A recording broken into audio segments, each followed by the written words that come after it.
Yeah, I'm watching the rise, and I wouldn't say I'm shocked cause I'm hardly surprised. This one's for the ride, this one's for who knew I'd make it, just needed some time. This one's for my wife, could've left 1,000 times just so by my side. This one's for the grind, I knew it would happen, just had the strength in my mind. It's the Travel OG, and welcome to the Black Manosphere Conclave 5.0!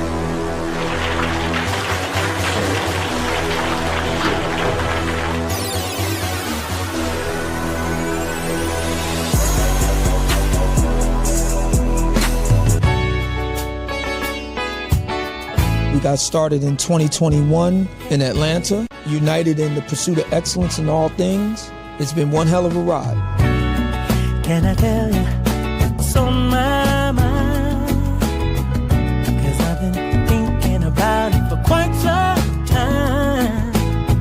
Hey, can you give me a moment to declare my love? Can I tell you what's on my mind? We're now focusing more on opportunities for men, in particular passport bros. Guys who go abroad, they want to have a different lifestyle, they want to have a different achievement abroad. Oh yeah, there's without a doubt the narrative has changed for us greatly. I just finished speaking and having a chance to tell individuals about how to live the American dream outside of America. And I was here to help so many men when it comes to understanding what they need to do in order to relocate. With the political climate, things that are happening worldwide, guess what? Nobody's coming to save us. So it is indicative that we all bound together, tighten up like a fist, and strike a mighty blow against everything that's fighting to stop us, man. It's nothing but good, positive people, good, positive energy with one goal in mind, and that is to make money, get the hell out the Matrix, and enjoy your life. You dig? So shout out to all of y'all. Theme music! Yo, what's going on, y'all? This your man Marcus A. Brown, and I'm here to tell y'all that I just got done with my first consultation with the brother Andre of Love Crossing Borders. I just wanted to give him his praises. I need y'all to do two things if you haven't already. If you haven't, subscribe to his YouTube channel, Love Crossing Borders. Also, if you are going to Colombia, if you're thinking of going anywhere, traveling internationally, please consider booking a consultation with the OG Andre of Love Crossing Borders. You will not be disappointed. And y'all, get in tune with him if you haven't already. Tell him MAB sent you. Peace. Where are all the black men? And I'm not talking about the scammers, the drug dealers, the robbers, and the crooks. Well, actually,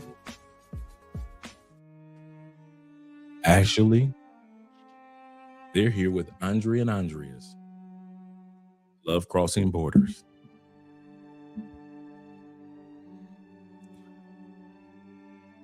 Zoe.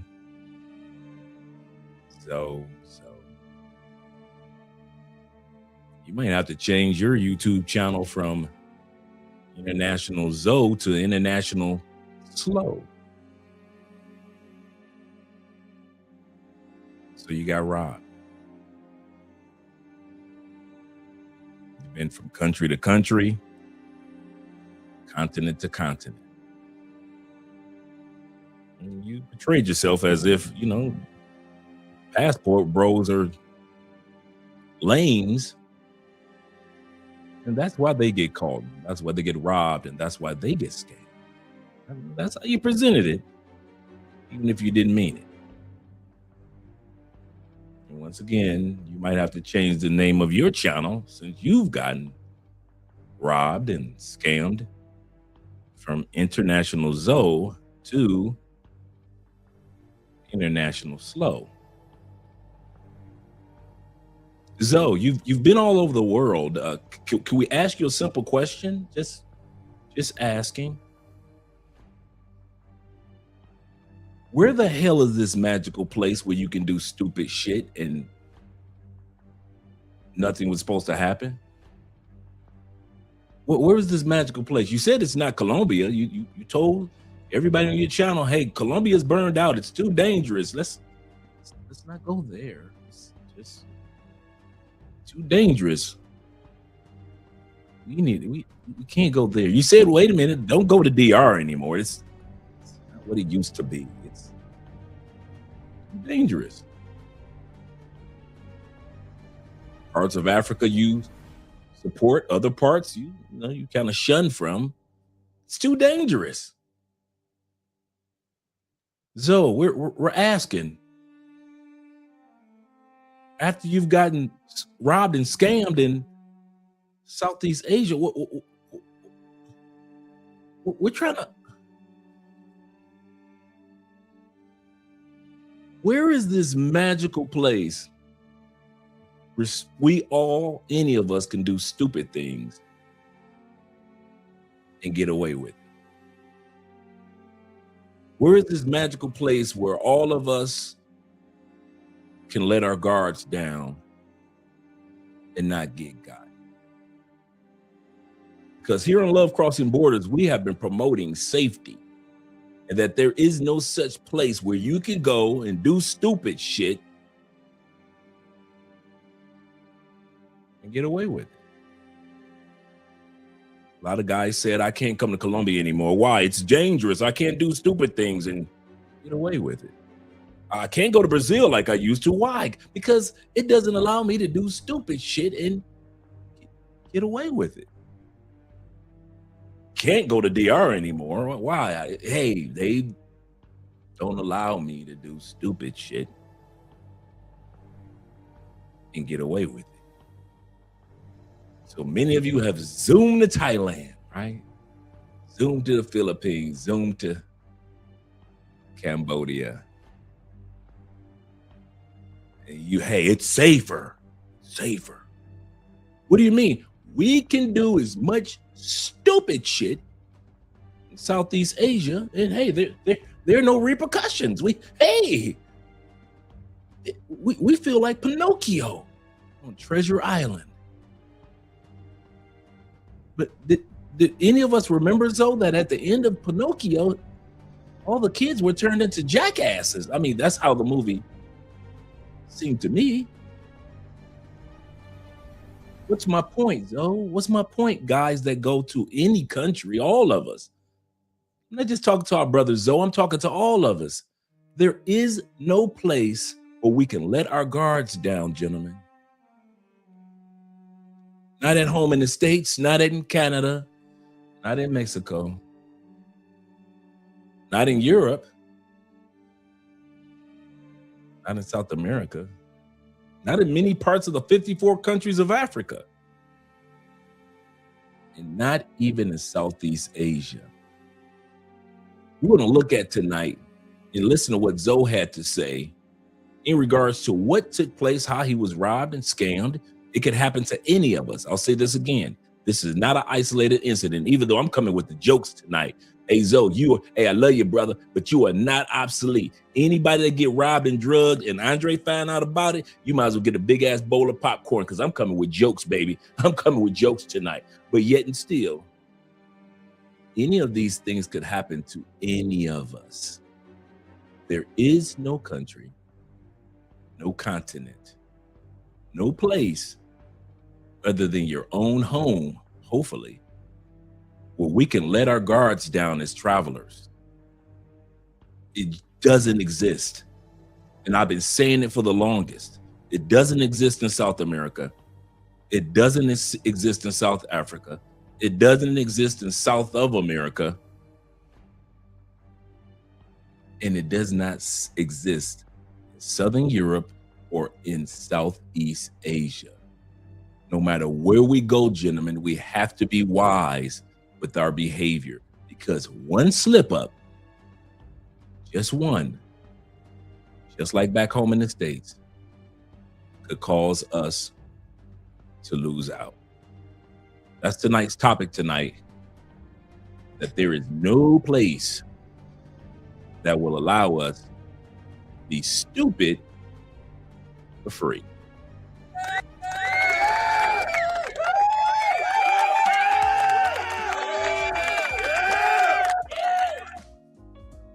Shout out to all you guys that are here. Let's even do the intro music. Yes, sir. Shout out to all 34 of you guys didn't hear it. The Andre and Andre's Love Crossing Borders. You knew I was coming with it. You know I'm coming with the big bowl of pop. Hey, Zoe, you better ride these damn jokes out.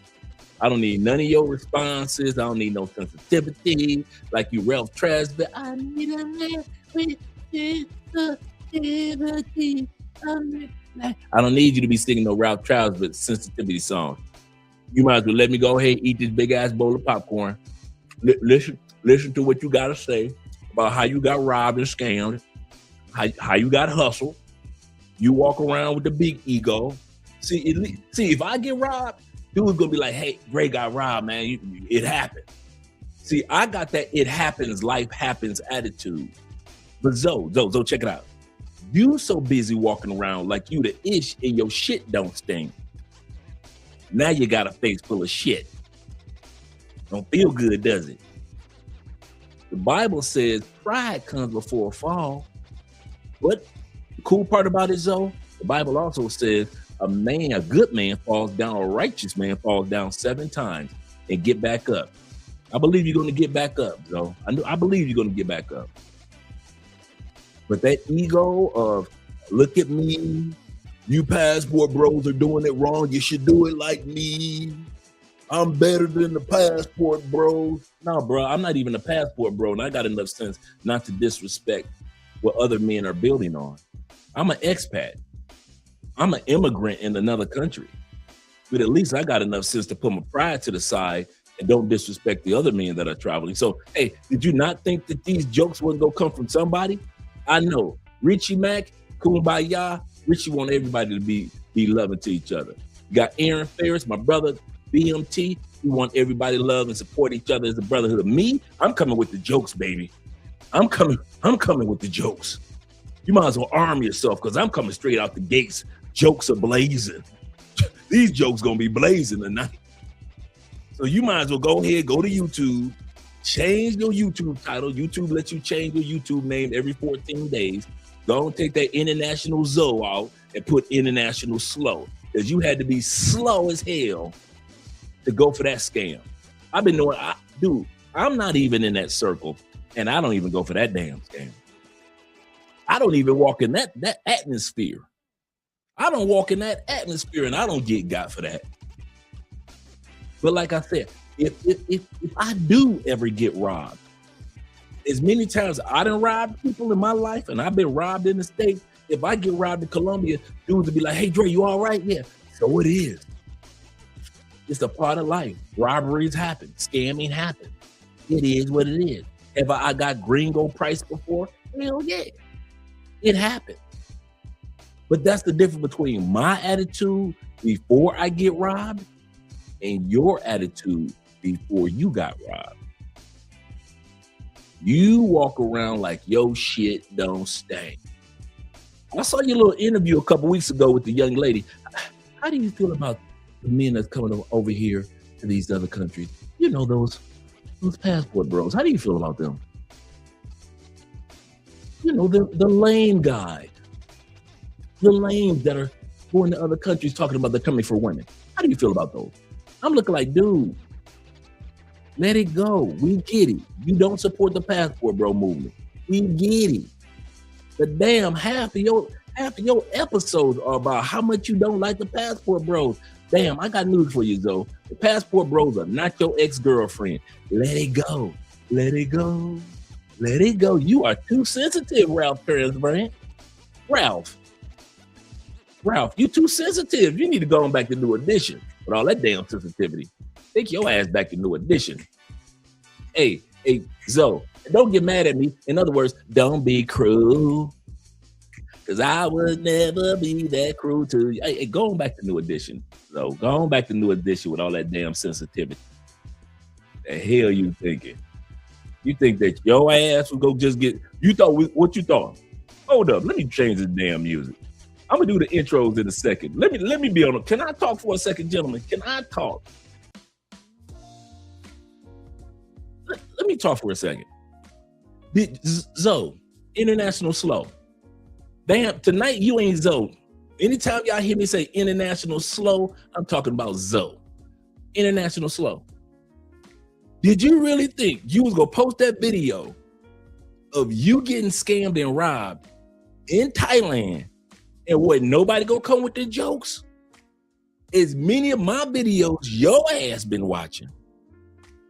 You see me crack jokes on Anton Daniels, cracking jokes on who was Angry Man. I just did a video cracking jokes on Alpha Male No Strategy. What the hell did you think was gonna happen? I've cracked jokes on everybody that got drugged in Colombia that I found out about. I cracked jokes on the passport sisters when they F up. Did you really think you was gonna get a pass? You really are international slow.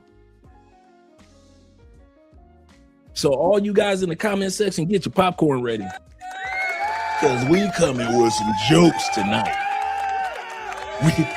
We coming with the hilarity. This chick so goddamn funny. Hey Zoe, what was you thinking? What was you thinking in that magic moment? Hey, sexy boo. What was you thinking in that magic moment?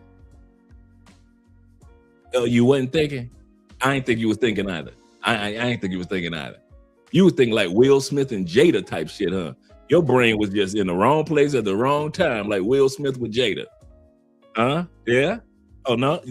You wasn't that bad? Oh, okay, we're going to talk about it tonight. We're going to not only talk about this. Like I said, I'm just having fun with my brother Zoe. Ain't got nothing but love and respect for the brother. So don't be doing them damn reaction videos and don't be out there talking about, hey, Zoe, Andre out there talking about you. You damn right. Now, you can bring your ass on. You can go watch the show. But you better not be coming on here talking about, I'm sensitive. I don't want to see. Don't be putting them dark ass sunglasses on like you Michael Jackson and shit because you're sensitive, because you know Michael was sensitive. Don't be walking around with them damn dark ass glasses like you Usher. I'm telling you now. I'm telling you right out the gate, Zoe. Hell, is this what we was looking at? Zoe, is this you? Did you ever imagine that you would see yourself looking like this or feeling like this? What a feeling.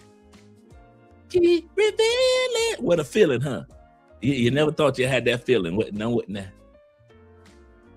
Like I said, if I get robbed, dudes be like, damn, Dre, you good? You all right? You need anything? All right, cool, good. All right, man, as long as you good, dog, tell us what happened. And dudes will crack jokes on me. See, I could take the jokes because I've been robbed plenty of times and I have done the robberies plenty of times. So understand, I know how this robbery things or scamming goes. I've scammed and I've been scammed. I understand that. I get it, you know, my younger years. But I don't walk around at this stage and at this big old grown ass man age and act like I'm better than everybody else, especially better than the passport bros, the blue book gentlemen, the passport kings, the passport cartel, the enlightened men, all those men and ladies out there with passports. I ain't no better than them. Anything that's happened to me could happen to anybody. Your ass been walking around with your nose in the air like your shit don't stink because you got a few dollars in your pocket and a passport. Now that shit that caught up with your ass. Hey Zoe, I recommend you don't let that happen again. Because if it happened again, guess what's gonna happen? Guess what's gonna happen, International Slow? We gonna come with some more motherfucking jokes. We gonna come with more. We coming with more jokes, so you better make sure your ass walk like a prophet, priest, a holy man from now on. You need to change your channel to International Holy Man, because I'm telling you now, you fuck up again. Go ahead, think we playing. Go fuck up again, you want to. We gonna crack some more jokes, man. Do you know how many jokes I got in the trunk right now? Some dudes keep artillery in the trunks. Some dudes keep baseball bats in the trunk of their car. You know what I keep?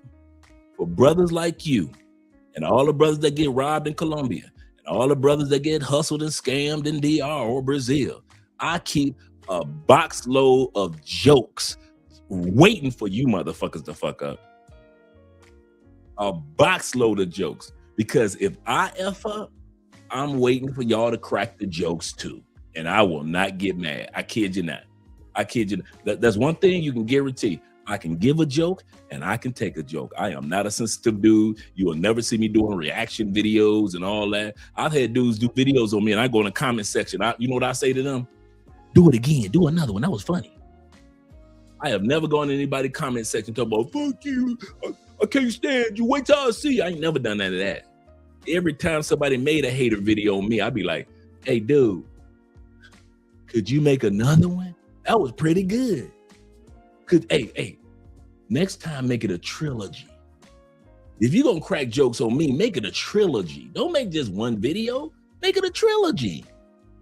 That's how I always been. So take these jokes, throw them in your back pocket, International Slow, and roll with it. Because we're not just gonna talk about your situation.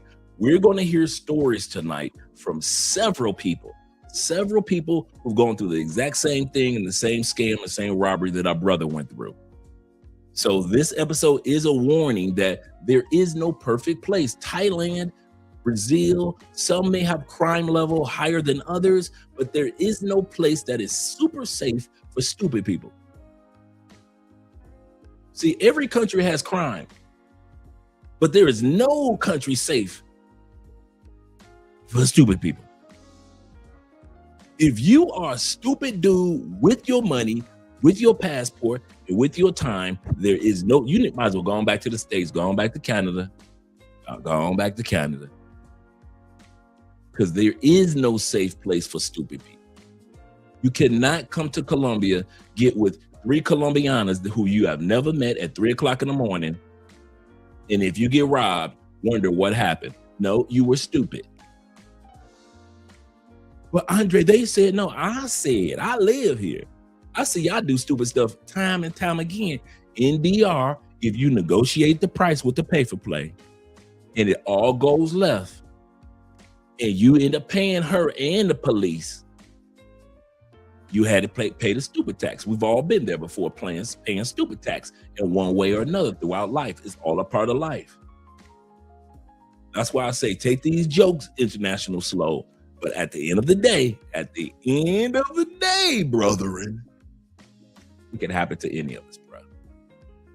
What happened to Zoe? We're going to hear stories of all type of stuff that's going on in Thailand that you never hear the other content creators talk about. They sell you Thailand, they sell you Indonesia, they sell you Cambodia, they sell you Vietnam or Korea as if it's Shangri-La, don't they?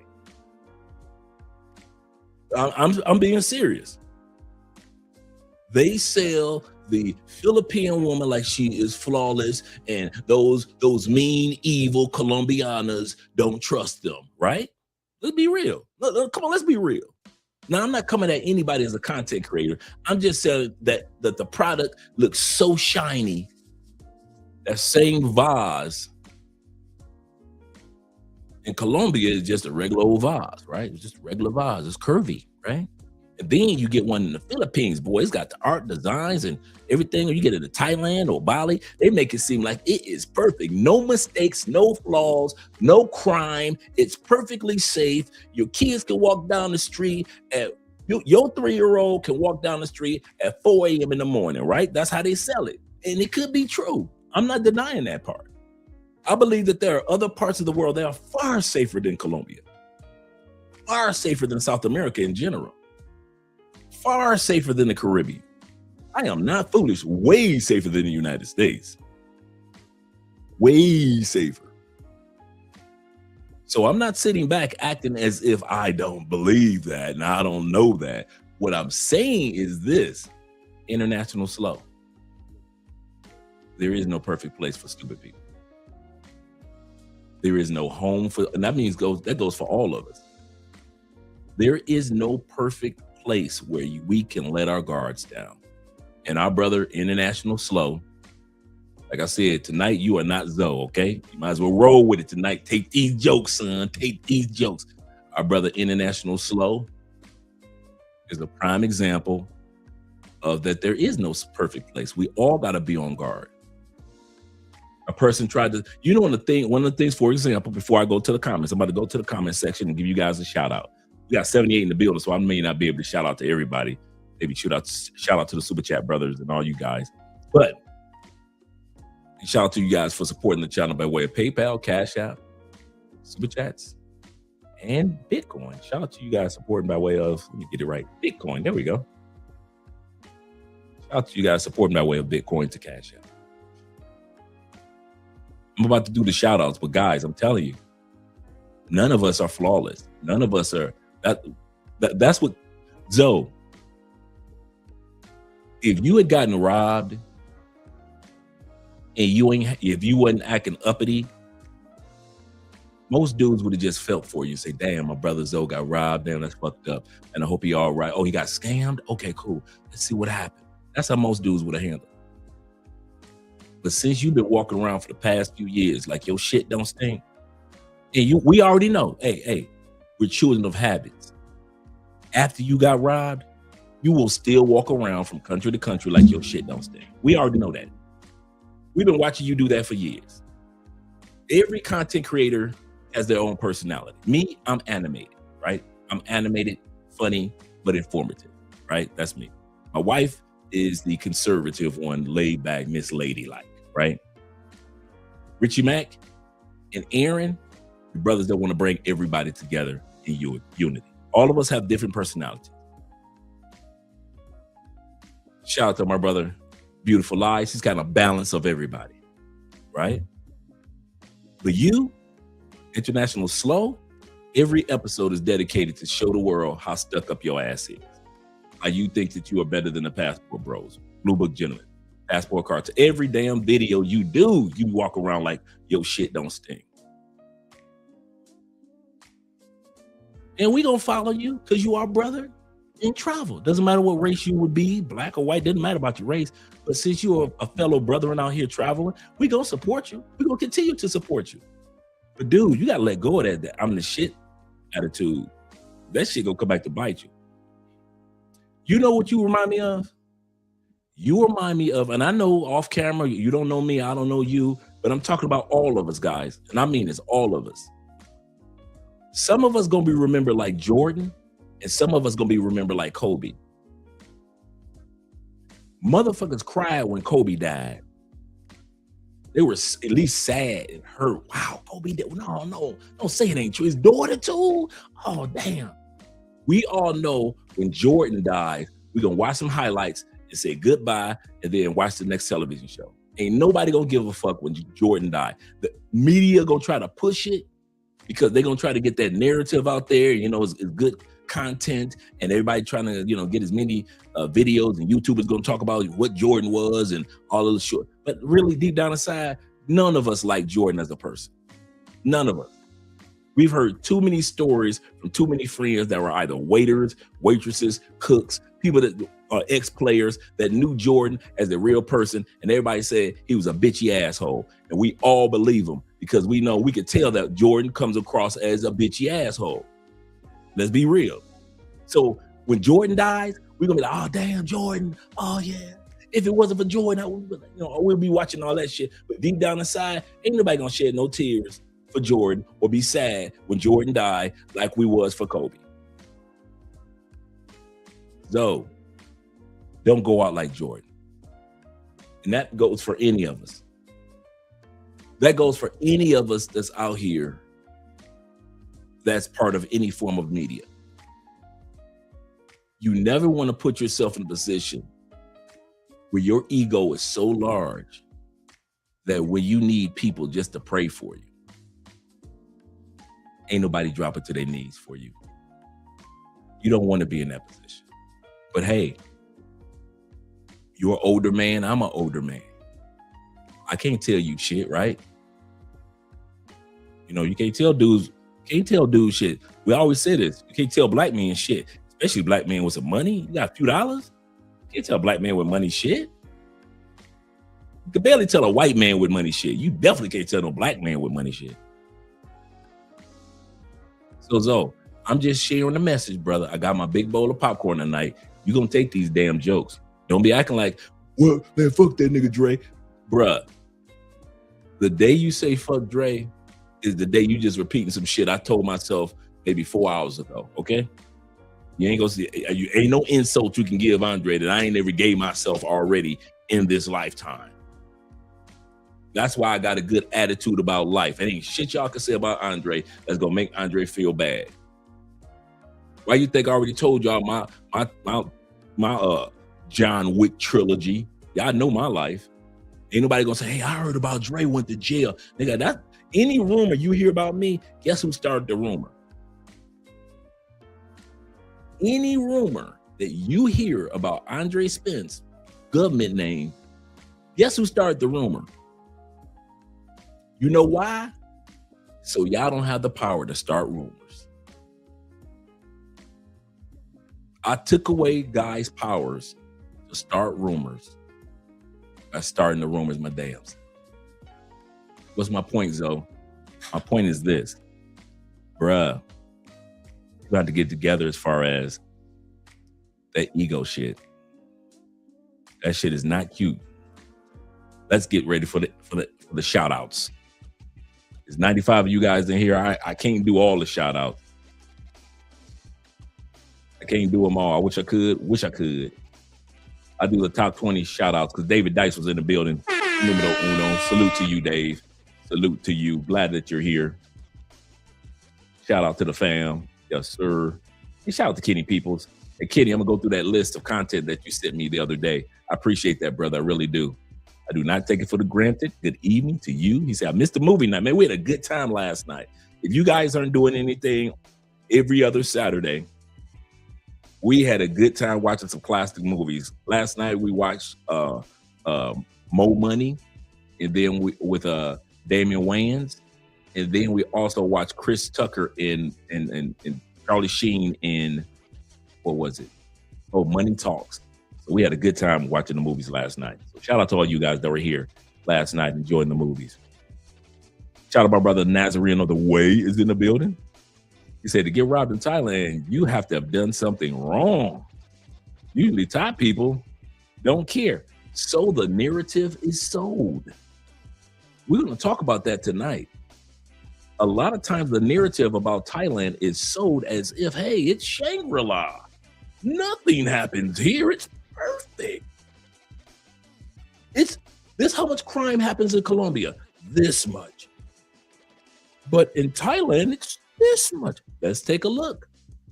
Because as I was doing my homework regarding this, I found out a lot of stuff that's going on in Thailand that ain't being talked about. A lot of stuff going on in Thailand that content creators are not telling y'all. Is Thailand as bad as Colombia? No. Brazil? No. The States? No. Is it bad? Hell yeah. Hell yeah. You got to watch your back in certain areas with certain things in Thailand? Hell yeah. Do some of the crimes that happen in Colombia happen in Thailand? Hell yeah. Can you get drugged and robbed in Thailand? We're going to see that tonight. Y'all thought it was just Colombia and Brazil? Y'all thought the drugging. Y'all thought the drugging was just Colombia and Brazil, huh? Yeah, they drugging y'all asses now in Thailand and robbing y'all. Yeah, we gonna look at that tonight. Y'all know I always come with the receipts. There is no safe place for stupid people. For regular people, yes. For you guys that are regular, everyday, responsible dudes, Thailand is wonderful. Here in Colombia, being a regular dude myself, I love it. Could something happen to me in Colombia? No, robbery? Yeah, of course.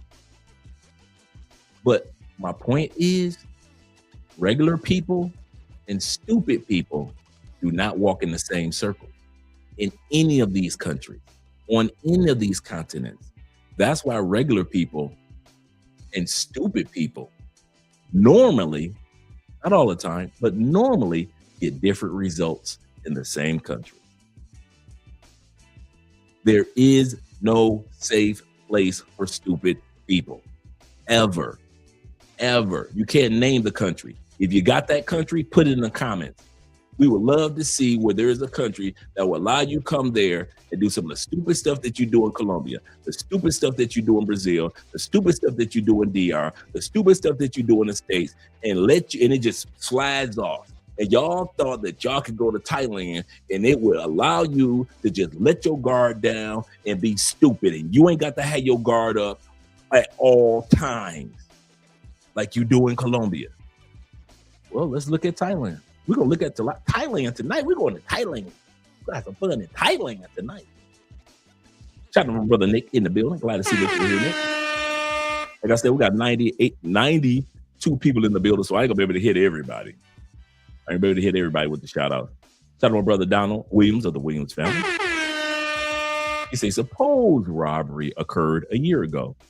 Doesn't matter. I wouldn't care if it happened 5 years ago. And he posted 5 years ago. The receipts that I'm pulling up ain't just those. I'm gonna say this again, gentlemen. The receipts that I'm pulling up will not just be those. See, it's easy. Anybody could just take those comments and do a commentary on them and then say, good night, folks. Anybody can do that, but y'all know me better than that. Y'all should know Andre better than that. I'm giving you receipts that happened in the last few months of individuals as well. So we're not just going to lean on Zoe. We're going to lean on people that are actually there in Thailand and things that have happened in Thailand over the last couple months that nobody is talking about. There is no safe place for stupid people. Regular people, yes. Stupid people, no. And I've been saying that for years. And everybody been saying, oh, well, I'm going to Thailand. Like it's safe for stupid people in Thailand or Philippines or Dubai. There is no safe place. If you plan on going to another country, and I mean this, and you are allowing stupid shit to happen, or you are walking into a stupid situation, there are going to be taxes to pay. There is a stupid tax to pay for all of us, any of us. None of us are special and beyond stupidity. None of us. There's nobody special. I'm gonna tell you something. When we first went to Europe, you know the first thing that I researched restaurants? Nope. The train system in Europe? Nope. The first thing I researched when we were in Europe were nothing but I spent a week studying scams and robberies that take place in Europe, what you should look out for. Did you know a couple times people tried to get me and Andre with scams that I came across? And I was like, nobody, I know what that is. I know what this particular scam is. No, thank you. I did homework on the scams. Why? Because there is no place on the planet where you can't get robbed or can't get scammed. In other words, there's no place for stupidity. Shout out to Iman Perry in the building. Appreciate you being here, brother. Appreciate you being here. A salute also to Ahmad Milner in the building. Glad to see you here early, brother. And the ultimate warrior. Like I said, we got 106 people in here. I'm going to do 2 more shout outs, but we're going to get started with the video. Shout out to all you guys in here. Make sure you click that like button. We like you. We really do. Make sure that you like us too. Let me go up to the super chat because we got our Canadian brother in the building. I told this guy where I was from. He said, oh, Canada. Yes, sir. He said Dre is like, is like the FBI with those receipts. His conviction rate is 99.99% victory, flawless victories. He said Dre don't waste no ink. That's absolutely correct. I'm like the federal government. I don't waste ink. Anybody that's been locked up in the feds, no, they got a 98.7 conviction rate. In other words, if they print that indictment, the feds don't waste no ink. Absolutely correct. Absolutely correct. Let me scroll down and let me change the music up. I'm about to do, like I say, a couple more shout outs.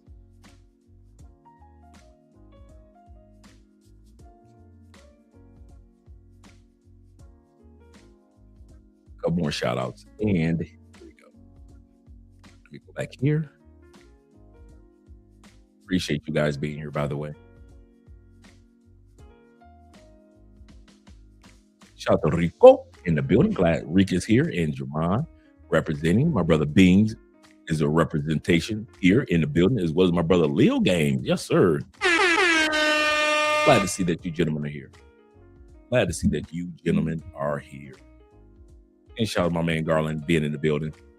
What's up, Chad? And Don, aka V. Don J. Glad to see that you're here also. For real. You might as well go. If you're gonna be sensitive tonight, International Slow, like you Ralph Tresvant, you might as well go on back to New Edition and singing I Can't Stand the Rain. Can you stand the rain? Shout out to Montrez in the building. Let's do it to get started with today's episode. The shout out. I mean, I'm done with the shout out to Mr. Montgomery himself being here. Glad to see that you're here. He said, I got my bowl of peanuts and chocolate. Let's get ready. Change the music. Shout out to all the rest of you guys I didn't get a chance to do a shout out to, such as Ronin Travelers and all the rest of you guys that are here that I want to speak to or hear or notice on the chat throughout this evening. Shout out to you guys that are watching from Andrea's channel, my brother Bruce. Shout out to Bruce, as well as Corporal S.T. Smith.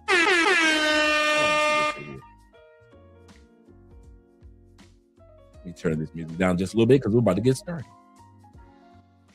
All right, now, as I was saying, shout out to our brother International Zoe. Make sure you guys subscribe to his channel and his content. Good brother, does some traveling. But that ego shit, you might want to cut that short, bro. You might want to cut that short. But I am the shit. You might be the shit, bro. But things happen to dudes that think they the shit too.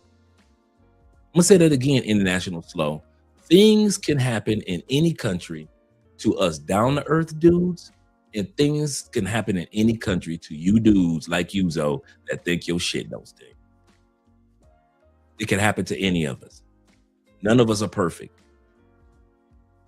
And whether this happened last year or 5 years ago, I don't care, because I got receipts for shit that happened this year from other people. I don't need Zoe's story to confirm some of the things I want to be talking about this evening. This is not an attack on Thailand. This is not attack at all. This is just a warning label on the side of a pack of cigarettes, letting you guys know for regular people that travel, yes, you'll have safer travels in Southeast Asia compared to South America. But to stupid people, there is no place where stupid people can travel.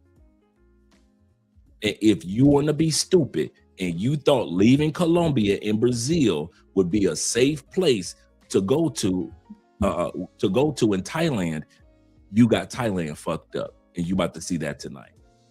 If you thought going to Bali or going to Vietnam was safer than going to DR, you got Vietnam fucked up. There is no place for stupid people. There, you have no homeland. Regular travelers, expats, people that relocate, in other words, all you passport kings, passport bros, passport cartels that move and maneuver in wise ways, no matter where you are, whether you was back in the States or whether you were in Panama, anywhere that you've gone to, you've always been wise. You've always made sure you watched your back. You always made sure that you didn't overdo things. You always knew when something was a setup. You guys enjoy no matter what country you go to. It can be in Western Europe or Eastern Europe. It can be in Mongolia, riding horses. Doesn't matter where you go, because you move like you got some sense. But for those who decide to move because you got a pocket full of money and a passport over here and a bunch of condoms, if you think that there's a country that you can go to and walk around with stupidity and it ain't gonna bite you in your ass, you are crazy. You might as well go on back home to the States. There is no country. And like I said, if that country exists, put it in the comment section. If that country exists where you can be stupid and get away with it and you'll be safe and no harm will ever come to you and no one would ever scam you and the police ain't on the take, on the hustle, if that place is so perfect and you know where that place is, do me a favor, put it in the comment section. You can't even talk about Antarctica or the Arctics. Because if you do something stupid around some of them lion seals, go and fuck up in the Antarctica around some of them lion seals. Yeah, bite your damn leg off. There is no continent to go and do stupid shit. You can't do stupid shit in the Arctics and not freeze to death. There is no continent for stupid people. And for some of y'all, you get pissed because you go from country to country to country like you Jay Rillo on some stupid shit, and it always comes back to bite you in the ass. Just like Jay Rillo and Floyd Wallace, you keep doing stupid shit from country to country, it's gonna bite you in your ass. There is no country for stupid. And I hope after this episode, and you see all the receipts I show you guys in Thailand, other than our brother, International Zoe, is not just focused on him. I'm gonna show you how throughout the country, people this year have been saying, this has happened to me, that has happened to me, this has happened to me. So to try to sell Thailand as if it is Shangri-La, it's not. That no place exists like that. But hey, let's get started. We got 103 people in here. Let's get started with the video. Shout out to our brother International Zoe. Once again, subscribe to his channel. Show support to the brother. Because at the end of the day, we don't want anything bad to happen to any of our brothers that are traveling and our sisters. I want to find the things in my life, so I hustle. Showtime! Boom, you heard the title. Who would have thought that I would get robbed in Chiang Mai, Thailand? Hustle's ambition. All right, let me get to the story. I went to this area, it was called Yellow Peppers or something. It's like a party district in Chiang Mai, not too far from the old town or whatever it's called, the city center. Took a taxi over there, a boat. I went over there, it was a lot of like, it was like a young white crowd mostly, or like college students, you know. It could have been some Asians mixed with white girls, white guys, a little bit of everything. But mostly kind of young, and the music they was playing, it just wasn't a vibe for me. I stayed a little while, filmed a little bit. Jumped in an Uber, I think it was this night, boat, and to go home. And when they dropped me off in front of my hotel, there's those tuk-tuk trike drivers. You know, they'll have the little 3-wheel joint. And he was like, hey man, I can take you to a karaoke spot, real nice. I'll wait for you too. Always be leery in Asia when the boat, the moto driver, the trike, whenever they want to bring you somewhere, they're getting paid to bring you there. And it's usually somewhere that I got another regret one. Before he goes any further, he's right. It's the same thing here in Colombia. You notice how I can compare Thailand to Colombia? He said, be weary of these particular type of drivers that want to take you somewhere other than where you want to go. Remember last year we did that episode on the one sister in Medellin? Really nice, somewhat attractive young lady from the States, solo traveling. And I was going to put her in this clip too. Solo traveling. And she was taking an Uber. She wanted to go to this particular Parque Yeris area. The Uber driver said, nah, you don't want to go there. I'm about to get off work. Hey, you can come with me to the club. I got a spot for us. She said, yeah, you got a spot? He said, I got a spot for us. She said, okay, cool. Young sister. She let the driver take her to that spot. He said, I'm off work. Let's have some drinks.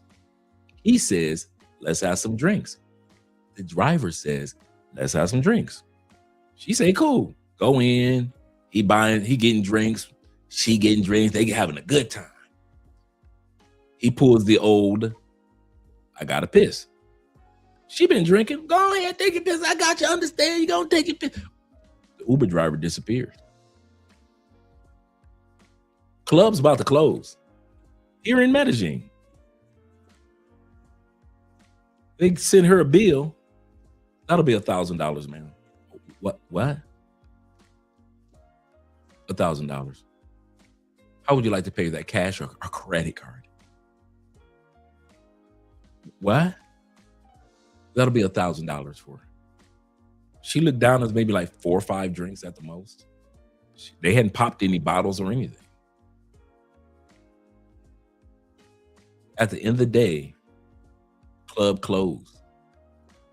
Sister says she's the only female in there.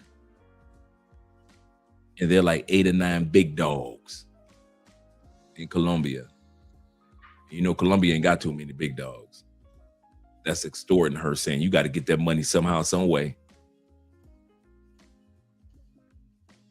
She said she knew her family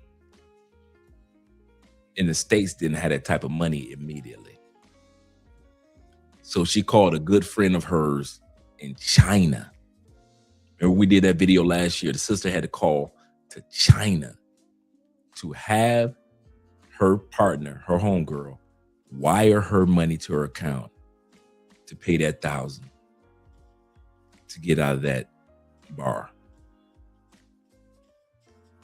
Lesson number 1 our brother Zoe has shared, and like I just shared with the sister, if you plan on going somewhere, don't let anybody convince you. I don't care how fine she is or how nice that person, that driver is. Do not let anybody convince you of going anywhere except where you initially want to go. If the area where you initially want to go ain't popping, so be it. Jump in another ride and find somewhere else to go. But stop allowing these people to put you or I in stupid situations that could give you the results of what Zoe is talking about. My brother said, yeah, she got played by like a piano. That's very common globally. Let's listen to Zoe's story. That's a very common robbery scam. It's a robbery and a scam at the same time. Yeah, she got drugged down the street. Yep. Let's continue on with our brother Zoe.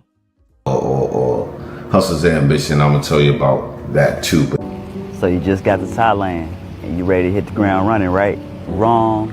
Come here a second. Let me tell you a secret. As great as Thailand is, there are 3 scams that you have to watch out for. You stick around to the end, the 3rd one even got me. Scam number 1 just happens to take place soon as you step out of the airport, when you see that long row of taxis. Whenever you take a taxi, make sure that they use their meter. Do not, I repeat, do not try to negotiate a price with a taxi driver, because what'll happen is they'll come up with a price with you, and then when you get to your location, they'll bait and switch and give you another price. Honestly, I don't even take taxis unless it's from a reputable app like Grab or Bolt, where there's a fixed price and I know what I'm paying. Scam number 2, the herb scam. You'll see a random guy, he'll walk up to you and tell you that you have bags under your eyes and that you probably have poor gut health and that he knows the cure for that. What he'll do is tell you about garlic and honey and some other herb. He'll also invite you to go to a store where you can find those herbs. But then when you get in there, they use aggressive sales tactics and overcharge you for herbs that are poor in quality. Even one of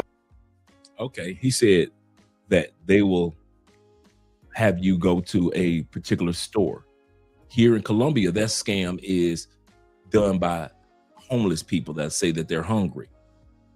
Could you come to this store right here and just buy me a loaf of bread and some lunch meat, for example, right? That's how you do it in Colombia. They'll do it by way of being poor. Now, this guy said they do it by way of the herbs. They'll do it down here in Colombia by way of you poor. So they'll come up on you. You want to give them a few pesos. No, could you just buy me something? And they'll say, come into this store and it costs this amount and that amount. As soon as you pay, technically you've overpaid.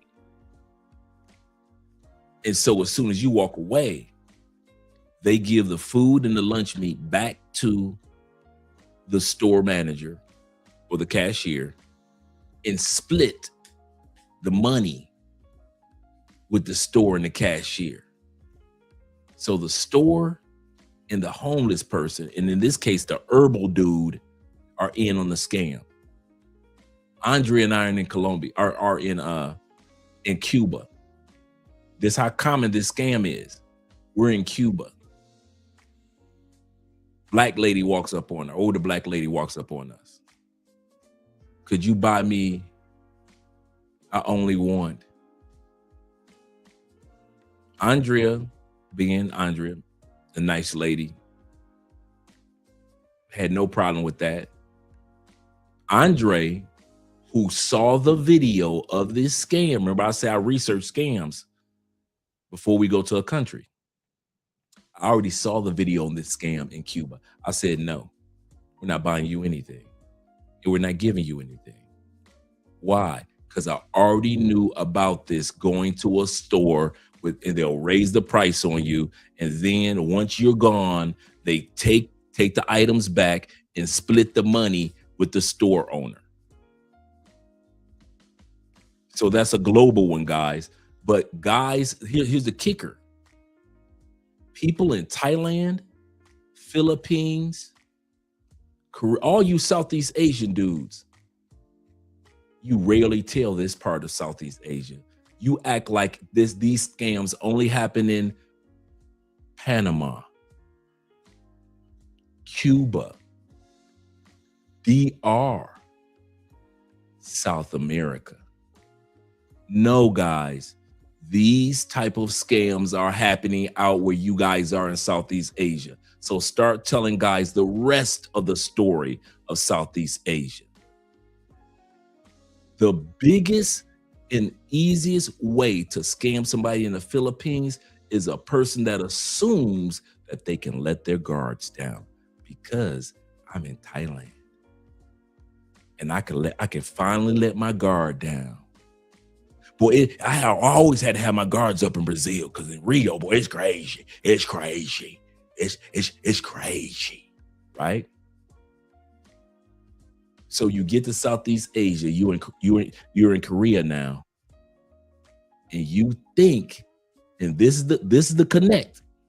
They want you to feel comfortable because no content creator except a few people after they get robbed and scammed in Southeast Asia tell their story. But before, there are no YouTubers that's out there telling you guys the whole story out there in Southeast Asia. Not a one. Now, I don't know none. Among my brothers who are out there and among white brothers, I ain't hear none of y'all. White dudes will tell the story after they got scammed. Brothers will tell the story after they got scammed. But nobody's preparing you to go out to these countries and letting you know there is no safe country for stupidity. There is none. You always have to be aware. You always have to be alert. I didn't say you had to worry and be concerned or be scared. I didn't say that. I'm not saying that about any country. I'm saying that the same type of crimes that could happen in Colombia, you're going to see tonight, those same type of crimes are happening in Thailand. Thailand does not allow you to be stupid. As soon as you let your guards down to be stupid, Colombia will get you and Thailand will get you. There's nothing special about Thailand.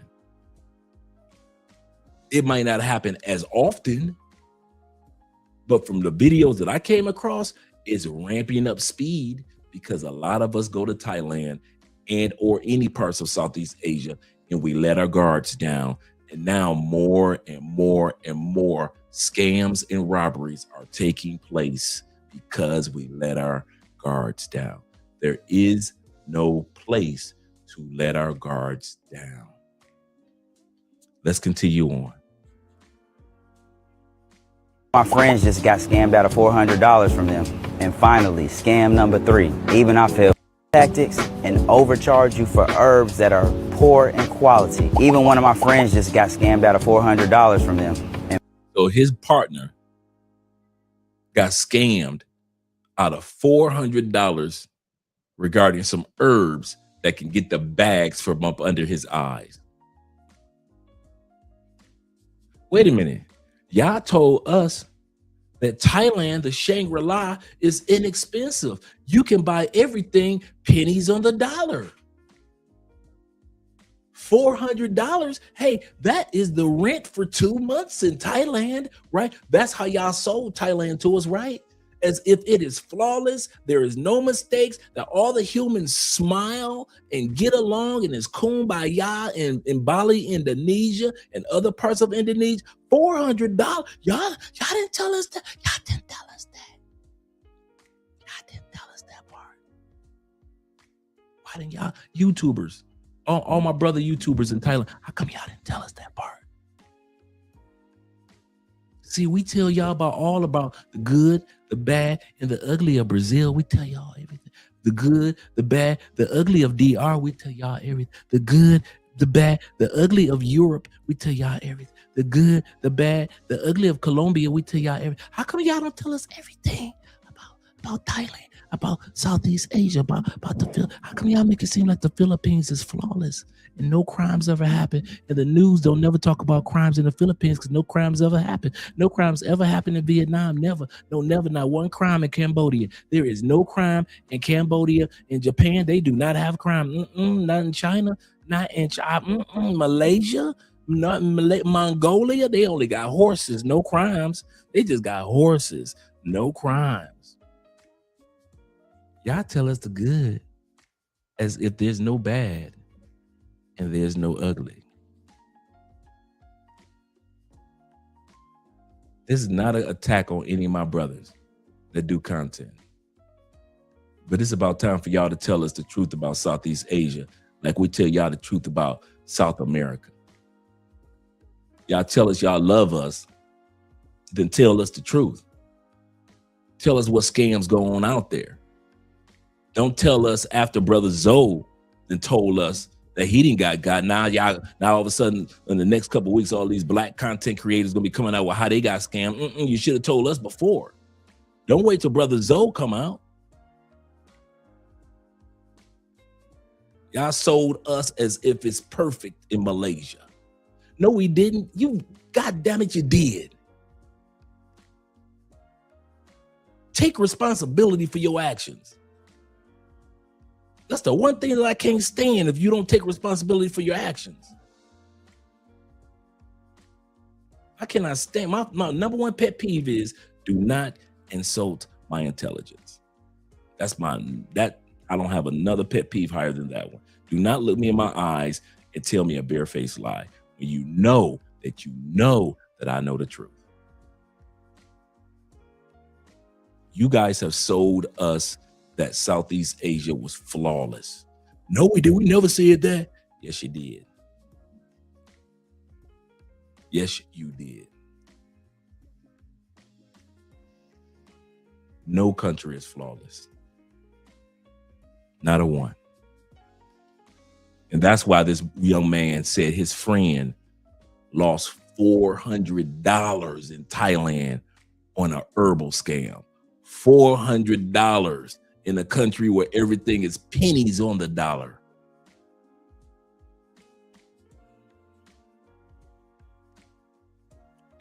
I like how you put that, JT.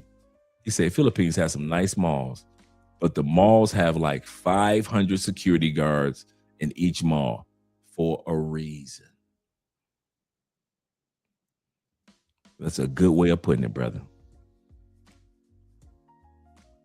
He said they spooked Zoe so bad he grew gray hair overnight for a reason. Hey, I feel him.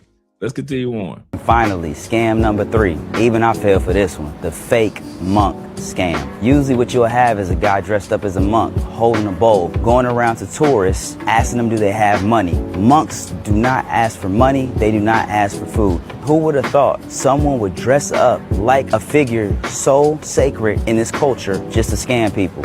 It happened to me. Monk came up to me and asked me if I had some money for him. I like to respect the culture, so I felt obligated to give him some money, and come to find out, it was a scam. Yeah, I came across one with the monks too. Here's another one about Thailand. You think that the monks were innocent dudes, right? They're doing their spiritual thing. They on that journey. We watching, jujitsu and everything else. We watching the monks with their legs spread. We thinking about the karate monks, right? We think about the monks that we grew up in, the kung fu, the Jet Li type monks, right? That's what we thinking about. When we go to other countries, we see monks like, oh, he probably could like whoop. He probably just kick trees all day long, just kick trees. He just meditate all day, and then he go kick trees and can whoop somebody's ass. That's what we think, right?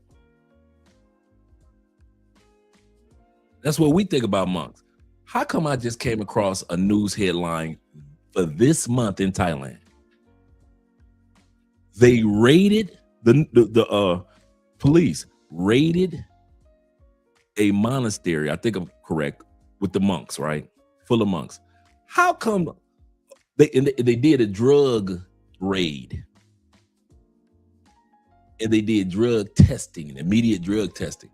How come a third of the monks, them motherfuckers had crystal meth?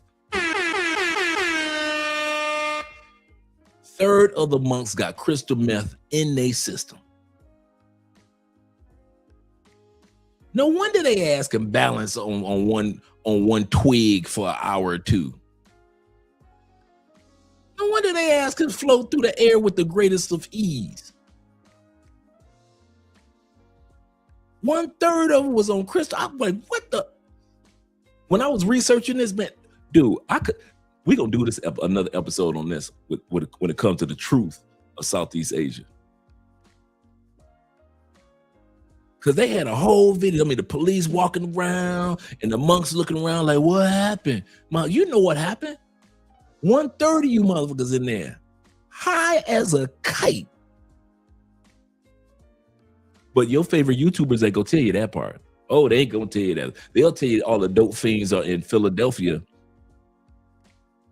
Yeah, they'll tell you about America, all the dope fiends in America, all the dope fiends in Detroit, dope fiends in Chicago. They'll tell you all about them dope fiends, but they will not tell your ass they got dope fiends in a damn monk monastery.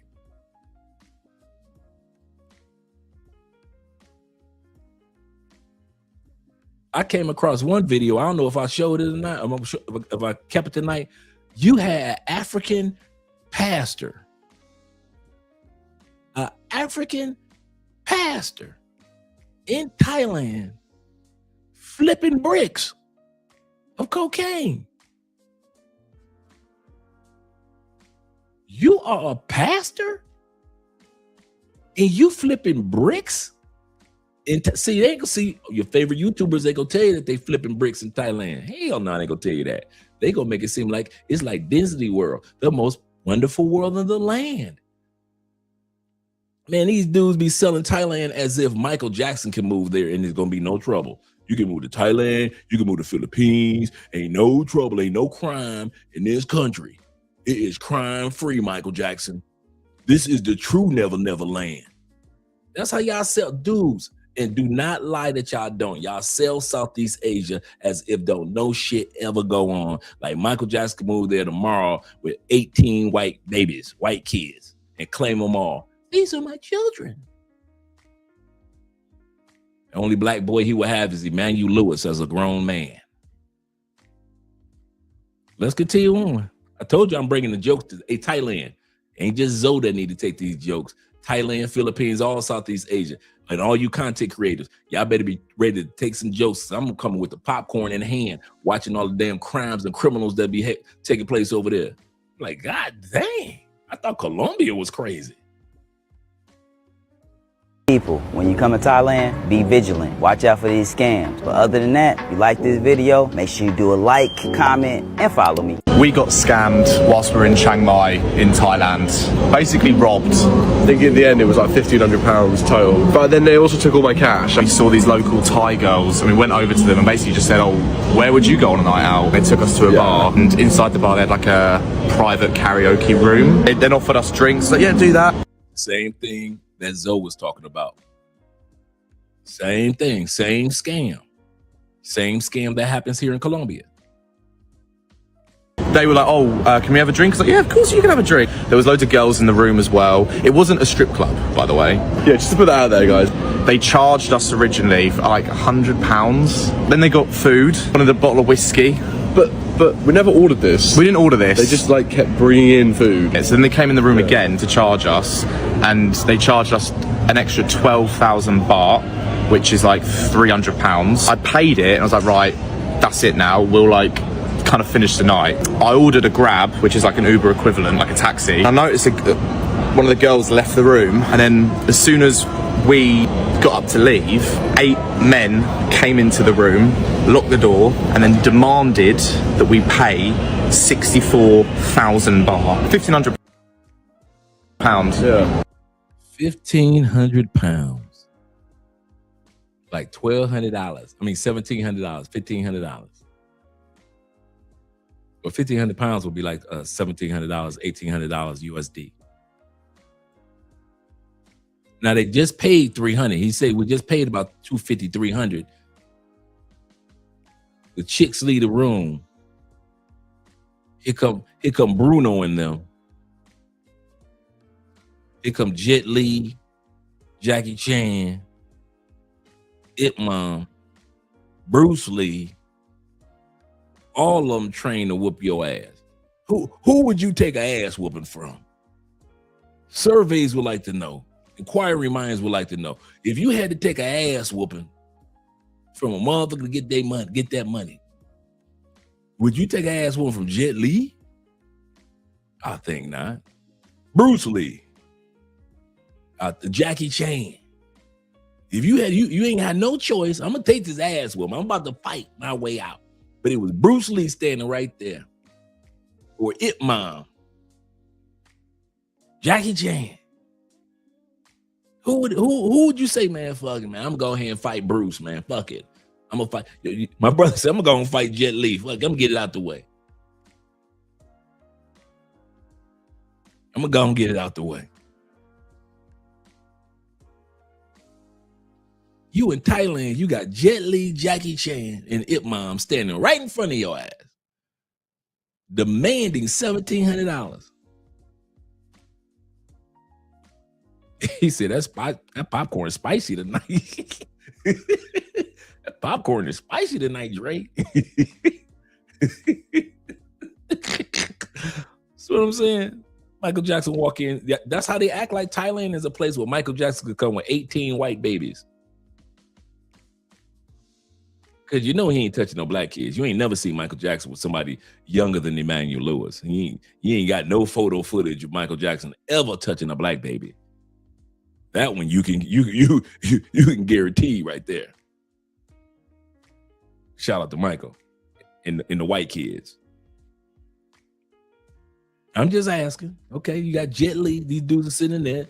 Jet Li, Jackie. Yeah, I'm Jackie Chan. I gotta take an ass one from somebody. I'm gonna take an ass one from Jackie Chan. I don't think it's gonna be as bad. Ip Man, man, you gonna before you hit the ground, everything gonna be broke up. Now Bruce gonna smash your face in with one swift kick or punch. See, Bruce will walk up on you and do that 1 inch punch. Bam, you gonna go flying somewhere. All of this is busted open with Bruce. Just that 1 inch punch that Bruce do. So you don't want all your intestines destroyed by Bruce Lee. You don't want Ip Man to break all your bones. Jackie might give you just one good smack and say, give up the money.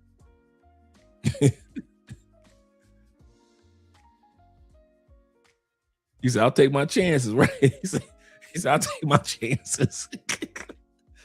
Somebody gonna have to win, somebody gonna have to lose. My heart just like sunk. Yeah, just like we're not in the tourist area. We're not in the we're not central. You know, like you see it in the movies. Like, oh my god, how have we done this? So I was straight on the defensive. Like, no. I've already paid this. I've already paid £300 for some. I mean, we literally had 2 beers. We had 2 Changs. Big up Chang, by the way. Yeah. We tried to leave, and that's when it got physical. Yeah, it actually got chokeslammed onto the sofa. Chokeslammed, and I'm going over to try and help. The Thai guys then go and punch and kick me. So all I can do is just like close up to try and not get hit in the face. It's an hour of like. Told you. You thought I was lying. They in there getting their ass kicked by Bruce Lee, Jackie Chan, Pacquiao that came from the Philippines. He whooping their ass too. fucking pleading. Yeah, please. We were like, just like, please. Please. I mean, I please, let us go. We didn't even know what please was in Thai. So like, I was saying the whole time, Saudi cap, which is hello.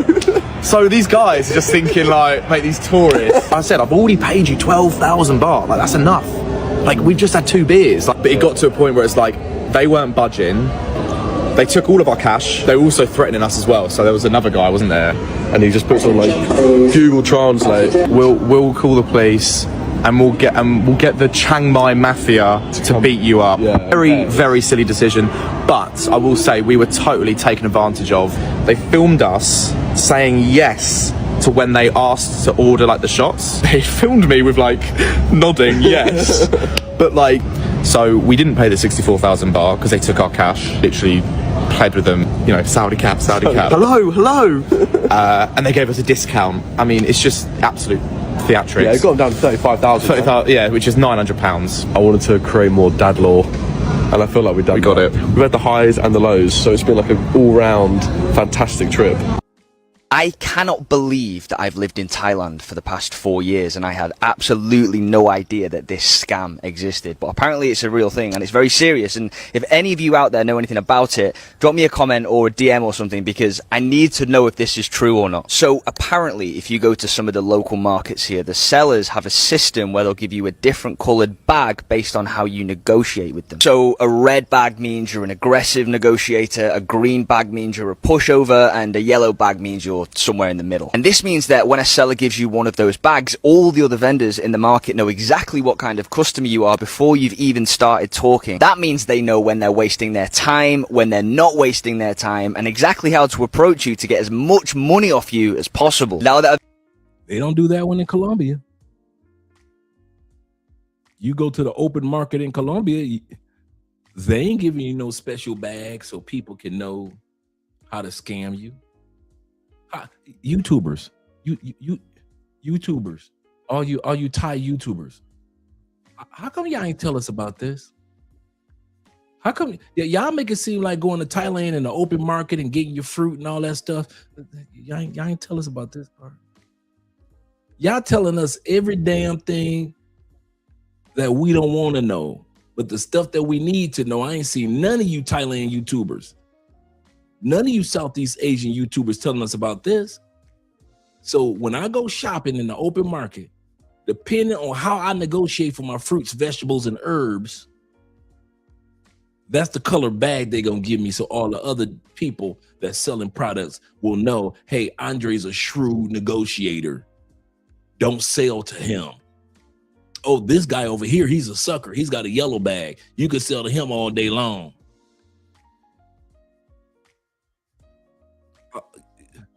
YouTubers, calling all Southeast Asian YouTubers.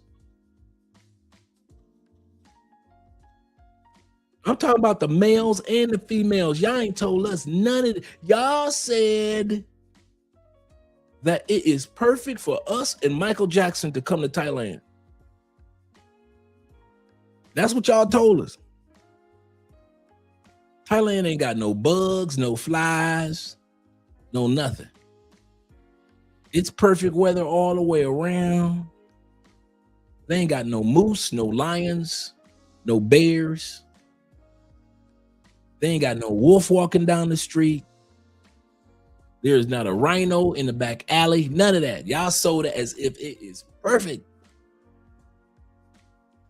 Especially when y'all compare it to Colombia. Oh, Colombia is just, oh my God, it's just crime ridden. It's got the cartel and it's got the FARC. It's got all the criminals and people that the pervs and oh my God, Colombia and Brazil with the up in the favelas and up in there, you got the gang leaders and oh my God, you can just come up missing. They'll take your body parts. Y'all sell us that all the day long. And guess what? Those of us in South America, we have never denied anything. Anything you guys have heard about South America, you damn right, it happens here. There are good people in South America. There is a challenge in South America. You are absolutely correct. You ain't never seen us flinch. You have never seen us in South America flinch and act like we are crime free. All the women are beautiful. Therefore, they are all wifeys. We never did nothing like that. But y'all will sell it as if every Thai chick is wifey.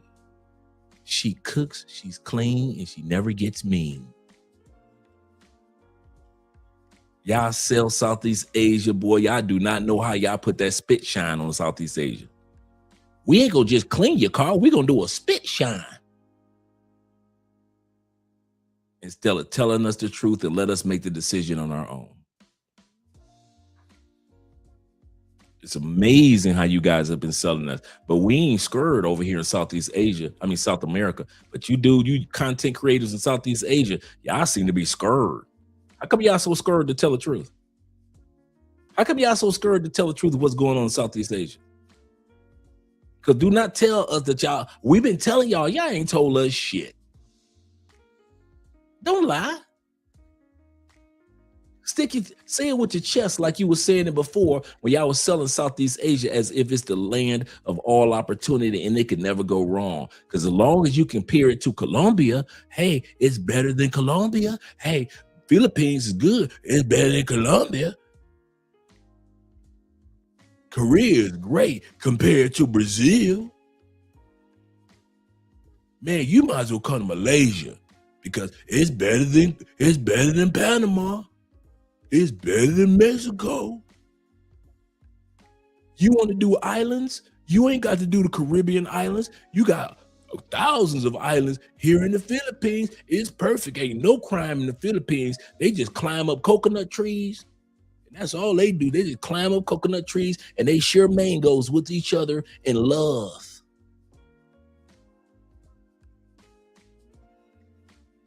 That's what y'all told us. So wait a minute. How come I'm over here in South America and I gotta tell people how to be safe in Southeast Asia? How come I gotta be the one to do it? How come I always gotta put the black cowboy hat on? I'm asking. See, here's the kicker. As long as they give y'all what y'all want to hear, y'all be giving them $100 super chat. We love you. $50 super chat. $10,000 super chats. We love you. But me, Andre the bad guy, we ain't gonna give him a damn thing. He the bad guy. He don't tell us that it's fun. He be trying to warn us and tell us that we can't go to other countries and do stupid shit. We ain't gonna support Love Crossing Borders. Fuck Love Crossing Borders. And I get it. I'm not hating. I'm happy for all of us. But I'm gonna tell y'all something now. I don't care what country or what continent I'm talking about. I will never sell it as if it's more than what it is. You come to Colombia, you come to Brazil, you deal with Venezuelans or any country, you better act like you got some goddamn sense in your head or you're gonna end up missing. That's what I've been saying and my wife have been saying for the last 7 years. Act like you got some damn sense in your head. You want to go to Mexico? Cool. Act like you got some sense in your head. You want to go to DR? Brazil? Cool. Act like you got some damn sense in your head. But over there in Southeast Asia, nobody's saying that. I'm always the bad guy. Always the guy with the black cowboy hat on. And I'm always the guy that don't give a damn. I really don't.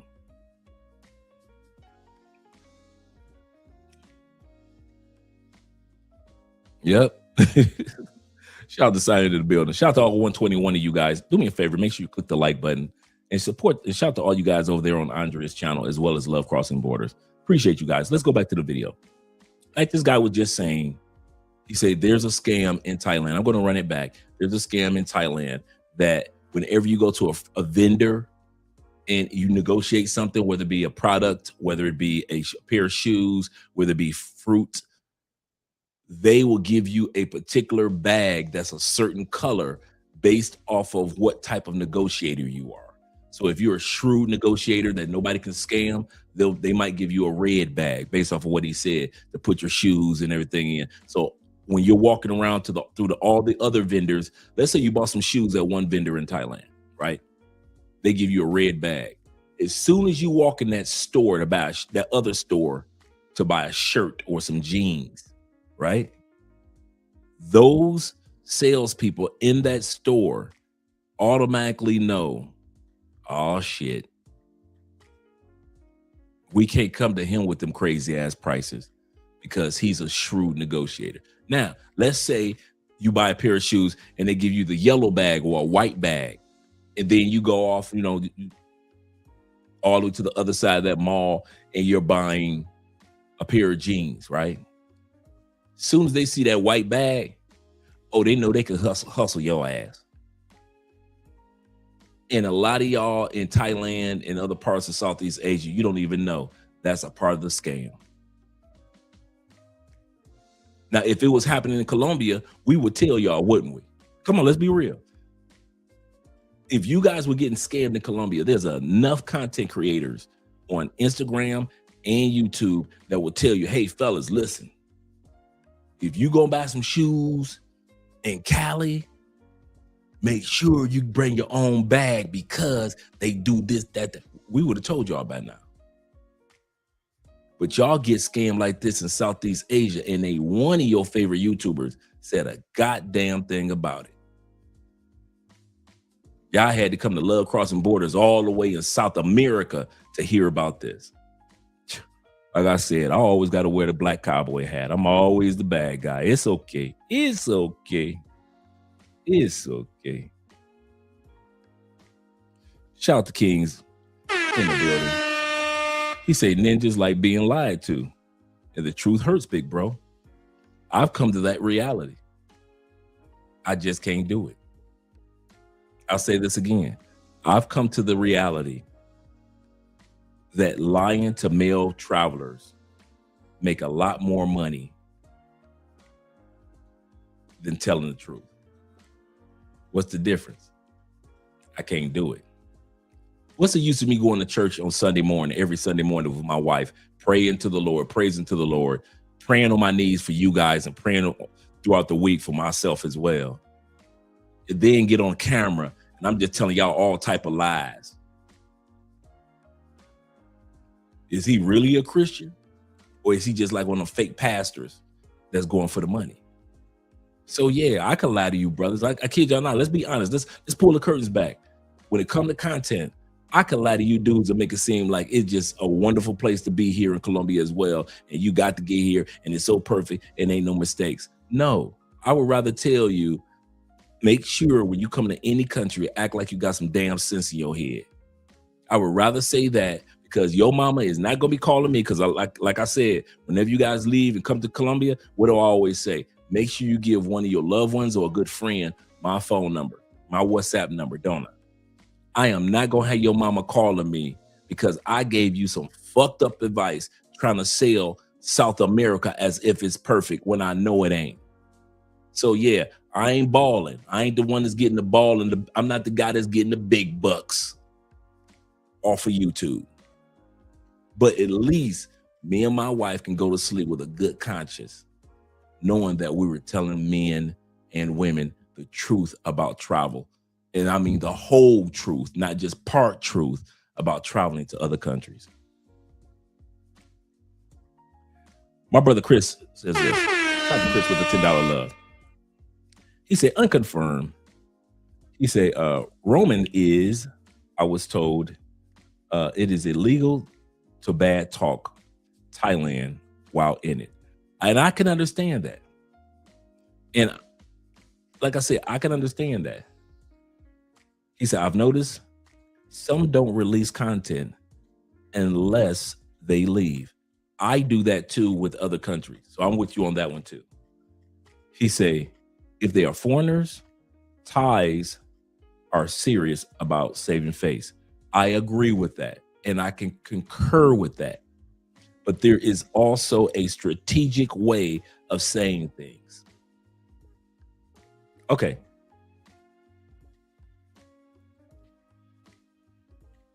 Have you guys ever heard me say anything that is belittling to Colombia, about Colombia? No. I live here. I know my citizenship is available right now for me to take the exam. So I got to be wise with my words, right? So I can give you guys warnings. Hey, guys, if you come here, make sure you look out for this. Make sure you look out for that. Or this or that could happen. Right? Here's the part about content creators in Thailand or that have been to Thailand. They don't say a damn thing. They don't say nothing. But here's the kicker. When I was doing my homework, I came across so many content creators that were like, and you're going to see them tonight, that do daily news reels on criminal things that happen in Thailand, and they live in Thailand. So yes, no country can save face because there's no perfect country, but you don't have to belittle a country in order to share information. So I don't belittle Colombia. You'll never hear me say, it's the worst country in the world. What are you guys doing? You crazy? No, you'll never hear me say that. So I can agree that we as content creators have to be strategic with the things that we say. I agree with that 100%. And just like many content creators, Andre and I might visit a country and then we'll be back home or in another country, and we drop the content of this country as if we're there. I know a lot of your favorite content creators that are never in the same country when they drop the content. I agree with that. But there's still a strategic way to warn people of things. For example, the white guy that's talking about the bags, this guy here, he's not belittling the country. He's not talking down on the country. All he's doing is saying, guys, if you see this scam, look out for it. Why? Scams happen around the world.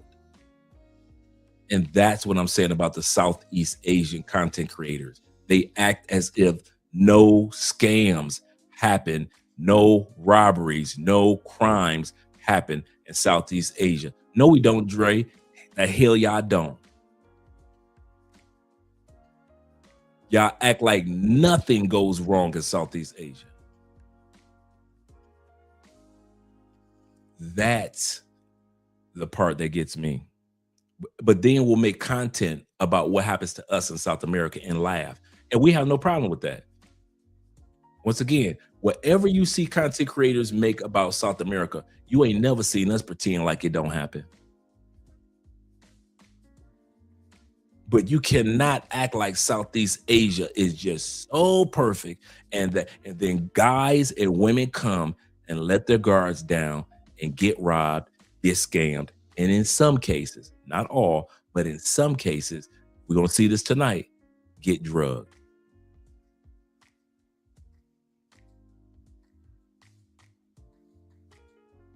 So yeah, like I was saying, I ain't gonna sit back and lie to you brothers, man. I ain't about to sit back and make it seem like it's all Shangri-La. Yeah, shout out to DC Rob. Shout out to our brother DC Rob. He said like DC Rob channel, but Southeast Asia. Yeah.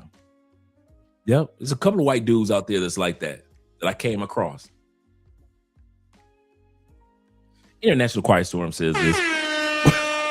But Dre, I have a question. Okay, let's see.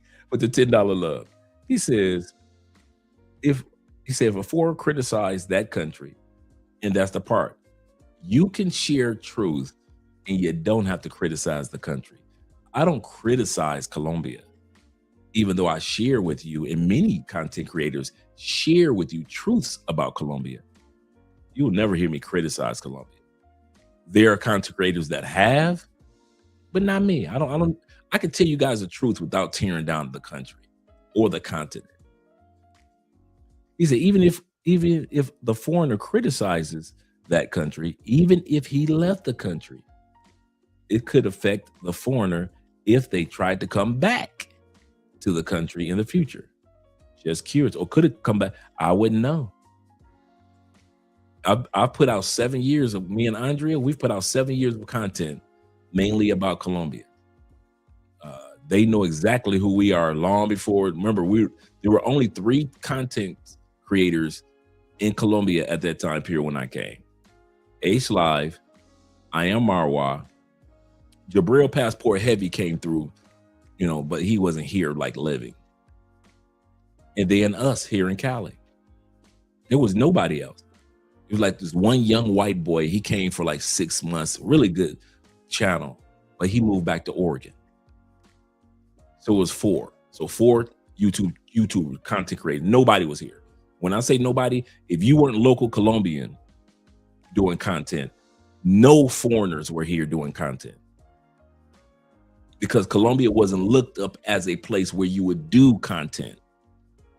And so people, even a few Americans or a few foreigners that will come from Europe, they will come, do a video, and go home, right? But as far as somebody that's living here, that was it. Ace Live, I Am Marwa, and us. What's my point?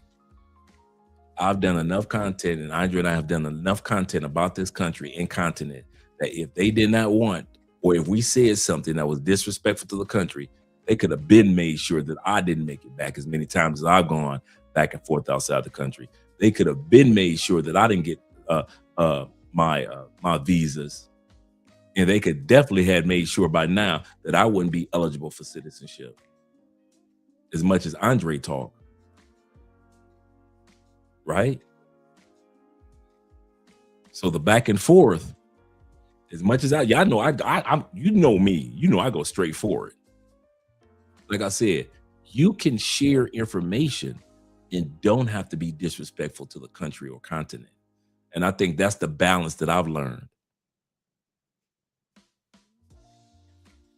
There is no content where they can see that Andre tore down a country in South America, or Andrea tore down a country in South America. We don't talk politics. Shout out to Ronan and all you guys. Just a true shout out to all you gentlemen.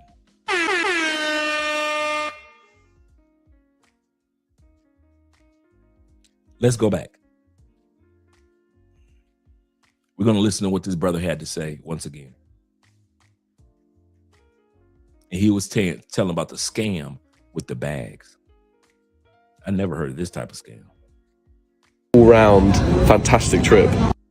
I cannot believe that I've lived in Thailand for the past 4 years and I had absolutely no idea that this scam existed. But apparently it's a real thing and it's very serious. And if any of you out there know anything about it, drop me a comment or a DM or something, because I need to know if this is true or not. So apparently, if you go to some of the local markets here, the sellers have a system where they'll give you a different colored bag based on how you negotiate with them. So a red bag means you're an aggressive negotiator, a green bag means you're a pushover, and a yellow bag means you're somewhere in the middle. And this means that when a seller gives you one of those bags, all the other vendors in the market know exactly what kind of customer you are before you've even started talking. That means they know when they're wasting their time, when they're not wasting their time, and exactly how to approach you to get as much money off you as possible. Now that I'm saying this out loud, this is no different to a club card system at a major supermarket in the UK like Tesco. Is this a scam? Is this not a scam? Is this even real? Do you know anything about this? Let me know in the comments. I'm really keen to know. Oh no. Unlucky. I hear the Thai police officer said finding the biggest scam in Thailand, meaning that the police officers might pull you over, and I'm just saying might pull you over, and you might have to come out a couple dollars out your pocket. Now, check it out. The dude doesn't have his helmet on, right? So the Thai police officer does have a right to pull the guy over. But here's the kicker. You ready? How come they only sell it as if this scam or police pulling you over only happens in DR or Colombia or Mexico? See, there's plenty of content out there about the police out there. They'll pull you over, or they'll talk about Africa. Yeah, the police over in Africa, they'll pull you over on your motorcycle and they'll ask you for money. True. police in Colombia will pull you over and they may ask you for a few dollars. If you broke the crime and you're like, I don't want to, I don't want to pay no fine, I'll just go ahead and pay the police officer. Could be true. I say it could be true. Well, in DR, a couple times I got pulled over and I had to, pay the officer not to go get a ticket. That could be true with some officers, not all, but some officers in these countries. How come y'all sell it as if it never happens in Southeast Asia when we're looking at it right now? We're looking at it right now. So how come y'all act like it happens in our countries, but it doesn't happen in the never, never land of Thailand? It never happens in the never, never land of the Philippines. It never happens in Vietnam. It's a wonderful place to be. In Korea, Malaysia police wouldn't dare do that. Not the Malaysian police officers. The police officers in Indonesia are full of peace and love. They wouldn't do that. There is no place where there are 100% good cops. And there is no place with 100% bad cops. All countries and cities have some great officers, and all countries and cities have some officers on the take. Training Day, anyone? Training Day with Denzel Washington? Was that not based off a true story? For some of you guys that don't know, that was based off a true story. I actually saw the documentary behind who the guy that police officer actually was in LA. So if you guys don't think that Training Day was based off of truth, it was actually, they narrated it for a movie, but the officer that Denzel played, that corrupt officer, actually exists in real life. There is no country, no city where you will not find good officers. And there are no countries and no cities where you may not sometimes find corrupt officers.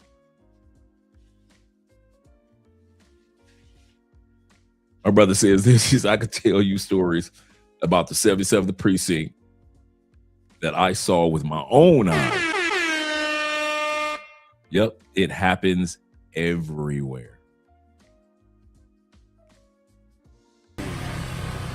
Naughty boy, naughty, naughty. No helmet, no good. No helmet equals fine. How you doing? Not fine. Naughty, oh, another one. Oh my God, the police are making a killing today. Always wear protection, people. Always put your helmet on. Do not fall for the scam in Thailand. It's the most common one that every single... Not an ATM scam. Not in Thailand. Say it isn't so. Only ATM scams happen in Colombia. Wait a minute.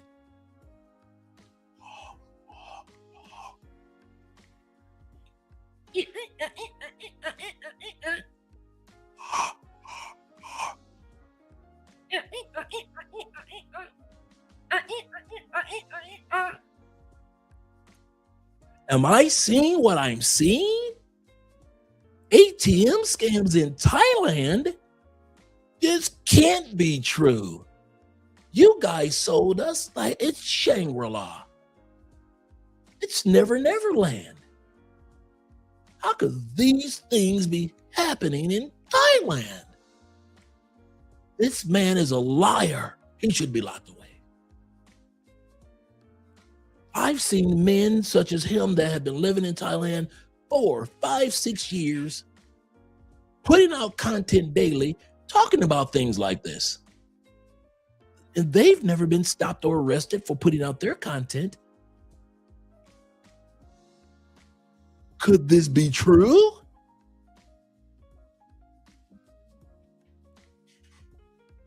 My point is, there is no place for stupidity in any country.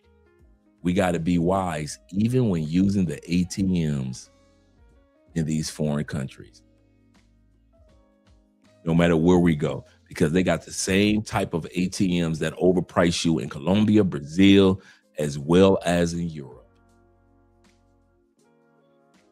Let's continue on.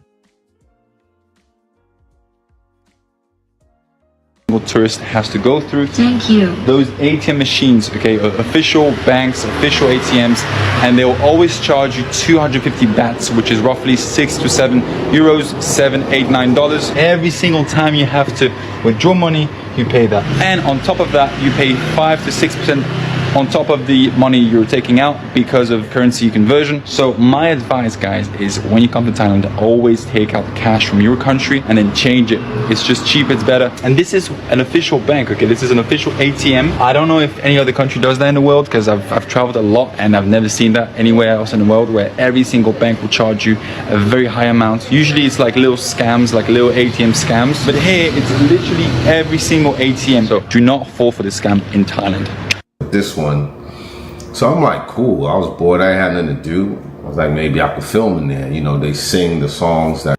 What did I say about robberies in Colombia? How often do you guys hear me say guys get robbed the most that are bored? The two guys that get robbed the most in South America. You ready? You ready? I could add 3. A, the guy that lets his guards down because he's been to that country so many times that he thinks he knows everything. The guy that's been to DR 15 times and think he can't get robbed on the 16th time usually get robbed on the 16th time. 2, the guy that's overexcited about any country. If you're a man or a woman that is too excited, your first days in Medellin, you are easy pickings. Your first day in Rio, bro. I'm in Rio. I'm in that Rio. I'm in Brazil. Right? Easy pickings. Number 3, and I've been saying this for the longest, and you guys have not been listening. The bored brother. How many times have we seen a video on Obi Land or this channel or DC Rob or Razor Rays where a guy says, I was bored, so I reached out on Tinder to some chicks and she came over with her friends and they drugged me. I was bored and I did this. I was bored and I did that. Those 3 men are the easiest prey. The dude that thinks he knows everything because he's been there so many times and he let his guard down. The guy that's so excited, can't nobody tell you nothing because you're so excited. And the dude that does things out of boredom. You are the 3 easiest tricks and easiest licks in every country. It is always you guys. 90% of the dudes that get robbed and drugged in Colombia falls up on one of those categories. You either think you know everything, you either too excited about these bitches, or you are bored and you got like 2 more, leaving Colombia tomorrow morning, man. I ain't doing nothing, man. Let me go on Tinder. Let me go ahead and go on Tinder. Yep, that's a good way of putting it, brother. They food. You guys are food. Pray. I've seen it so many times. Dudes get drugged the last night over. What do I always say? The biggest scams and the biggest robberies take place during the first 3 days of your trip or the last 3 days of your trip. Here we go. When I was in the feds for 10 years, you knew who was going home. They didn't have to tell you they was going home. They can be a dude that's loud as Chris Tucker.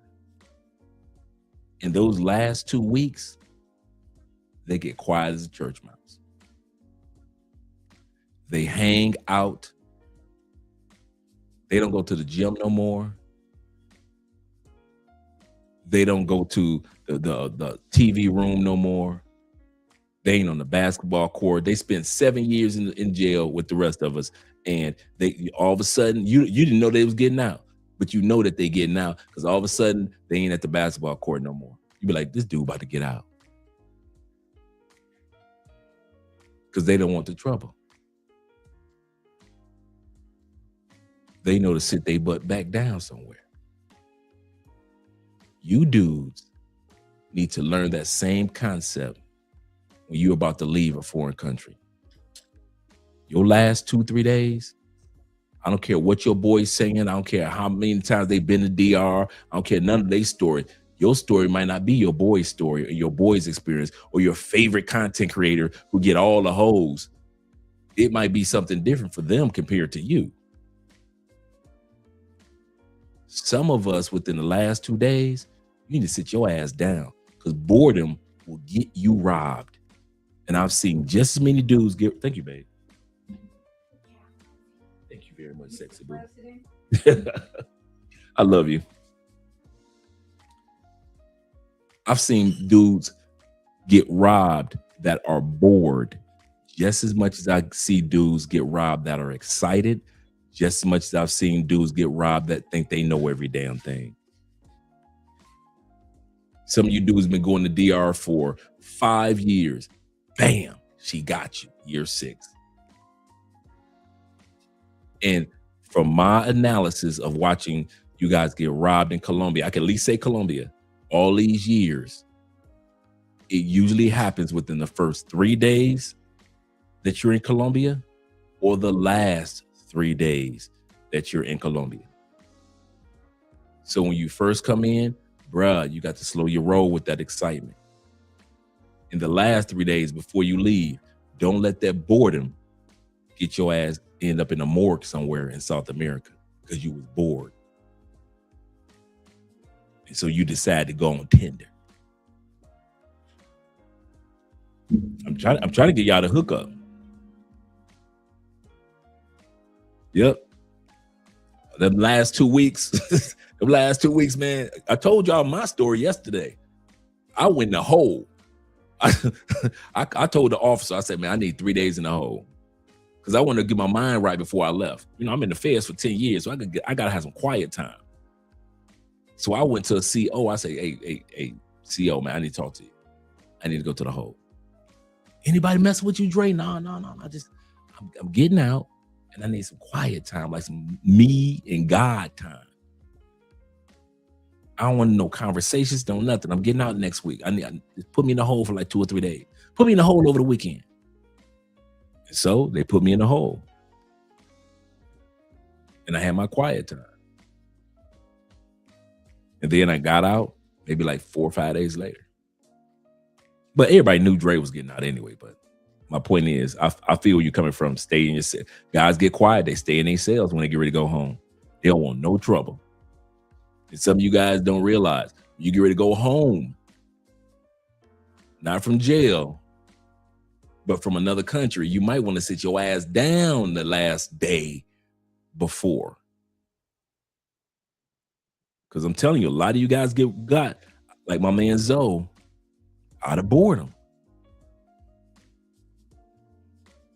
Let's bring it back. And I've never seen that anywhere else in the world, where every single bank will charge you a very high amount. Usually it's like little scams, like little ATM scams. But here it's literally every single ATM. So do not fall for the scam in Thailand. This one.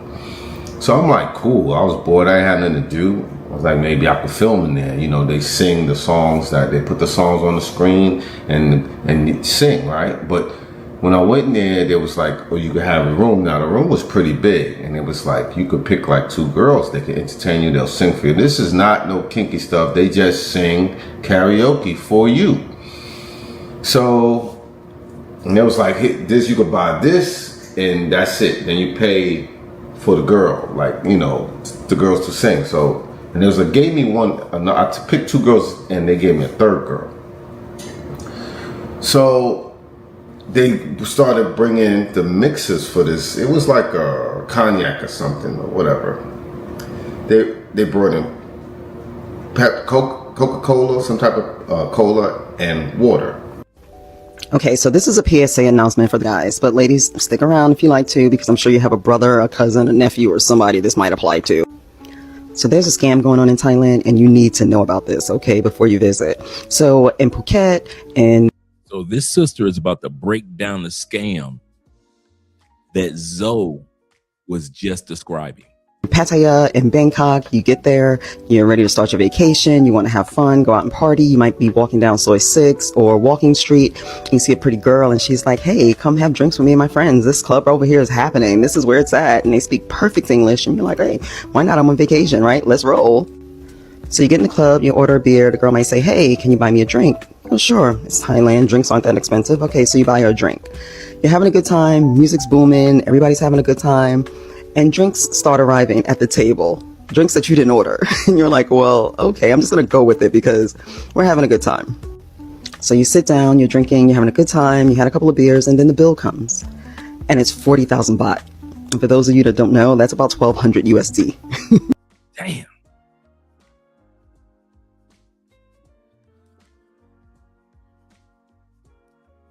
Remember a couple episodes ago, I said that there are certain things I'm not a professional at. And I ain't got no problem with saying that. I'm from the States. I'm a saber-toothed tiger. I'm used to approaching women. So when it comes to pay for play, I ain't gonna even pretend like I knew what the hell I was doing in that world, right? That's probably why I wasn't really got into it, because I ain't gonna lie and say, yeah, I know because I'm American, I got money in my pocket, I know everything. Nah, bruh. One of the reasons why I never got too deep off of the pay for play like that, I didn't know what the hell I was doing. I'm used to conquering pussy, not buying pussy, right? Let's be for real. Most of you stateside dudes, man, y'all used to meeting a woman, greeting a woman, y'all might get to know each other, then the intimacy happens, you know, that night or a couple nights later. Right? That's what we're used to. We ain't used to going to no damn brothel. I ain't never been to no brothel in the States. So for me to come to South America and pretend like I know how to walk the world of pay for play, that would have been a barefaced lie, right? So why do y'all do it? I never had enough money that could cover up that lie that I didn't know what the hell I was doing in the brothel world or the pay for play world. I could have 50,000 in my pocket. And I'm exaggerating, of course, but that still doesn't make me a professional when it comes to understanding how to walk the world of pay for play, right? Some of you ex-military brothers, you know, you got more experience. Some of you guys that's been traveling a while, you got more experience. But when I left America, even though I had traveled to other countries, when I got to Colombia, I ain't gonna even sit up here and pretend like, yeah, I've been doing pay for play my whole life, man. I got this down to a science. No, I mean, and I'm gonna tell y'all something for real. If I was single, I would not fuck with bar girls if I was in Thailand. You know why? Seriously. Because I don't know shit about fuck with no bar girls in the States. I grew up my whole life. I ain't never seen no goddamn chicks that are professional that sit in bars for me to walk up and buy her some damn drinks. Now, if I was raised around that, that's one thing. But for me to bring my black ass to Chicago and expect Chicago chicks to be waiting in the bar as a bar girl. That's one thing to buy a chick drinks. We all know how to do that. But I'm talking about like this is her job. I ain't never been to no club in the States where it was her job for me to buy her drinks. I ain't never been to Indianapolis, shout out to Indy, and it was a chick's job for me to buy her drinks. I ain't never been to a club or a restaurant in Houston where a bunch of women were standing outside and it was their motherfucking job to convince me to come in to buy them a drink. Right? I mean, let's be for real. So how the hell I'm gonna get to Thailand and act like I really know what the fuck I'm doing when it comes to these bar chicks? If I ain't never experienced that shit when I was in UK, if I was raised in the UK, I ain't never experienced nothing like that. if I was raised in Canada. They ain't got no damn bars in Canada with bitches standing in front of a bar talking about, "Pay, come in the bar. My job is to have you spend money." What? Maybe some shit like that. Maybe in Miami where they hire girls to come in, attractive women to come in, kind of like feel a crowd type of thing. But I don't think Miami got it. Let's be real, guys. I'm being honest. Take it from the Florida boy. I don't know any spots in Florida that I know of where you got bad bitches standing right in front of the bar, wooing you to come in so you can buy them drinks.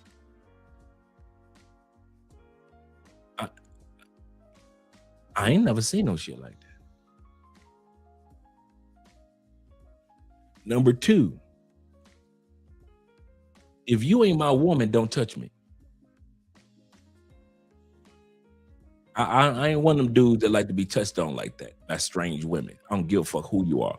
Unless we dancing as a stranger, that's one thing. But don't put your hands on me, because if you put my hand on my thigh, I might think you robbing me from my hip. I'm from the east side of Detroit. I already know the Lord. You one gonna come from this side, so I gotta look back here too. So to alleviate all that, bitch, don't touch me.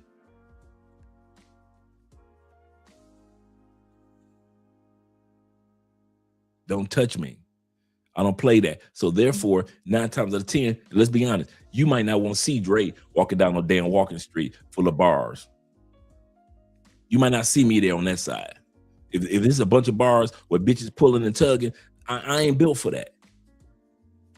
See, the one thing that you'll always hear me say on this channel, what I'm built for and what I ain't built for. I ain't built for a bunch of bitches grabbing all on me, because I don't trust a bunch of bitches like that.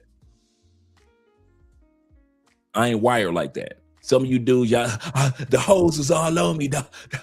I went to Thailand, man, and them hoes was all on me, dog. They was all over me. I was like, damn, they just get off me. Get off me. Get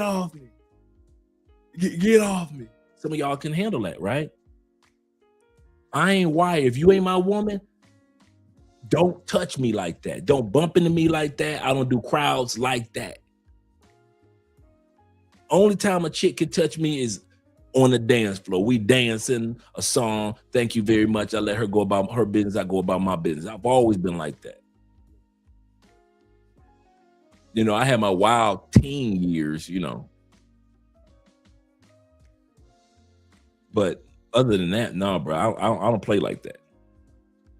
I don't play like that. So my point is, I know I'm not the only dude that knows I'm not built for no fucking bar girls. Just like I'm not built for pay for play. I am not built for brothels. That is not my world. If I was single, I would still be meeting women on a regular way. Excuse me, miss, what's your name? Where you from? Can I come? Can I take you out tonight? To the movies, to the park. I'll have you home before it's... That's me. That's me. I ain't got to be all over Tinder, thirsty in the motherfucker. Fuck that. I'm just not wired for, if I ain't getting no pussy now, I'm going, man, fuck it. I'm going to the clock tower in Cartagena and give me some bitch off the street. I ain't wired like that. And that doesn't make me better than any man that does pay for play. I'm not saying that. Some of you dudes can do it, and that's fine for you. But me, you will never see me pretend and act like, yeah, in Colombia, I got this. If I was single, hell no, I ain't got that world. That is not Andre. It is not. That shit just don't, man, I'm a fucking lion, man. I'm a hunter. I love the exchange of numbers and getting to know somebody and hanging out with this chick and getting to know that chick. That's me. Same thing in Thailand. Bitch, if I want to offer you a drink, I would offer you a drink. But if it's your motherfucking job to scam me out of drinks, hell no, get the fuck out my face. And so maybe I'm gonna tell y'all something seriously. If I was single, maybe that part of Thailand, I'm not saying all of Thailand, but that part of Thailand might be a part that I'll very rarely visit. You might rarely see Andre in a walking street type of environment because that's just not me. To where, like my brother said, they're aggressive. I'm not, dog. If they like that, yeah, that's what I'm saying. I'm not trying to, let's put it like this. I'm not that dude to go in an area knowing that that's how the area is and then act like an asshole when I'm in that area. You know, Andre, if you go to Thailand and you go to Walking Street as a single man, let's say if I was single, a single man, and those women become aggressive, you cannot cuss them girls out, Dre. You know that's their job. You watched enough videos that told you if you walk down this particular street, the ladies are going to come your way, Dre. So if I get mad and I'm cussing out the lady, get the hell off me, I told y'all, yeah, that's my fault. I'm wrong now. I'm wrong now because I shouldn't have been in an environment that I knew was not conducive for Andre. That's why you'll never see me down at if I was single, you would never see me down in Parque Yeris, except for during the daytime, because I don't, that nighttime thing. And sure, to be honest, Parque Yeris is kind of sketchy in the daytime. To be honest. But you see me there in the daytime hitting a few restaurants and things like that. But as far as really, it's just not me, bruh. And some of you guys, you don't want to admit in public to your boys or whoever it is, hey, shit, I'm like Dre, man. I ain't good at no fucking buying bitches. I am not good at that. So if y'all ever think Andre ever walk around, if you ever wonder, do Andre got any bad women stories? I really don't. I really don't. And if I was at Walking Street, I wouldn't go there because I would not want to disturb that atmosphere, knowing that that atmosphere is not parallel to who Andre is. So who the hell am I to go there, act a fool, cussing out women for touching me when I shouldn't even have my ass down there if that's not my groove, right? Now I'm the jerk for going somewhere that I knew I had no business going there. Some of you dudes ain't got no damn business. My point in that rant, some of you dudes are just like me. You ain't got no damn business buying pussy in South America, buying pussy. Now, I ain't saying about all dudes. Like I say, most dudes can do it well. But there are some of us dudes, we are horrible when it comes to buying pussy. And we are horrible in walking streets in Thailand. Horrible. We don't know what the hell we doing. And we end up getting scammed and getting hustled and getting robbed, just like our brother Zoe. And he thought he would just listen to some girls singing karaoke. The white dudes thought they would just listen to some girls doing karaoke. And they got their ass whooped. Me, I wouldn't even been there. You know why? Because I ain't good at it. Hey, Dre, let's go to this club, man. They sing karaoke to you. In my mind, I'm like, why would I pay a bitch to sing for me? This ain't no concert. I didn't come here for no damn concert, for no chick singing songs be a cover singer. I didn't come here for that. It's hot as hell. I came for something else other than just being around up under the ladies all day long. Let's go here, let's go there, man. I've been trying to see some of these beautiful islands in Southeast Asia that they got, man. I ain't trying to just do one location and be in a dark ass room with a bunch of bitches. But that's Andre. I'm gonna say that again. That's just me. And I know I'm not the only one that's wired like that. If I'm in beautiful Southeast Asia, man, the last thing on my mind is a bitch. I can always get a woman. Sun got to go down. I can get a bitch at night. I get a bitch in the morning. But I'm not about to sit up there and be in Southeast Asia for the first time in my life. I want to go where Bruce Lee was kicking some asses. I want to go to the area of Japan and China. I want to go where I saw Jackie Chan, spots that look like Jet Li would be practicing type shit.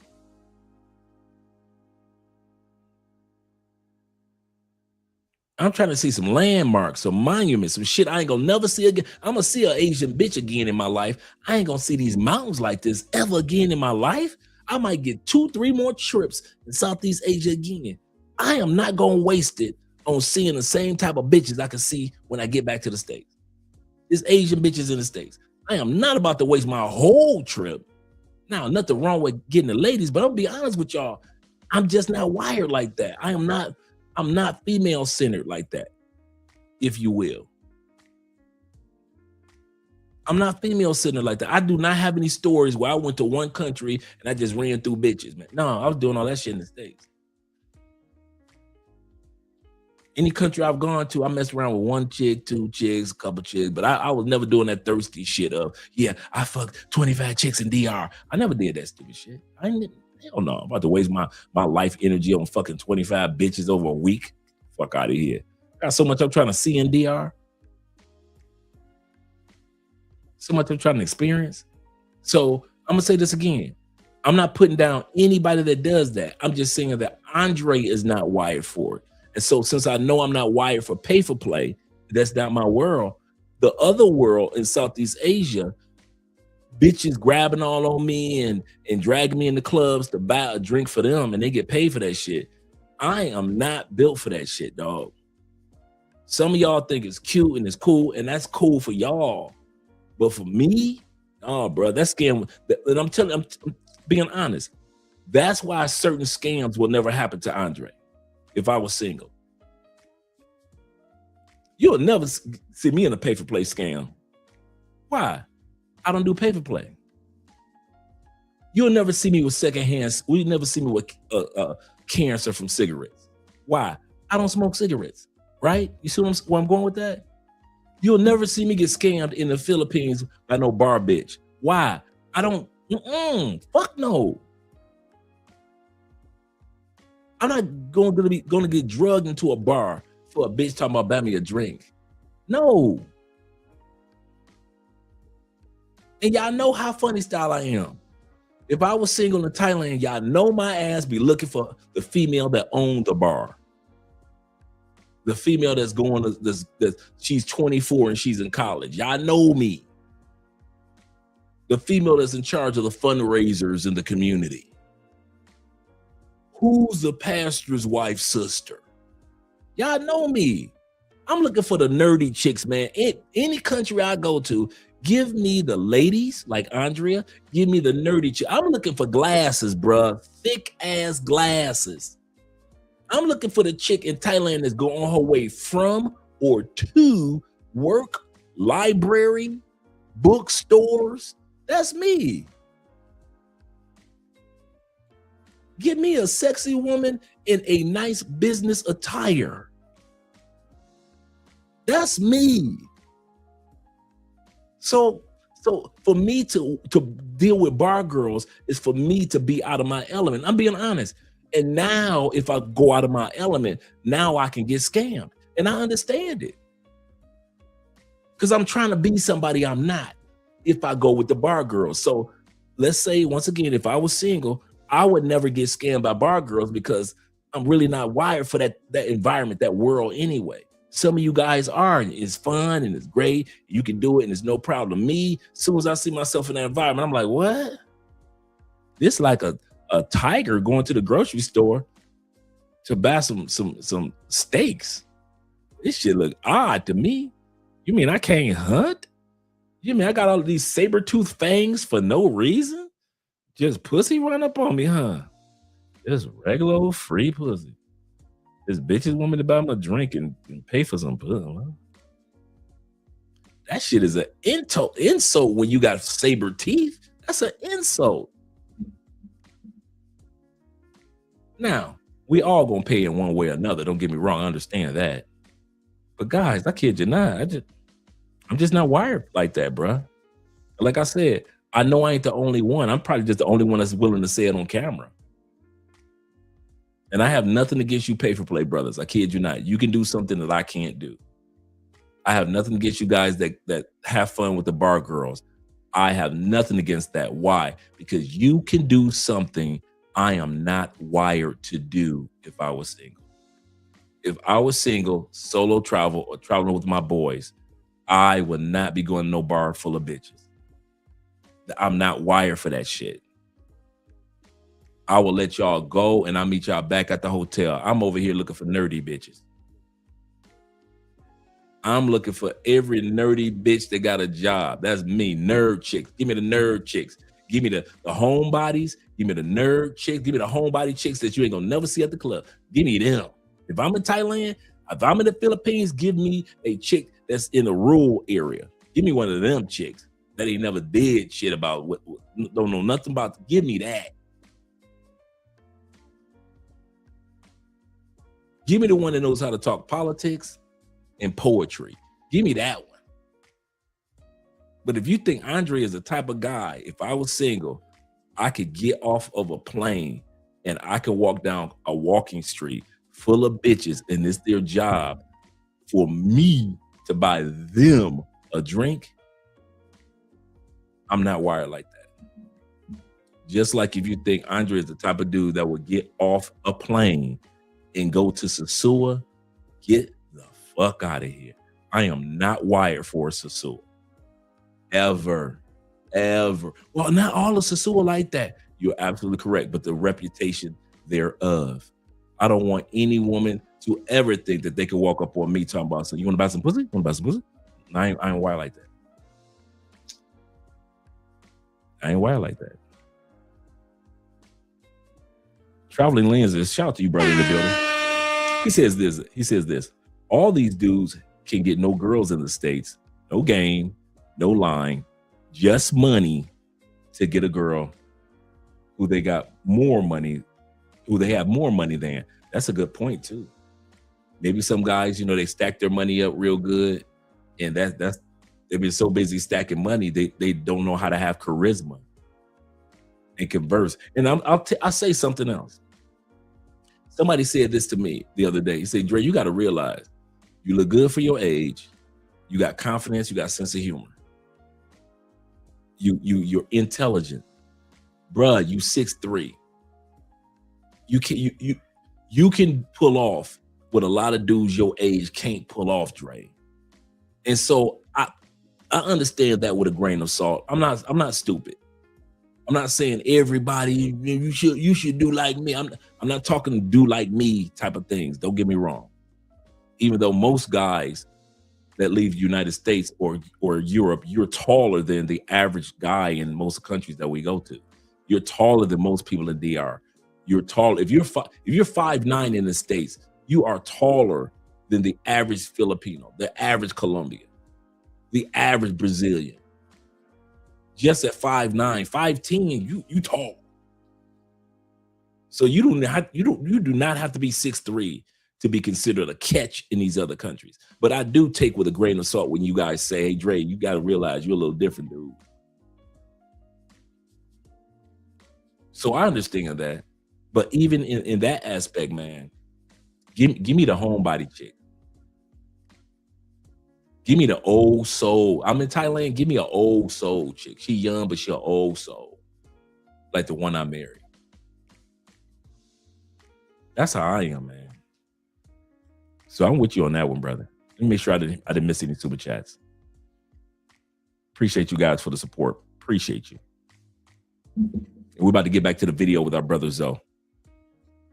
He said, someone who knows all about bottle girls. Yep,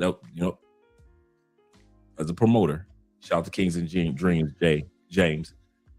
He says this: as someone who knows all about bottle girls, bartenders, VIP service, etc., because I've seen, managed, promoted, hosting for 20 plus years, do not ever get comfortable dating them seriously. They hustle. You've heard it from the man himself.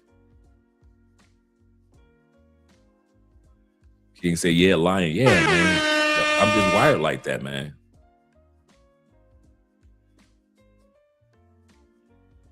Paying for some?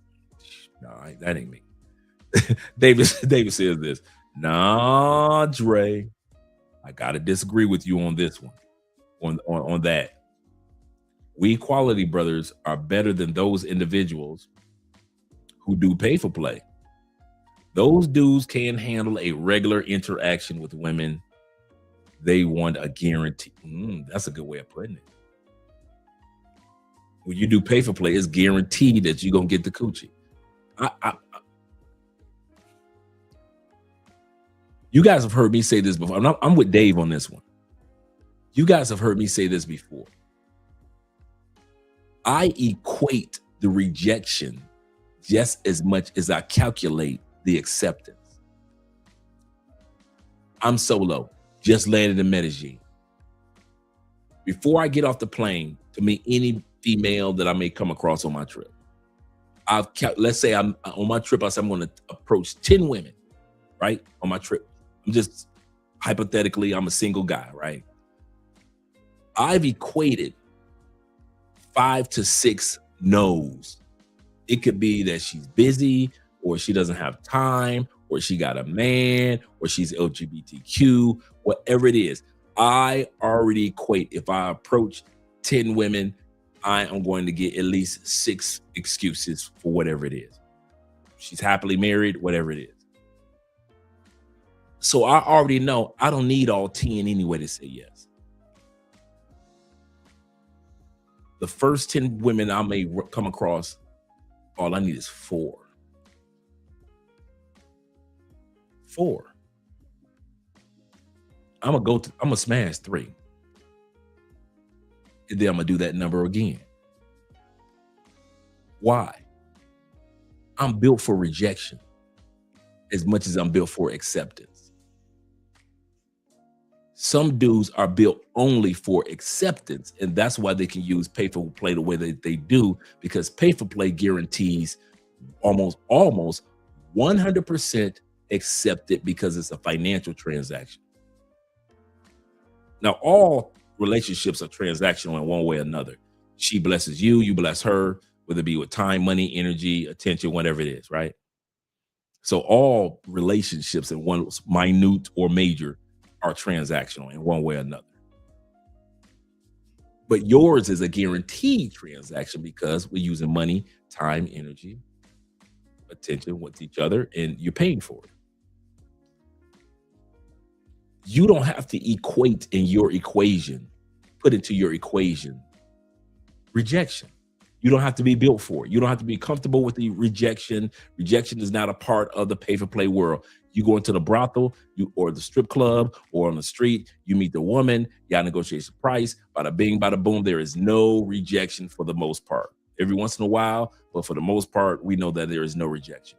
Me and other men, we have already calculated that not every chick we meet will be interested, and it's all right to us. We have no problem with the rejection or the acceptance part. It is what it is. I know women that will not date handsome men. He look too good, girl. He gonna be cheating. I know women that like big boys. He look like a cute little teddy bear. And as a bear, he big enough to, he cornbread fed. If somebody mess with me, he look like he gonna hurt somebody. So I know women like they like their men built like big cornbread fed bears, right?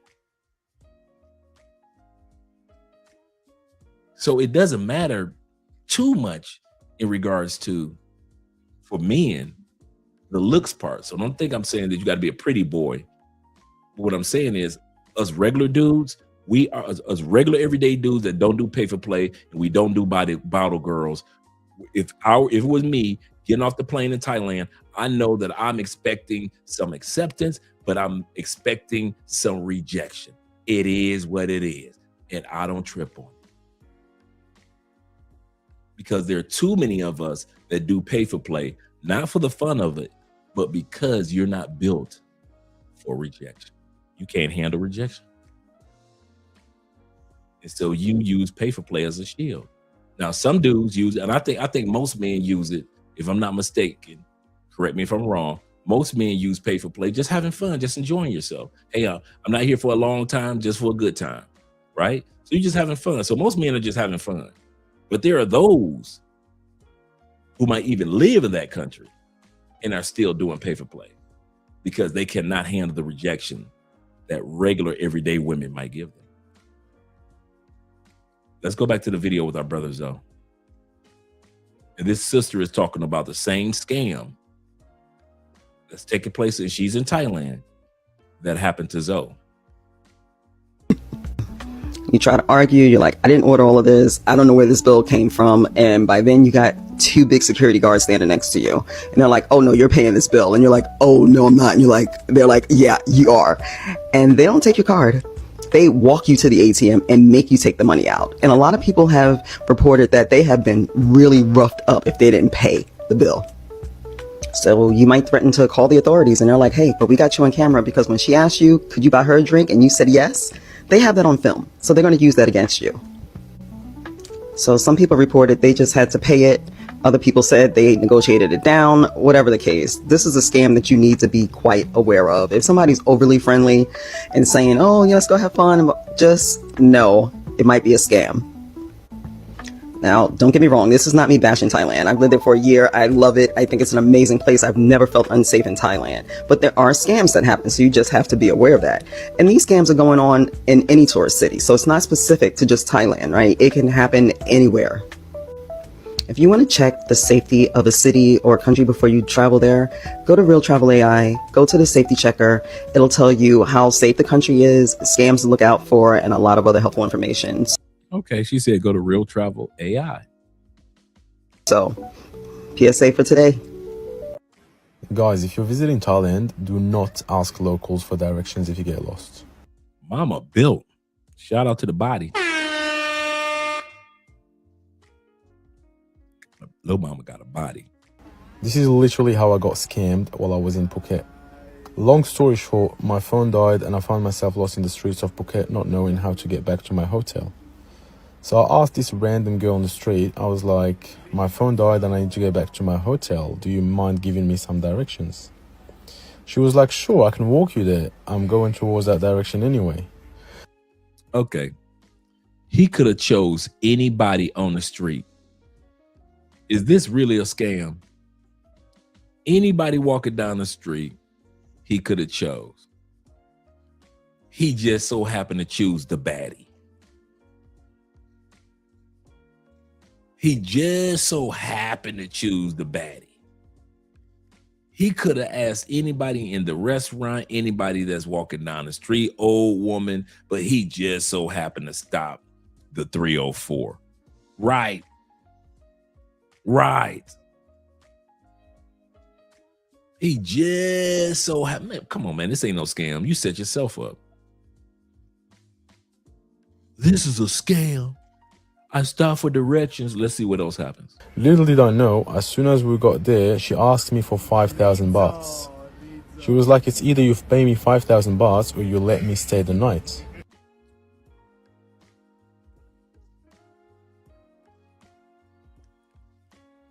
Right. Who's his cameraman? And what type of scam is this? You either pay me 5,000 baht for giving you directions, or you let me stay the night and give you some coochie. What type of... This is not a scam, bruh. Don't ask a girl that's sexy for directions. Why, my friend? Because she's going to give you the directions. She's going to walk you to your Airbnb. Really? And guess what else she does? What? She says either give her 5,000 baht or let her stay over to give you some coochie. No. Right. This is exactly how I feel. This dude is a damn dummy. Why you asking a chick on the app for any type of directions? And I think it's cap too, brother. I think it's cap too. Shout out to T-Mac in the building. Right. The concierge services. Gave the concierge services. Oh, you stupid T-Mac. For his directions and full service. He didn't have to order the coochie to come. She Ubered that coochie. She gave him the Uber Eats. 007 says this. Shout out to 007 in the building. He said if Dre ever finished Theo's class, which I'm actually got homework to do tomorrow morning, actually. Me and Andre were talking about it. Shout out to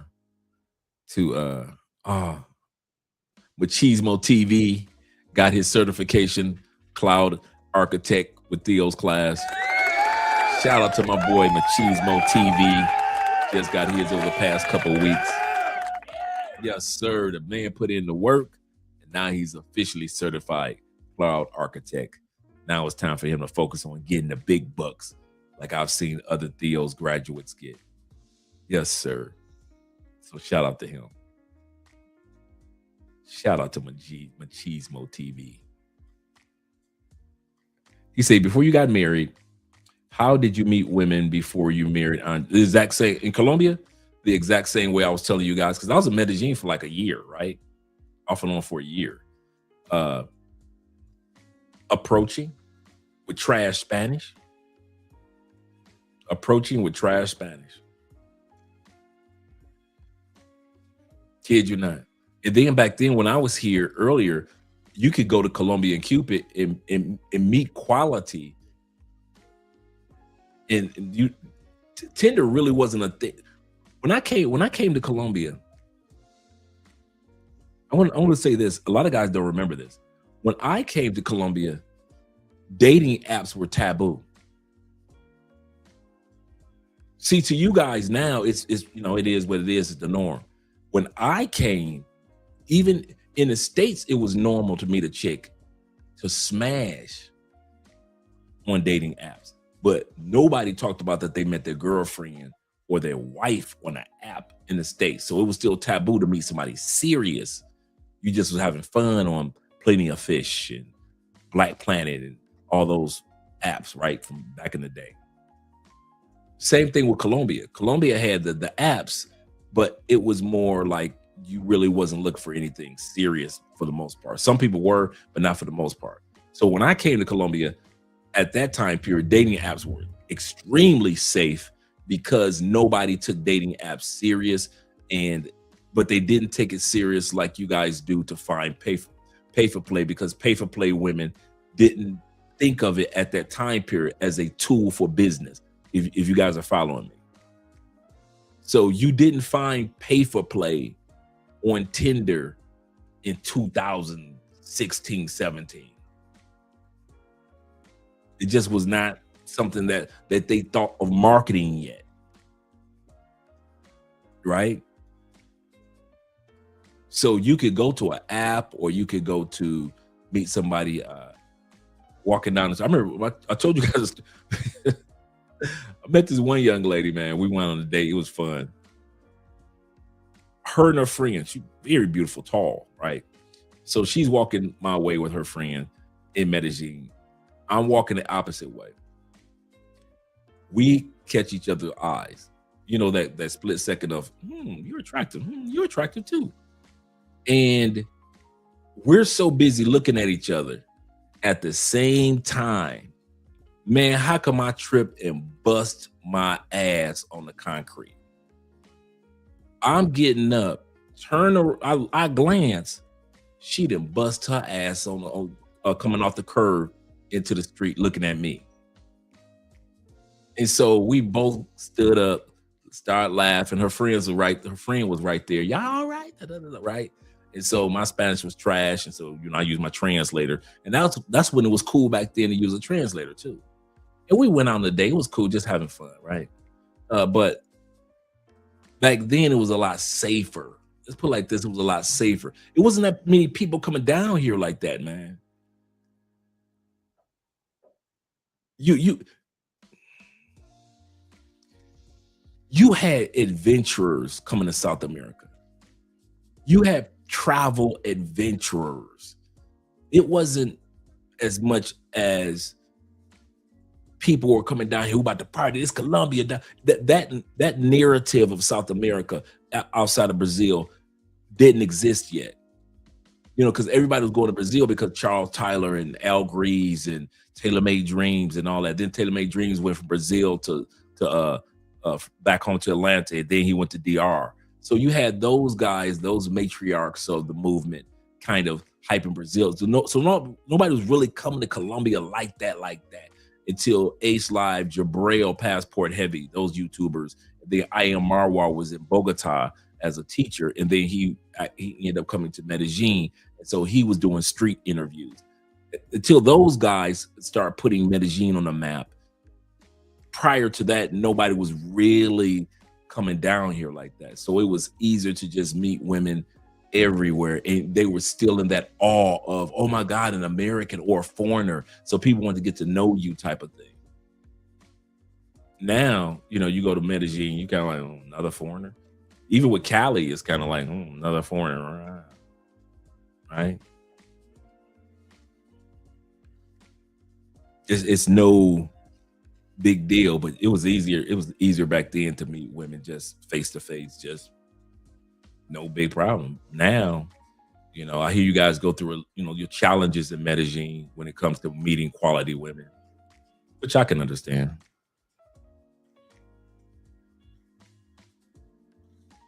Yeah, yep. Good call. Not really. Good call, Kings and Dreams. And you were right. Right after 2019, ish went wild. Absolutely correct. Right after early 2019, and then for that whole year, you could see a shift in Medellin and just in Colombia in general. And then once you start coming down to, thank you very much, brother. Thanks, Kings. And once you start coming down to Medellin after the pandemic, or Colombia in general, completely different country as far as tourists. King says this. Thank you for letting me know that, brother. For the $2 love, he say, be witty, smart, dress well, and solid mouthpiece. There you go. And also how you use some cologne. Cologne of the night is African Wolf. Not African Wolf, the African Leather. Think about African Wolf, my YouTube buddy. So African Leather by Mimo, about $300 bottle. They have a clone called African Leopard that it looks just like this bottle, but it is just as good for $40. So you get African Leopard that looks just like this. It smells just like this. You can see I'm almost done with the bottle. And this original costs $300, but you can also get the clone for $30. This is African Leather, and the clone is African Leopard. That's the cologne of the night. So you got to make sure you smell good, because Latin women love men that smell good. Let's go back to the video.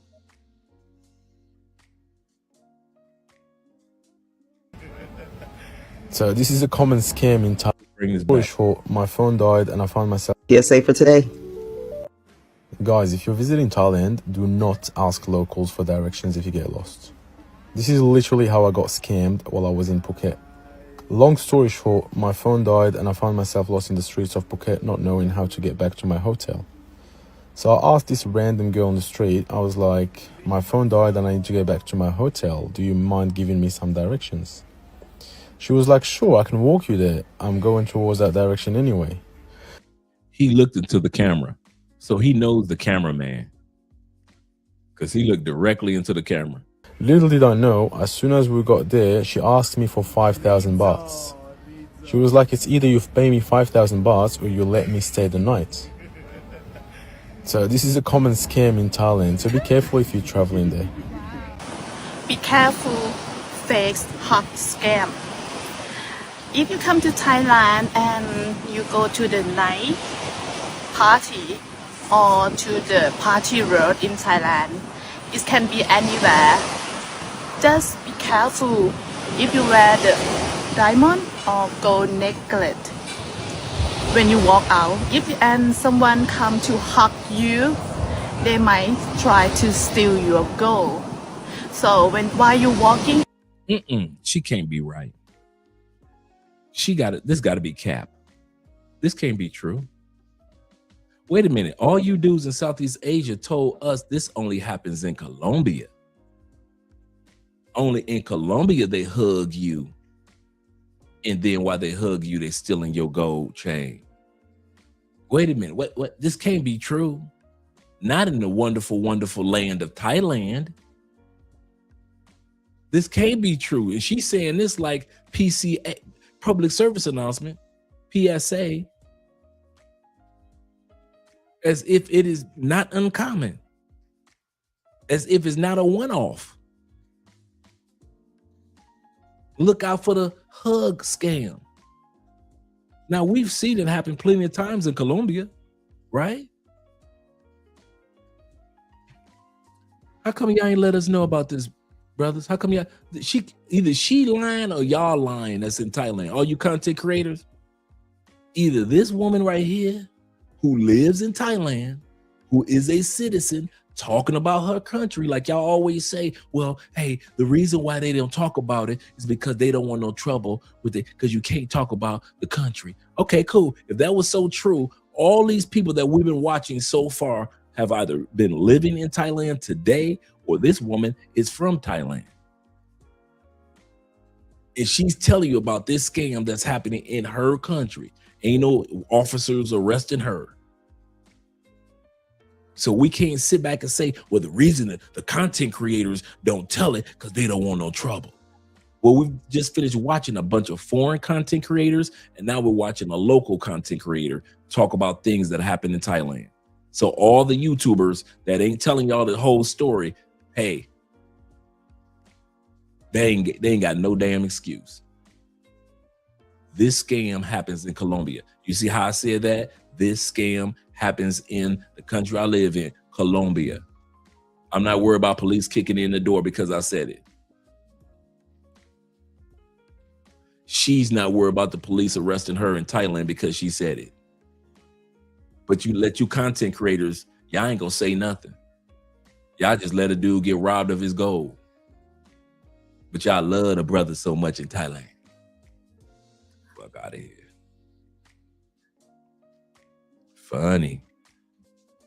Let's go back. Let's listen to what the beautiful lady had to say once again. Party or to the party road in Thailand. It can be anywhere. Just be careful if you wear the diamond or gold necklace. When you walk out, and someone come to hug you, they might try to steal your gold. So while you're walking on the road, and then it has some person that's come to you and hug you, be careful that and your necklace or your bracelet that made from gold might be disappear. This happens with many tourists, especially whoever that wear something expensive and go out at night time.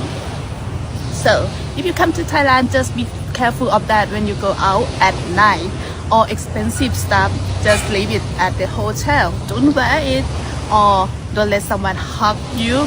Wait a minute, did she say don't wear it? This got to be fake. This cannot be a person in Thailand that's saying you can get robbed of your gold and don't wear it, keep it in the hotel. Wait a minute, she got to be in Brazil. This got to be Brazil, right?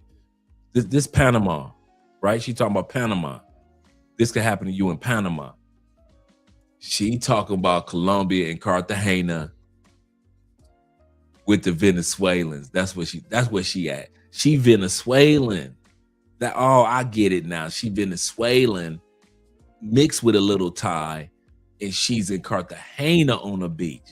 She ain't talking about, she can't be telling y'all that in Thailand, you need to leave your gold in your hotel room if you're wise. No, y'all told us that Thailand, y'all could wear your gold chains like LL Cool J and Run DMC back in the day. You could wear gold like Busta Rhymes back in the day, Mr. T back in the day, Dana Dane. Y'all could not Dana Dane, but Slick Rick the Ruler. Y'all told us that in Thailand, I do not have to worry about my gold. Ain't nobody gonna try to scam me, rob me, hug me, take it off my neck like in Colombia. Wait a minute. Either she is lying or the content creators in Southeast Asia have been lying to us. So who's lying? The Thai chick or all your favorite content creators in Southeast Asia? Which one is it? Because we've been on here for almost 3 hours, and it's been scam after scam after robbery after scam after robbery after scam. But y'all ain't tell us everything you guys are hearing tonight. We have barely heard or never heard before. So all your favorite content creators ain't putting, what's going on? I love you, brothers. Y'all my family. What the hell? What the hell? What in the hemoglobin and haberdashery?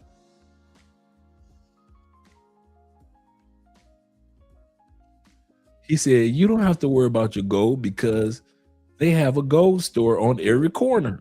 I know, right? Dre, where you go? They've got a gold store on every corner.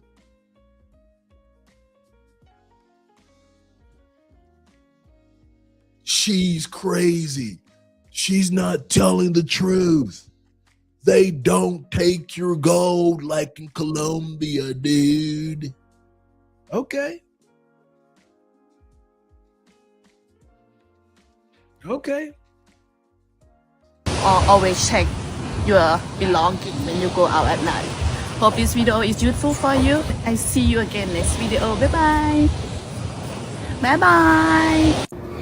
And then they're singing, and I'm filming them, you know. I'm filming them with my phone, and I'm like, okay, this is some cool content, you know, I could show people. So, but I noticed that, and they have a cart right near the door of the room. And I noticed the guy keep coming and opening more waters and opening more sodas. And I'm like, she's like, a girl trying to tell you, drink up. And I'm like, relax. You know what I'm saying? I sip my joint, relax. And I'm looking, so they singing, and one girl's quiet, but she looks like worried or something. I'm like, okay. So I see them, the dude in the door and I'm like, yo, it's like they were literally, they had opened a half dozen or more colas and waters, and it wasn't even that many of us in the room, and I definitely wasn't drinking no colas and no waters. And I'm like, why do they keep opening up all these, you know? And the girl, like, this girl was like the mama san to the girls, even though she was pretty and young. She was a little older than them, and she kept trying to drink, and I said, damn, I feel like I'm getting scammed, right? The most common one that I've heard is they tell you one price. So he knew that he was in the wrong area. He said this.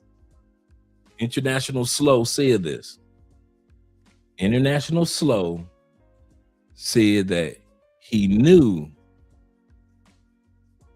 that he shouldn't have gone to where the driver told him to go. He knew that he could get scammed. He noticed all these drinks being opened, even though it's just him. They're bringing drink after drink after drink, even though it's just him, while the girls are singing karaoke. And then he knew or noticed, wait a minute, this could be a scam. Guess who is getting the bill for all that bottles popping? Absolutely correct. You tell them you go into a spot and they just bringing stuff to you and you're not hitting the pause button. You're not hitting the pause button. Pause. I didn't order that. Bitches, stop singing. Stop all that damn singing. Shut the fuck up. I did not order that. I did not order that. And I did not order that. So here's what we're going to do. I'm about to pay this bill and I'm getting the fuck up out of here. before y'all bring 12 more things out here.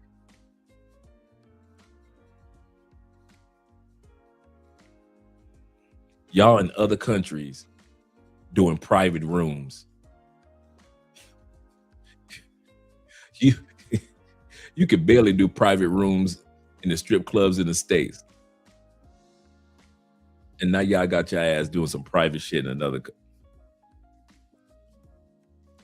He said, what's getting lined up? Sounds like you're ready to explain or trying to explain. Hell yeah. Cut that music off, all that damn singing. I ain't trying to hear that shit. I'm going straight to the mama son. I'm going straight to Mama Say, Mama Saba Makusa. Mama Say, Mama Saba Makusa. I'm going to the mama son. Hey girl, what's with this shit? And you solo by yourself. If I'm by myself in another country, I ain't drinking that heavy anyway. I'm gonna tell you that now. You might see me with some goddamn tea in a club. This nigga got tea. Zoe is the corniest passport bro. He's too old for this. We all, yes, many of us, that's another thing. That's a good point, brother. Some of us are too old to be out here in them streets like that on some bullshit. Traveling, yes. Doing shit that the 20-year-olds do, no. The 30-year-olds do, no. You hit 40, your adventures in other countries got to start shifting, man. It's got to start shifting. I'm too old for this passport life. I don't think I'm too old for it, but I'm too old to be getting scammed. A lot of us, man, just too old. Yeah, yep. They saw food. They saw him. They saw a meal. They saw morsels. They saw victuals. Big Brother in Life says, Zoe need to sit his ass down somewhere. Old paw ass. Yeah, man. You see, I ain't got no problem being paw. Hey, we out here your boy talk about. I'll talk about when I first went to Medellin, me and Ace Live acting the fool. And then all my adventures, and now where I'm at. Married, going to church, right? Traveling the world with my wife, right? I just sat my ass down somewhere. I ain't got no problem with sitting my ass down. So I don't know why y'all try. And you ain't got to get married and you ain't got to go to church, but you do need to sit your ass down somewhere. Some of y'all dudes doing it the young man's way. And all of this travel happens in waves and stages. It is not my job to try to keep up with you young brothers that are single. That is not my job. My job is to be happy for you dudes and probably encourage you guys on how to do it safely. But it is not my job to say, shit, if y'all fuck 20, I'm fucking 30. No.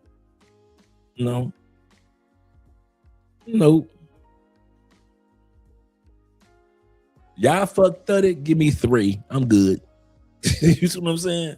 If I was single, I'm in Thailand, y'all like, man, I'm fucking 30 bitches this week. I'm fucking 3. 3 regular chicks that I met coming home from work.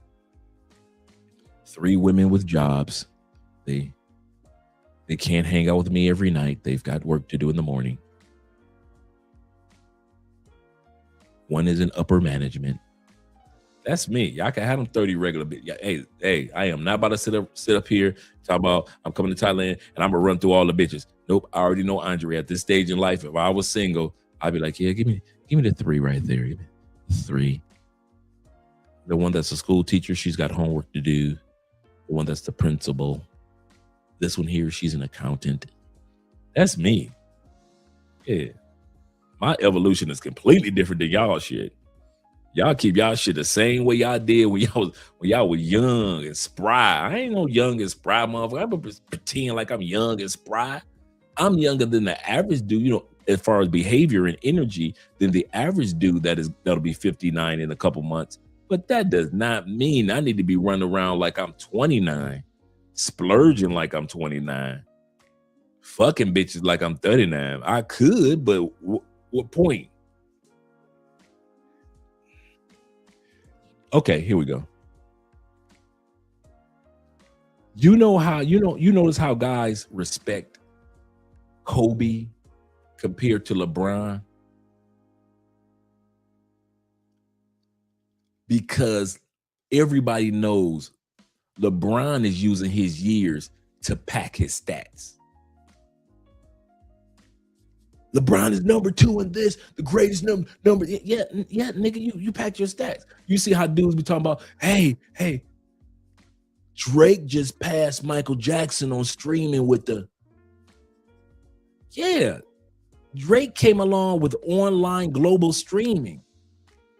Let y'all asses have to do what Michael did, something that Drake couldn't have never done. Michael Jackson got motherfuckers to put on clothes, get on a bus, a bike, or in a car, drive to a record shop,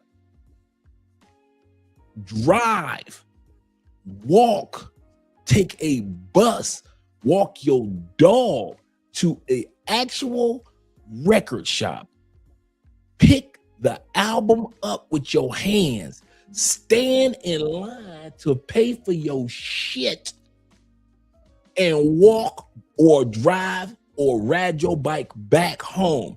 Drake ain't never did that shit. If you had to get in your car to drive to get a fucking Drake album, Drake would not have none of them numbers. In other words, Drake padding his numbers.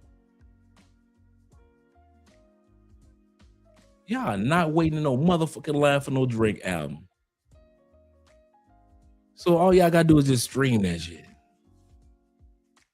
That's why you will never see me impressed with no Drake or no damn Chris Brown. Not this era. Not this era how music is done. Whereas back then you had to be able to convince a person to get off their ass to go get your album or the 45, just 145. Just one or a song on this side and a song on that side. And people will walk or catch a bus to a actual record store just to get a 45 with a song on this side and a song on the B side, like Kings and Dreams was just saying. Ain't no way in hell. And Michael sold 40 million long before there was streaming services. He got 40 million people around the world to get off their ass and walk to go get his shit. Drake ain't never had no fucking 40 million people willing to get off their ass to go get a Drake album. But Drake is in the right era where you can pad your numbers. Is my point. For me to be out here fucking these bitches all wild, and I'm being serious. If I was single, at this stage of life, I'm just padding my numbers. I done ran through enough bitches in my life to where anybody else that I'll be messing with, maybe that's why I'm so nonchalant now about women. Anybody else would just be padding my numbers. Anybody else I smash, it won't impress y'all. It won't impress me. It won't impress her at all. I'm just padding my numbers just to sit back and say, yeah, I got with this amount of women in my lifetime, and here's a few more sprinkled in. I'm just padding my damn numbers. So while you thirsty for the 30 women in a week, nothing wrong with that. I'm gonna say this again. All you dudes is out there and thirsty for 35 women in a month when you go to a country, there is nothing wrong with that. But there is nothing wrong with us other brothers that's saying, man, just give me 3, give me 4 women. If I'm gonna be here with them for a month, give me 4 women, I'm good. Give me a woman that I can smash and she gonna show me around to this restaurant and this other one gonna show me to all the exhibits and all the tours. And another woman gonna take me over here and we gonna hit the beach. Give me that. That's if I was single, that'd be me. Give me one I can enjoy the beach life with. Give me another one in that same country that will show me around if I want to live here. Give me another one that's going to show me all the exhibits and everything. I don't 30 bitch. No, I'm just padding my numbers now. I'm just fucking to be fucking just in the name of fucking. 30 women? What for? What for? At 58, 59? What bragging rights you trying to get, Dre, at 59 years old? Yeah, I just fucked 30 bitches at 50. Yeah, I'm padding my numbers. In other words, I'm just fucking just to be in the name of fucking out of boredom. He said, Dre, give me two or three consistent women. And I'm right, that's me.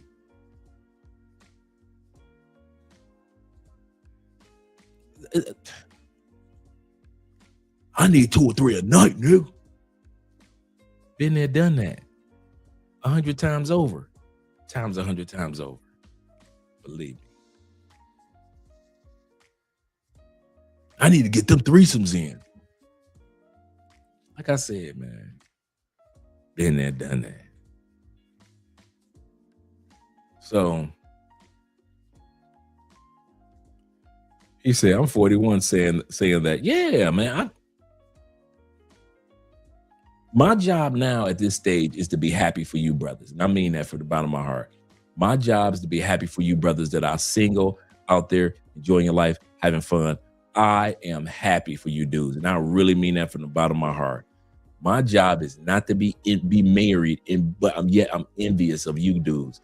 I don't envy y'all, man. I love my wife and I love my life. I am extremely at peace and happy. I love when you guys go to certain places and then we go to the same certain places as a married couple. I'm just as excited for you when you go as a single man, and I'm just as excited for me as I go as a married man.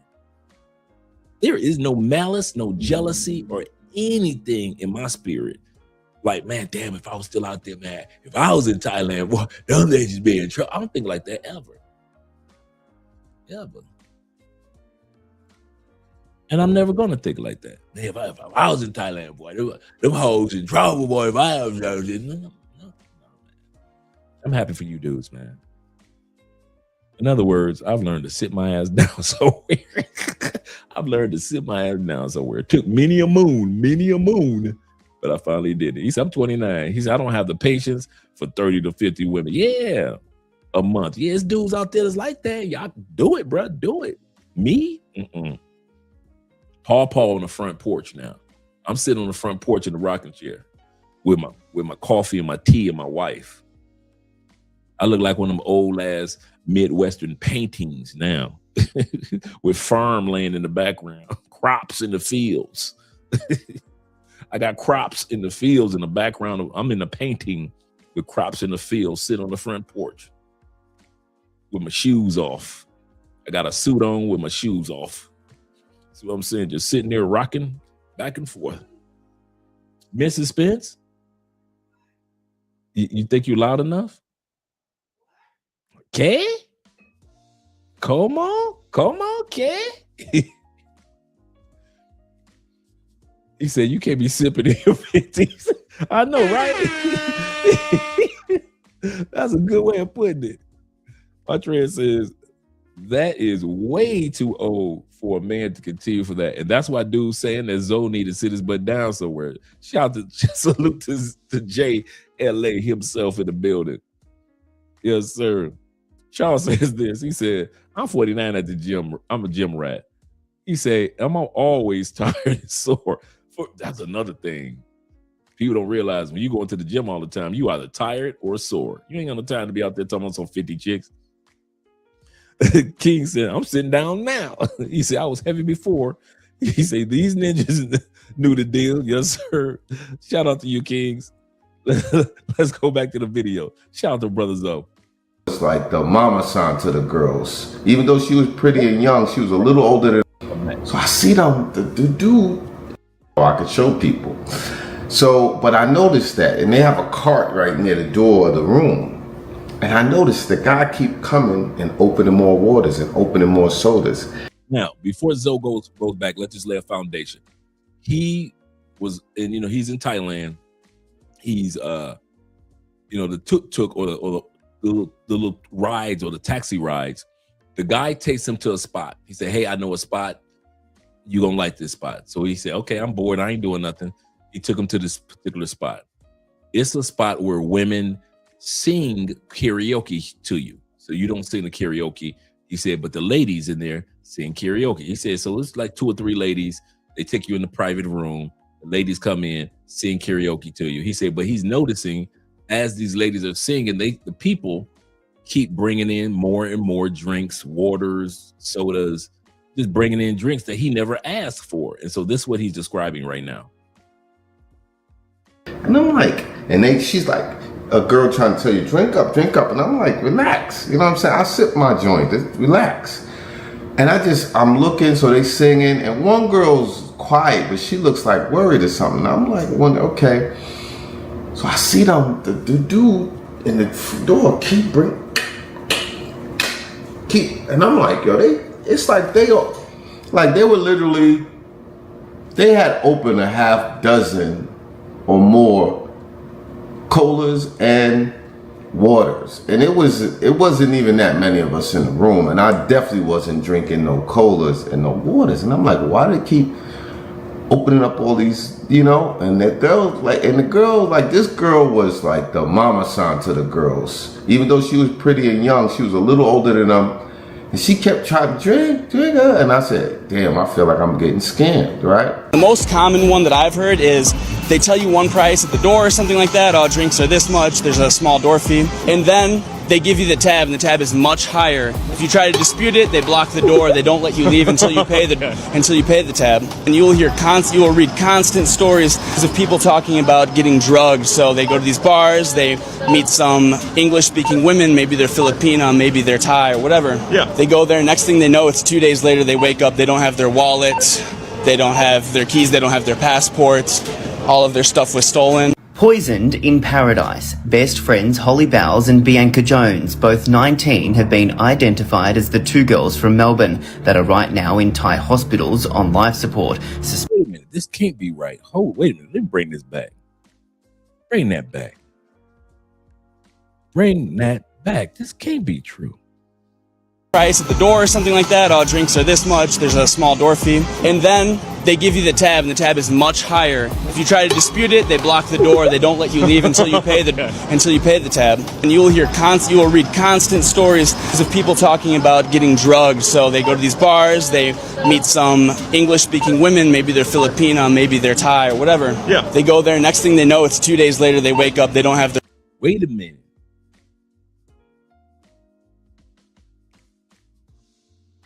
So they getting drugged in Thailand.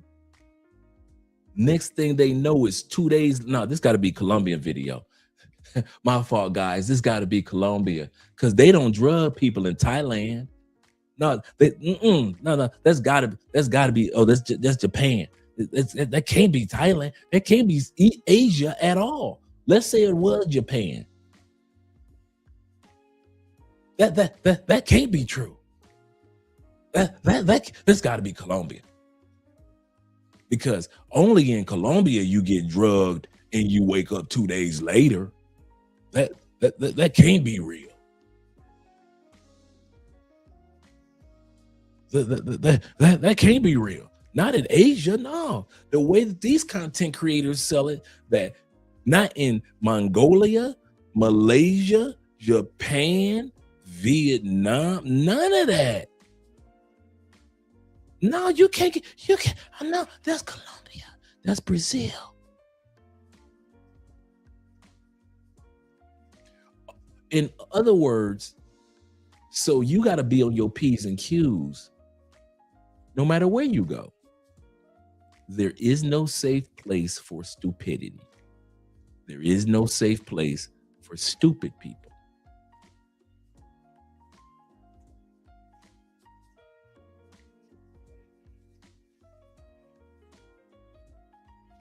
You say that's what happened to Ace Live in Japan. He was still confused that happened to him 2 or 3 days later. I didn't know that.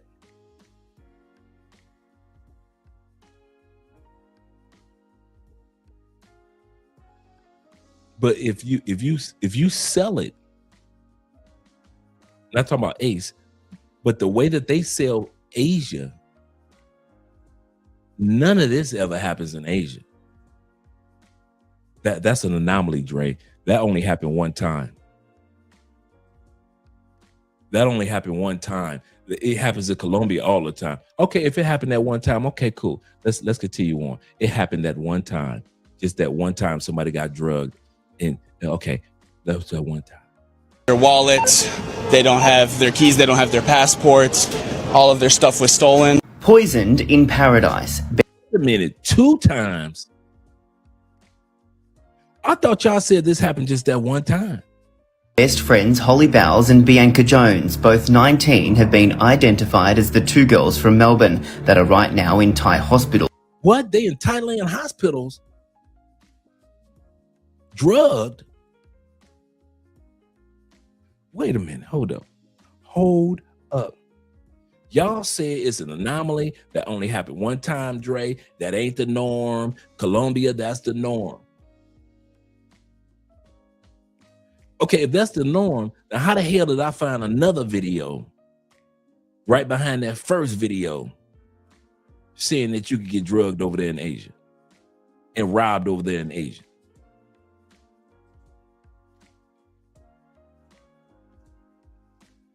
This can't be. This is a travesty.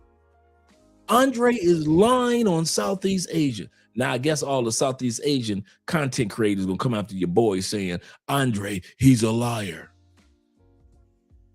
That's not true.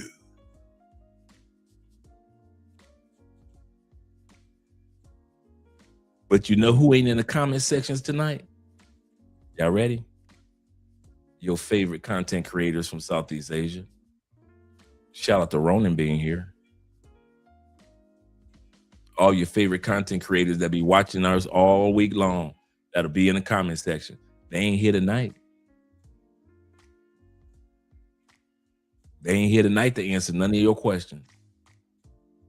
Like I said, us in South America, we ain't got no problem telling you the truth about what happens out here because we want you to be safe. But Southeast Asia, they ain't never told us about nobody getting drugged out there and robbed out there and waking up 2 days out there. Y'all make it seem like none of this happened out there. And then if it was one headline, okay, cool. Now I'm showing you a headline with 2 women in the Thai hospital from being drugged. Okay. I'm not black, I'm OJ. Okay. He said Drake petty tonight. Yes, I is. Yes, I is. He say, no, getting robbed happens everywhere globally. No such things as no country is in anomaly. And that's what I'm saying. We all have to be careful no matter where we go in this world. And I don't want you guys to have a misconception that your experience in Colombia was so horrendous that now you're in Thailand, you can go ahead, throw your gold around your neck and walk around like you Slick Rick. And these women have been telling you on this video that they will, like the one young lady said, they will walk up on you, hug on you, while the young lady said one girl will hug you from the front while the other girls are behind you and she's taking your gold chain and she's taking it away. In Colombia, it'll be one girl that's doing that, not 2 girls. So she'll hug you, yeah, Papacito, and the whole time, all of a sudden she'll press your chain up against your chest and slide it down through her hands. And next thing you know, your chain is gone. You thought you was just another Colombiana hugging and kissing all on you. There is no safe place for stupid people. Let's continue on. Let's go back to the beginning with this.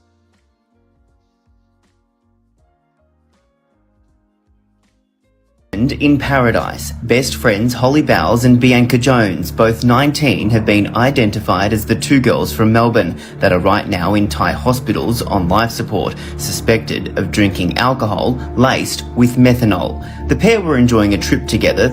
No, wait a minute. This can't be true. They were actually drinking alcohol and it was laced in Thailand?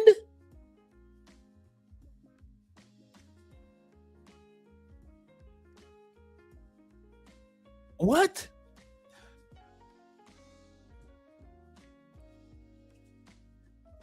I'm not seeing this. Are we seeing the same thing? This got to be Colombia. This is a Cartagena video. I must have put the wrong clip up. My bad. This can't be Thailand, dog. Not in Thailand.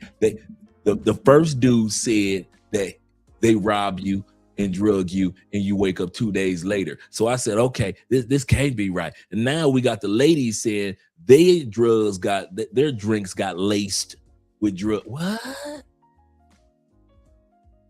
How come your YouTubers don't be telling? How come your favorite YouTubers don't be your favorite?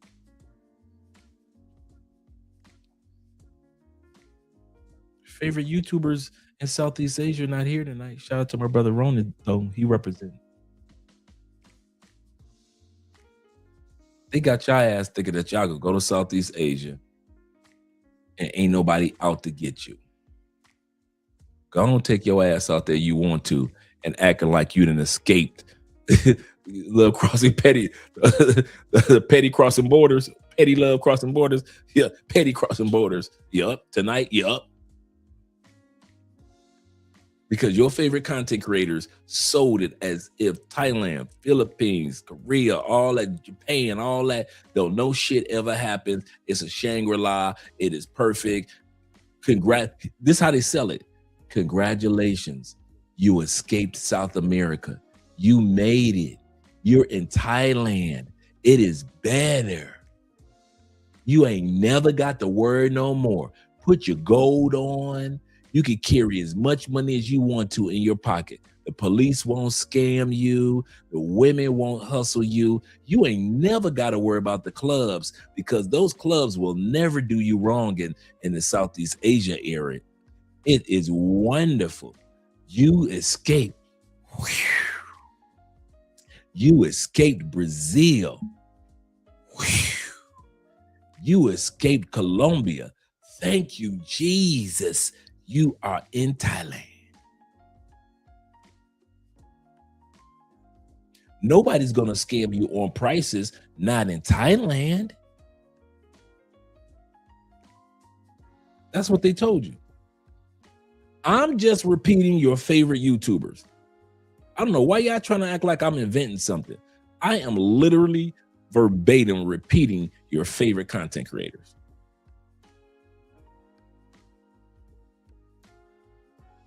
But then when I bring news headlines straight from the news, okay, does this not, okay, put a 1 in the comment section. If right now, Thailand, at least the crimes sound like South America. I didn't say how often it happens. I just said those crimes sound like South American crimes. Put a 1 in the comment section if those crimes sound like the exact same crimes that we have had warned each other about here in South America. Okay, thank you guys. It's not just me. Okay, I ain't just seeing things. These crimes look recognizable. We recognize those crimes in Brazil. We recognize those crimes in Ecuador. We recognize those crimes from Mexico to Colombia. We recognize those same crimes in DR, and we have never had a problem with admitting, yes, those crimes take place in our country. But I don't know what it is about Southeast Asia and how y'all try to sell it like don't shit happen there. And so, yes, I am being petty than a motherfucker tonight. I'm petty like Jordan trying to give a tip. And if any waitress have ever worked with Michael Jordan, everybody knows Michael Jordan ass is the pettiest tipper in world history. That motherfucker won't even tip you $100 after spending $50,000 at a restaurant. That's how petty that nigga is. He's notorious for being petty. So yes, I'm being petty tonight because at the end of the day, I'm tired of them not telling you guys about being safe everywhere in the world and not just focusing on one part of the world. And I mean all you damn content creators. Can't name a one of y'all asses in Southeast Asia. Not a one that told us about all this shit going on. Not a one. How come it took a dude from South America to show us all this shit? Why did it take me to show? I'm so tired of wearing the damn black cowboy hat in the movies. I'm serious. I'm tired of every time. You know what? I'm going to buy myself a black cowboy hat. That's exactly what I'm going to get. I'm buying myself a nice, beautiful black. I'm always got to wear it any goddamn way. I always got to wear the black cowboy hat. I'm never the white cowboy hat. I'm never the hero. Never the hero. I'm always the bad guy. Now I understand how Scarface felt in that restaurant. You need the bad guy. You need me. Yeah, I living in Florida, Jordan always down in Florida. Man, I know some waitresses at some of his favorite spots. Man, they talk about that dude bad. They talk about Jordan really bad. Yeah, they talk about Jordan bad. And that's why I said when Jordan died, ain't nobody gonna miss that dude. Ain't nobody gonna shed a tear. They're gonna be like, damn, Jordan. Basketball enthusiasts will. Regular people ain't gonna give a fuck when Jordan died. Because he been known throughout life to be one of the most rudest, assholest people there is. Yep, West Tampa. Yep. West Tampa. Shout out to them Aki boys. Shout out to them Aki boys in Akron, Ohio. Yes, sir. Shout out to them Aki boys. He said I got drugged by some stripper in Hollywood, in Hollywood Nights here in Tampa a couple years ago. What? For those that don't know, Tampa is the #1 city in the United States for strip clubs. Not Miami. Not New York. Not Houston. Not Dallas. Not LA. Per capita, nobody has the amount of strip clubs that Tampa, Florida has. Tampa got strips of strip clubs. Goodness, I mean, just too many. Too many. He said, I lived in Tampa for 2 months. Shout out to my brothers in Tampa. We in Tampa, 813, Trigger City. Let's get it. Let's get it. Yeah, he said, I hear most greats are assholes. Yeah, I've heard that too. Yeah, even more than Atlanta. That's what surprised me. I thought Atlanta would have the record for at least the most strip clubs. Nope, Tampa.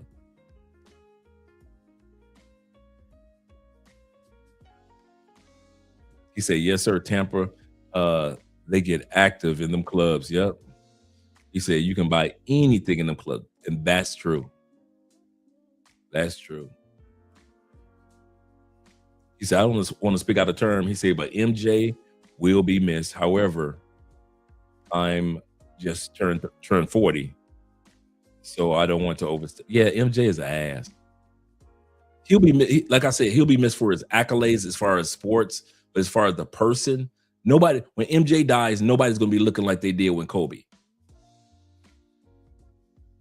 They'll just be like, he had a good career.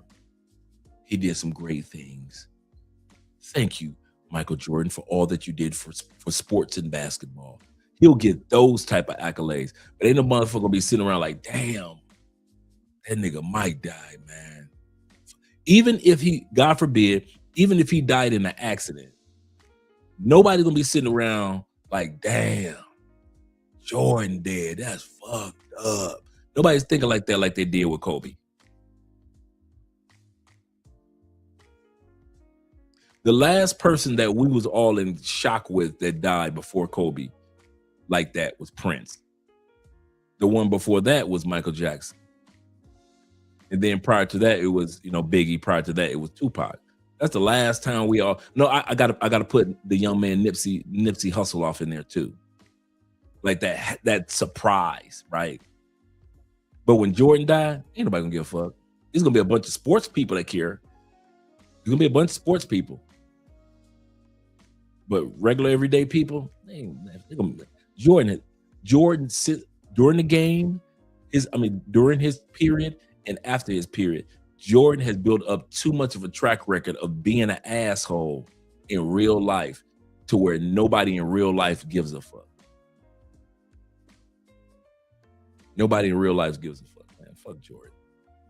Yeah, Big Pun was one, absolutely correct. Aaliyah was one. Yes, sir. The Black Mamba. Yeah. Those were the ones that people were like, damn, fucked up. I mean, you got people that still heartbroken and missing Aaliyah. Like, damn, what would she have been if she had survived? Left eye, damn, what if she had been alive? That type of impact. Like, you sit back and sometimes you think like, if I could bring somebody back to life, who would it be? Would it be Michael Jackson? Would it be this president? Who would it be? Type of thing. Ain't nobody gonna think about Jordan like that. Jordan is not going to be on the list of sports figures that you like. If they could bring them back to life, who would it be? It ain't going to be Jordan.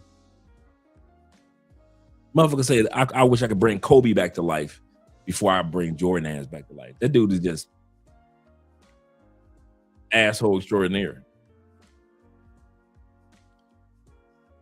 Yeah, that's how Jordan going out. Without a court case. That's the crazy part. When OJ died, nobody cared. It was quiet.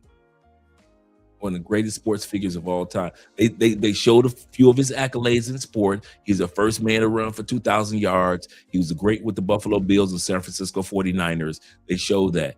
And that probably lasted a day and a half. The same shit gonna happen with Jordan. Jordan's shit probably lasts maybe a week because he didn't have any major scandal like OJ. But ain't nobody gonna sit back and be talking about no. That motherfucker Michael Jackson is still top of the charts right now.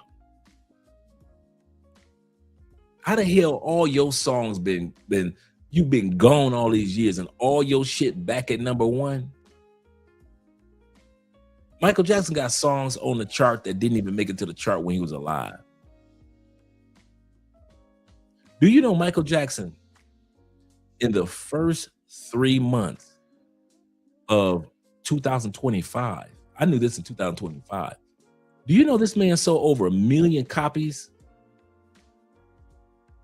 of his albums in the first 3 months of 2025? This man has sold between 1 million to 5 million copies of his music every year since he's died. That's how you know you had an impact. Ain't nobody gonna be watching no damn Jordan highlights after a week after he died. They're gonna play them damn highlights. Then after that, a week later, ain't nobody gonna give a damn about Jordan. Ain't nobody gonna give a damn about Jordan, man. He's too much of an asshole. Whitney's probably last. Jordan's probably last about as long as Whitney. You know why?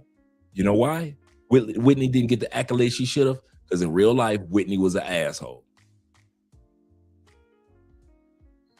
In real life, Whitney treated her fans like shit. And so when she died, her fans were like, man. It wasn't no big ass fanfare. Wasn't nobody crying and shit when Whitney died. Man, they was probably tripping more when Bobby Christina died, like the daughter died. Like, damn, Bobby Christina, she couldn't take that her mama died and the pain within. We was looking at it like a controversial, like, damn, Bobby Christina took her life. That's fucked up. But when Whitney died, man, don't about shit. You cannot be an asshole in life, Zoe, and think people gonna care when something happens to you, Zoe.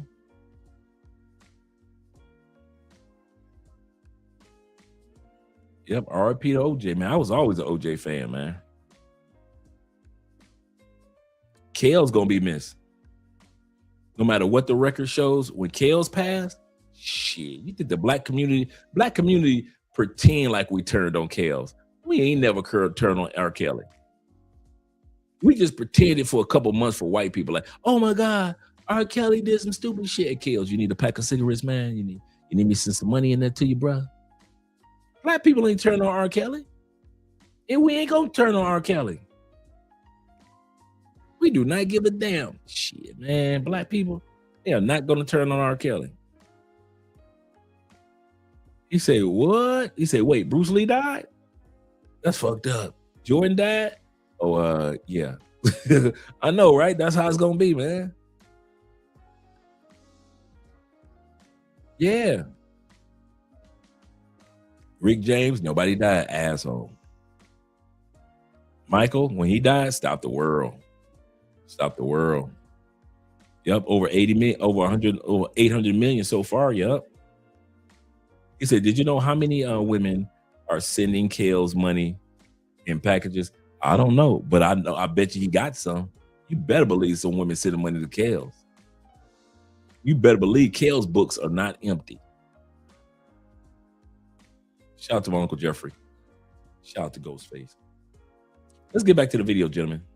But this is the part where they were talking about that the ladies were getting drugged. Let's go back. Stories of people talking about getting drugged. So they go to these bars, they meet some English-speaking women, maybe they're Filipino, maybe they're Thai or whatever. Yeah. They go there, next thing they know, it's 2 days later, they... Filipino or the Thai women? The Filipino or the Thai women? I know they were showing Tokyo, Japan, but Filipina and the Thai women drugging dudes? Wake up, they don't have their wallets, they don't have their keys, they don't have their passports, all of their stuff was stolen. Poisoned in paradise. Best friends Holly Bowles and Bianca Jones, both 19, have been identified as the two girls from Melbourne that are right now in Thai hospitals on life support, suspected of drinking alcohol laced with methanol. The pair were enjoying a trip together through Southeast Asia and had been holidaying as part of a group staying at the Nana Backpacker Hostel in Vang Vieng. The girls' parents have left Melbourne bound for Thailand to be by their daughter's sides. But the poisoning reaches beyond just Holly and Bianca. 2 Swedish nationals are believed to have died and another 10 people have fallen sick. Wait a minute. Wait a motherfucking minute here. You saying in Thailand, not only are these girls gotten poisoned, you're saying in Thailand, 10 other people have gotten poison in their drinks, and 2 dudes have already passed in Thailand from getting drugged.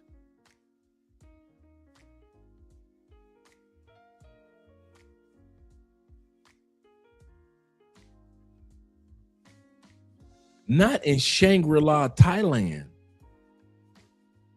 Not in the land of milk and honey, Thailand.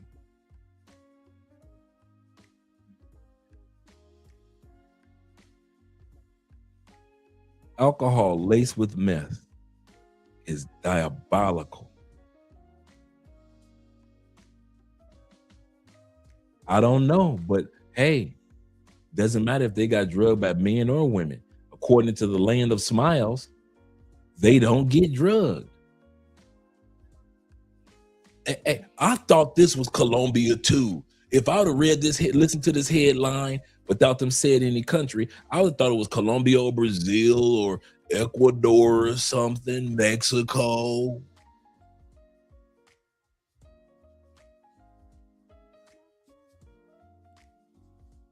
But it's Thailand. They drug a mother in Thailand. A whole slew. They said 10 people. 2 have died. And the 2 girls are in the house. Where's your favorite YouTubers when you need them? MTR, Richie Mack, BMT, Danny Flight, all y'all motherfuckers, Chocolate Man in Thailand, all y'all, talk to us. We love y'all. We hear y'all. If this was in Colombia, you would hear me. How come we don't hear from y'all? Yeah, okay. That's what I'm thinking. I'm thinking the same thing, Mixed American.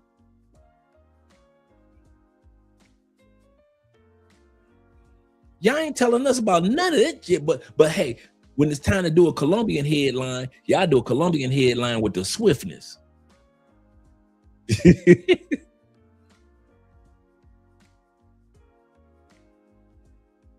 At 19-year-olds. I didn't know that was the drinking age in Thailand. Where's MTR for this one? Need your help, MTR?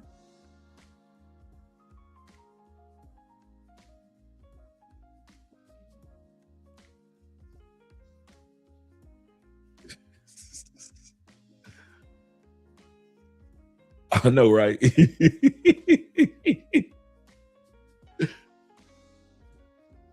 Yeah, we about to tonight is this. I'm shattering dreams. I'm breaking hearts tonight. Dude's gonna be perturbed watching this episode. He wasn't supposed to show that part about Southeast Asia. He wasn't supposed to say that. How the hell? Wait a minute. Y'all can make videos about Colombia and Brazil and what we go through, but to show that y'all go through the same thing and men need to be safe. Y'all don't care nothing about men being safe as long as we pretend like Thailand and the Philippines and Korea and Malaysia and Cambodia is the safest place in the world. As long as we keep that illusion up, that's cool. But to tell men the truth, I'm the bad guy. Okay, I just wanted to make sure. Just wanted to make sure. Following the incident, drinking just 25 to 90 mils of methanol can be Vang Vieng.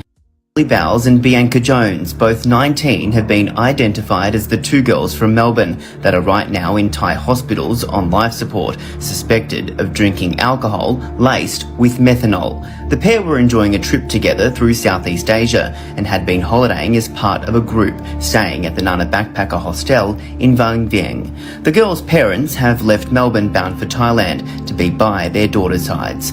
But the poisoning reaches beyond just Holly and Bianca. 2 Swedish nationals are believed to have died and another 10 people have fallen sick following the incident. Drinking just 25 to 90 mils of methanol can be fatal. The Department of Foreign Affairs is yet to comment. A young Finnish man on holiday in Pattaya was left in tears after he said Pattaya bar girls allegedly drugged him and stole his robe. Wait a minute now. This is a trend now. Are we discovering a trend?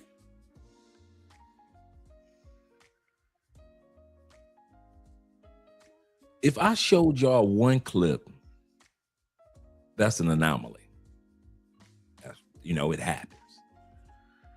If I show y'all another clip with just the white girls, okay. But then in that same clip, it said 10 people got drugged, including the white girls. And then in that same clip, it said 2 men have died and 10 people have been drugged and the 2 white girls. We on the 3rd video. Rolex that he stated was worth nearly $1. On the 3rd video, a Finnish man, meaning a man from Finland area, said that he was drugged and robbed of an expensive watch by bar girls in Colombia. Oh, that don't say Colombia? That don't say Colombia? He was drugged and robbed of expensive watch by bar girls in Brazil. Oh, that don't say Brazil? That doesn't say Brazil? Okay. Let's say this man was drugged and robbed of an expensive watch by girls in Pattaya, Thailand.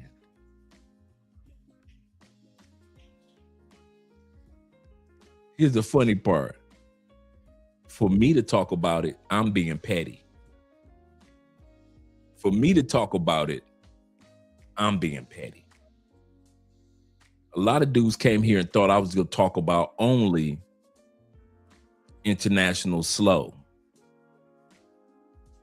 See, tonight he's not International Zoe, he International Slow. But when I start telling the truth about the whole country, and it's not just Zoe's behavior, now I'm being petty. I'm the bad guy. Million baht. Hi, everybody. I'm Adam, and thank you for watching the Pattaya News today on March the 30th of 2026. Now, as for our story, this was reported. Wait a minute. Wait a minute. Maybe this is old news. Maybe this is old news. Shout out to T-Mac with the $10 love on Cash App, as well as with the $5 love on Bitcoin. Make sure you guys support the channel. Wait a minute. Did this just happen in March? This man got drugged and robbed in March? You mean that they're doing this in 2026 in Thailand? This is not Colombia? This is not band camp?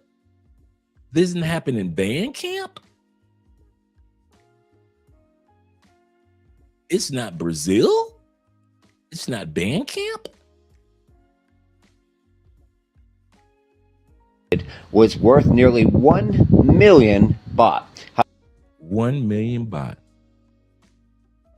in Thailand. Y'all gonna take your ass over to Thailand. Go ahead. Hi, everybody. I'm Adam, and thank you for watching the Pattaya News today on March the 30th of 2026. Now, as for our story, this was reported around 2 o'clock a.m. this morning when Mr. Kenneth, a 30-year-old Finnish national, walked into Pattaya City Police Station to file an official complaint and then spoke to our reporters here at the Pattaya News. According to the victim, he'd been drinking at a beer bar earlier when he invited two Thai women back to his hotel room to... No. He invited the two Thai women? Wait a minute. That only happens in Colombia. You bring two women back to your spot and you get drugged and you get robbed. Right? The two Thai women combo? Wait a minute. You telling me that you can't take two Thai women back to your spot and you don't have to worry about getting robbed or drugged? What? Oh, I'm be offering consult. I might as well offer Thai consultations. It's the same rules that apply. It's the same rules that apply. I thought Thailand was a different country. I thought Philippines would be different. I thought Korea would be different. I thought all these countries would be different.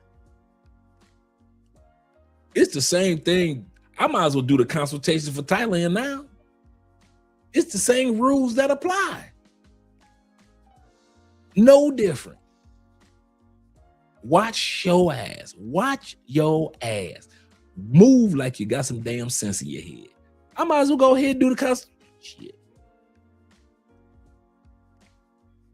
Your Thai counselors, they gonna make it seem like it's just fun for all. At least when you come to Cali, I tell you, go here, and keep your ass from off of east side of Cali, don't I? Gonna be taking your ass over there on east side of Cali. I don't care how fine them sisters are. Get some sisters from other areas. Do not hang out in east side Cali. You asking for trouble. Unless you know somebody over there, do not go over there. Unless you know somebody over there, do not go over there. I might as well tell y'all the same shit about Thailand. Same rules, same crimes apply.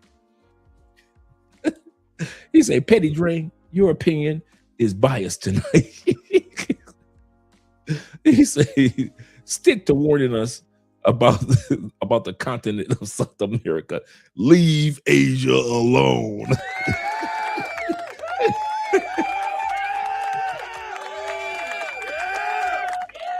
Asia ain't done nothing to nobody. These accusations are all wrong.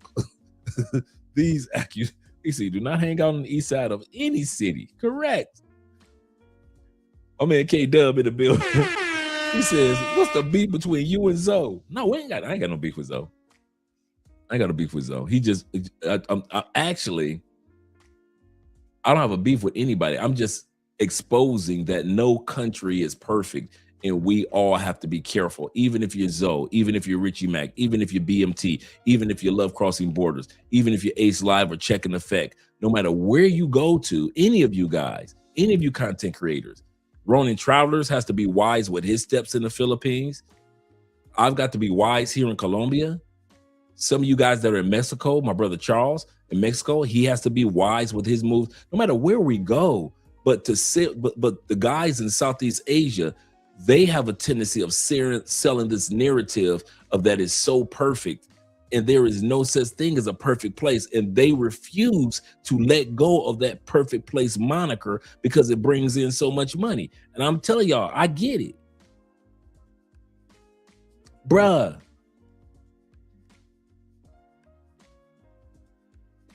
I'm gonna be honest with y'all, something that I noticed the past couple of years. And I'm serious. I get it. Hell and high water has happened to many a dude in DR, Mexico, Colombia, Brazil. I get it. I mean, I'm serious. I get it. People have lost their lives and are still losing their lives in these areas. I get it. So it is easy. And I mean, we in South America have made the narrative easy or easy product to be marketed to you guys called Southeast Asia. Because you're doing a product comparison. You go to South America, you're going to get drugged, robbed, hustled, scammed. And we who are here, we're willing to admit, yeah, if you move stupid, you're going to get a stupid prize. We ain't got no, but now those that are in Southeast Asia are your favorite content creators. We have made it, the bad guys have made it easier for them to market this as a Shangri-La, as a utopia, if you will. A place of peace, and you don't have to. And don't get me wrong, I understand both countries are night and day. I'm not despairing of that at all. I'm talking, and that's for regular people. I'm talking about they sell the narrative that if you're stupid in South America, you could end up dead. If you're stupid in Southeast Asia, nothing's going to happen. That's how they sell it. If you're stupid in South, because all these dudes are always looking for somewhere where they can be stupid and there are no repercussions. No woman's going to drug them. Nobody's going to try to rob them. They'll never get hustled. They'll never get scammed. And so the narrative is sold. Like I said, I ain't mad at them. The money, let's be honest, the money is right here now. So as long as I could get y'all to believe that this is a utopia and this is dystopia, you don't want to go there anymore. Get your tickets and come to Southeast Asia. I ain't mad at them. Get your paper, brother, because when everybody was coming to Colombia, dudes was getting their paper. You know, everybody's watching our videos, in other words. But now I can sell this narrative, but here's the part. We told y'all about the good, the bad, and the ugly of Colombia. We told y'all everything about Rio. Nobody can sit back and say, we lied to you about Brazil. Nobody can sit back and say, we lied to you about DR. We lied to you about Mexico. We lied to you about the Caribbeans. We lied to you about Peru. Nobody can say that the content creators over here lied to you. We told you the truth. Whether you came down here or not, that's cool. On the other hand, Southeast Asia, they gonna tell you about it's the land of smiles, sunny weather, and all those things are true. I want to say this again. Everything that your favorite Southeast Asian content creator has said is true. It is beautiful. It is wonderful. It is a lot a lot safer. It's a lot safer. But it's not utopia. And that's what they don't tell you. That is my, you can say, petty or gripe with them compared to us. We tell you everything. They sell you on you can finally feel free to wear your gold. And then all of a sudden I put up all these videos where people getting their gold snatched. You'll never have to think about it. They sell it as if you never have to worry about getting drugged. I just showed you video after video after video after video of people getting drugged and robbed in Southeast Asia. Isn't that the part of the video that we're on right now?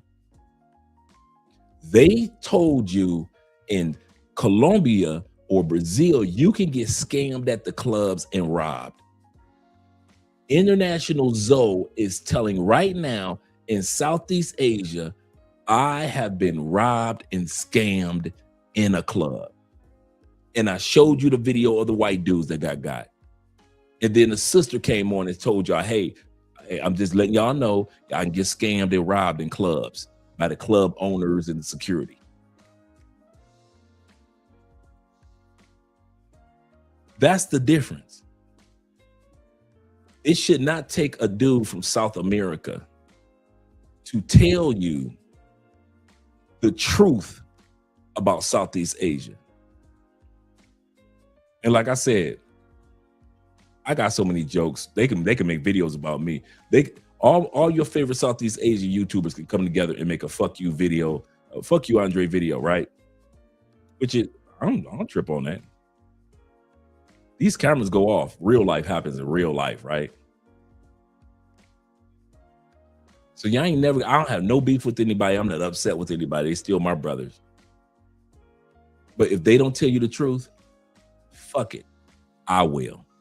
I love you enough to not just say I love you, but to show you as my brothers, I love you. And I'm telling you, there is no perfect fucking country. Get that shit out your head. You can get drugged in Las Vegas. You can get drugged in Detroit. You can get drugged in Tampa. Your ass can get drugged in Brazil. You can get drugged in Colombia. And from all these videos we've been watching, you can get your black ass drugged in Thailand too. And they will steal your shit. So stop listening to only the good side of these countries and listen to the whole narrative. And then you can make proper decisions on how you move in other countries. One of the reasons, okay, this is my bold prediction. This is my bold prediction. In the next 5 years, y'all will say about Southeast Asia the same shit with the same energy y'all say about South America. That's my bold prediction. That same defensive worry that y'all have when you come to South America. In 5 years, if not 3, I really believe 3, but I'm gonna give it 5. The same stories that'll come out back to back to back about dudes getting robbed and drugged and hustled and robbed and drugged is gonna speed up. That train is about to take off. This right here is just the beginning. This is just the beginning. That train is about to take off. You know why? Because humans are humans. And when it was just a few American tourists going to DR, it was happening in DR. But yet there weren't that many people coming to Colombia, right? Once y'all started going to Cartagena, Medellin, and Cali in masses, you ever notice how it really took off with the druggings and the robbings? And now you need DC Rob, Obi Land, and all the other content creators to kind of talk about how to protect yourself. Then Brazil, over the last 2 or 3 years, those druggings and robbings have ramped up in Brazil because Now a lot more people said, fuck going to Colombia, fuck going to DR, I'm going back to Brazil. And so all of a sudden, it's been taken off like wildfire. Back in the States, fuck it, I ain't leaving the States, I'm here, I'm good. And all of a sudden, because of the economy and inflation and so many women losing their jobs, the druggings and the robberies in the States, in many cities, have been taken off. My bold prediction for those other countries. I would love some more cafe. Thank you, sexy boo.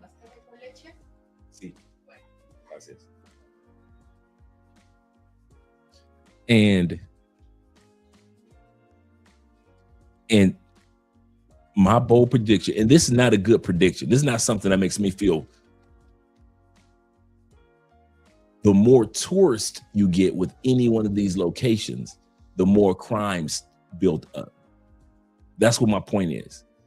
It's not my point to prove like I told you so. My point is like the pattern that I noticed. DR got more tourists, more crime. Colombia got more tourists, more crime. Brazil got more tourists, more crime. Economy hit United States, more crime from women towards men. Southeast Asia, more tourists, more crimes towards tourists.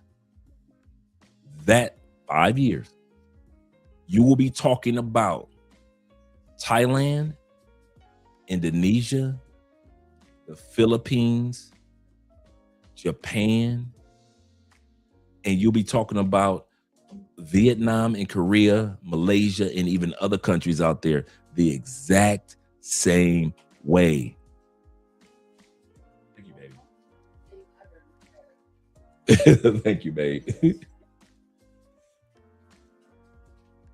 The exact same way that we talk about Colombia and Brazil. In what way is that? It's not made for stupid people. So I'm going to say this now. All you dudes that like, and women that like to do stupid shit in other countries, enjoy yourself now. Yeah, y'all did stupid shit in DR. You did stupid shit in Brazil. You did stupid shit in Colombia. You did stupid shit in the States. I'm saying it now and I mean it. Enjoy your stupid shit now. Because the day is coming and it's coming fast. For anybody that's doing stupid shit on this planet will be some of the most dangerous shit that you could ever do as a traveler. And this is how you know that it's serious. Y'all ready? Because us travelers talk about it? Nope. You know how you're going to know that it's serious? In the next 5 years, here is the catalyst of my bold prediction.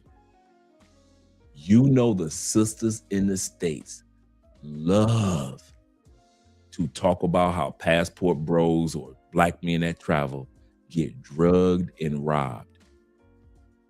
They've made tons of videos about Colombia, y'all going there, right? Oh, y'all going to Brazil, y'all getting robbed and drugged, right?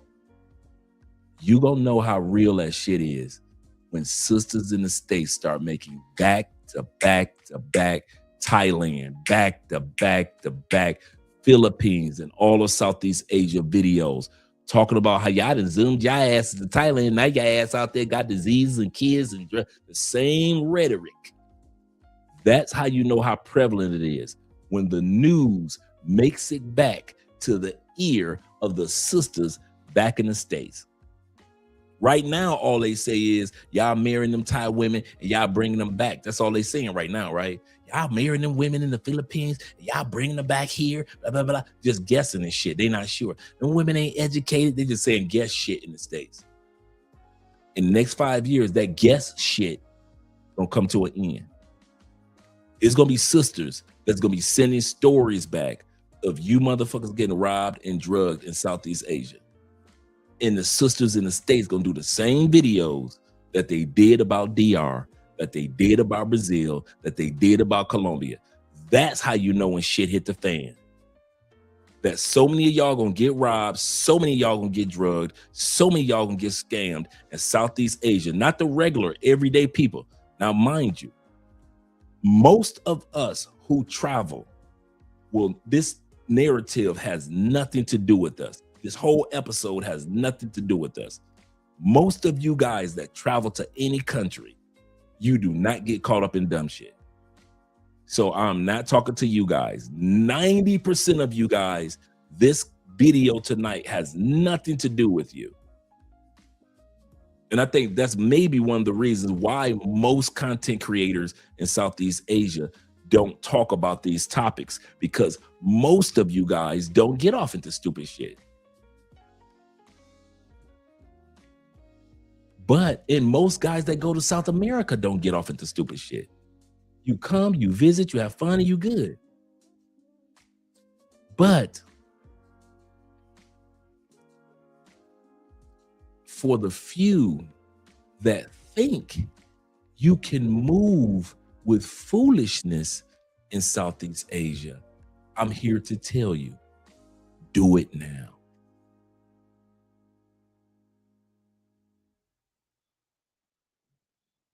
Do it now. In the Bible, when the disciples and Jesus was eating the Last Supper,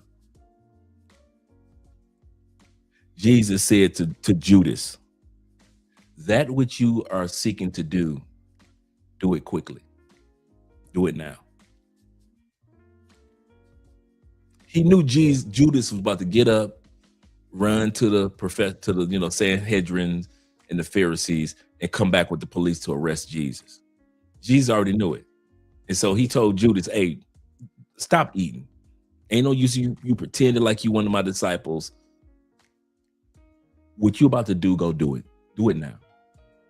I'm here to tell you guys, if you plan on being stupid in Southeast Asia like you were in South America, do it now. You're running out of time. Each day is getting more and more dangerous in Southeast Asia for tourists, based off of everything that we looked at tonight.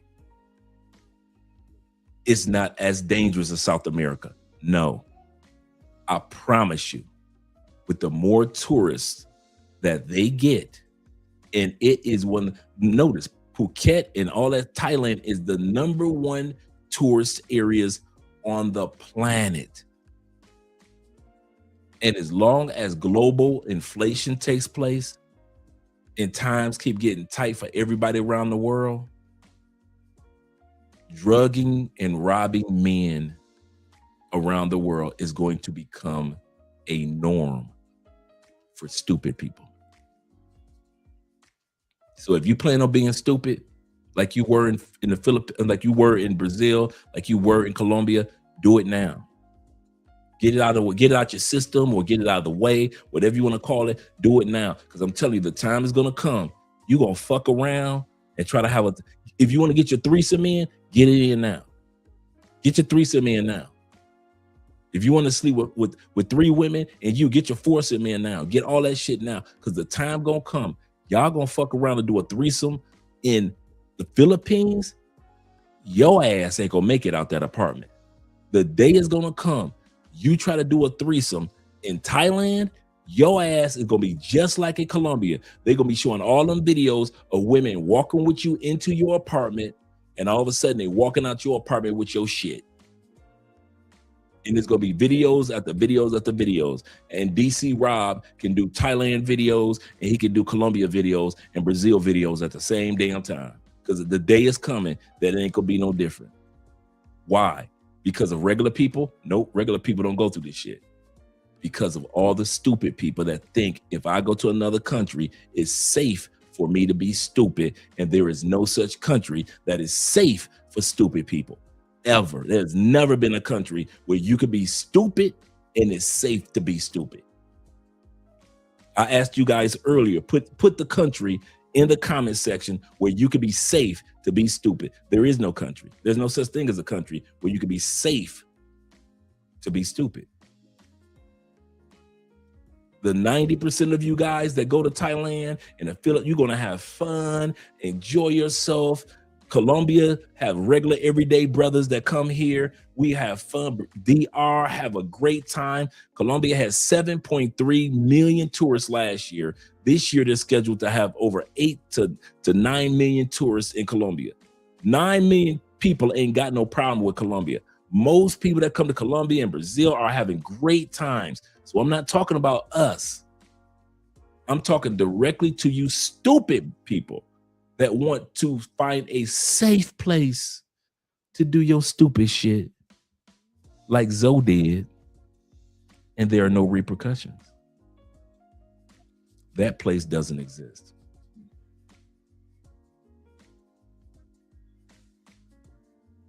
He said Qatar and Kuwait.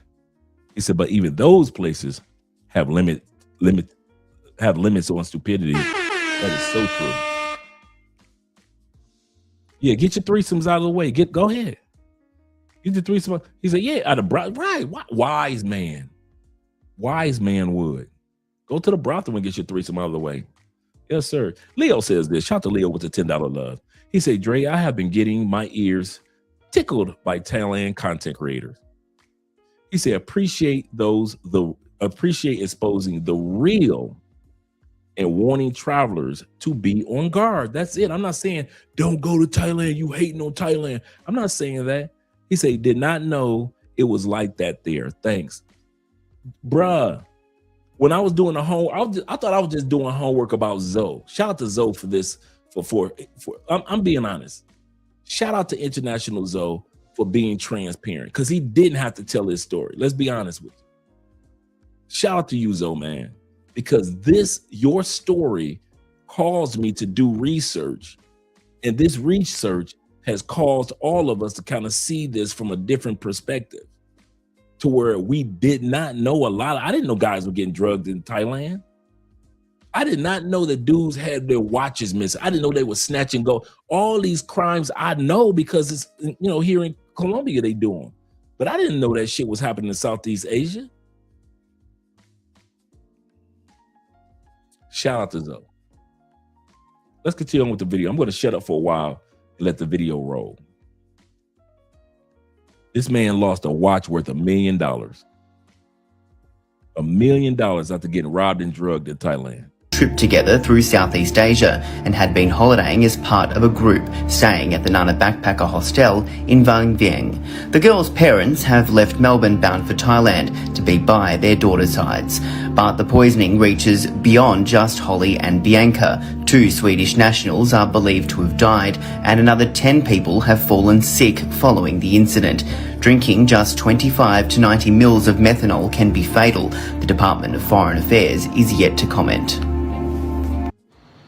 A young Finnish man on holiday in Pattaya was left in tears after he said Pattaya bar girls allegedly drugged him and stole his Rolex that he stated was worth nearly 1 million baht. Hi everybody, I'm Adam and thank you for watching the Pattaya News today on March the 30th of 2026. Now, as for our story, this was reported around 2 o'clock a.m. this morning when Mr. Kenneth, a 30-year-old Finnish national, walked into Pattaya City Police Station to file an official complaint and then spoke to our reporters here at the Pattaya News. According to the victim, he'd been drinking at a beer bar earlier when he invited 2 Thai women back to his hotel room to hang out and relax, according to him, and continue drinking. But he said upon continuing to drink, he soon felt extremely drowsy and passed out, despite, according to him, not drinking that much. Upon waking, he discovered that 5,000 baht in cash and his luxury Rolex watch were missing. He is certain the 2 women he brought back were responsible. Visibly emotional, Mr. Kenneth told police that he had been alone on a solo trip to Pattaya when this incident occurred. Police recorded the complaint and investigators have been tasked with reviewing CCTV footage from the hotel and surrounding areas to identify and track down the suspects for further legal action. The case remains under investigation as authorities work to locate the 2 women involved. As always, thank you for watching the Pattaya News. If you enjoy what we do, make sure you like, subscribe, and follow for regular updates here from Pattaya and Thailand. So after about maybe 10-15 minutes, I like, I'm good, I'm ready to go. And I should have known, because before I bought the bottle and sat in the room, I went to the bathroom.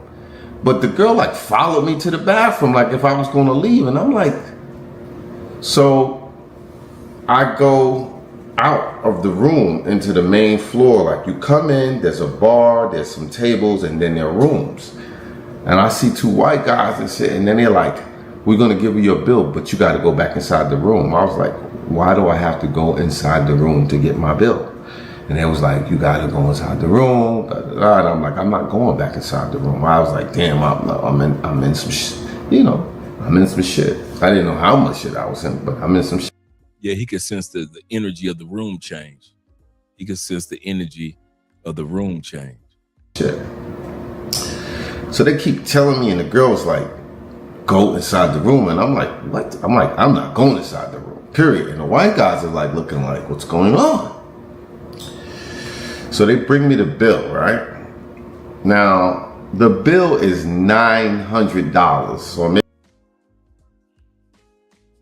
Y'all told us that everything was 20 cents in Thailand. Y'all told us every damn thing was 20 cents, 15 cents, 12 cents, 4 cents. Y'all told us you could buy a house for $1.87. You could rent somebody kids to pretend like they're your kids for 29 cents. You could get somebody to pretend like they're your wife for 27 cents. Yeah, wait a minute. Yeah, y'all, wait a minute. $900. Y'all told us that Thai people don't even know how to count that high. That's what y'all told us on YouTube. Thai people don't even know how to count that goddamn high.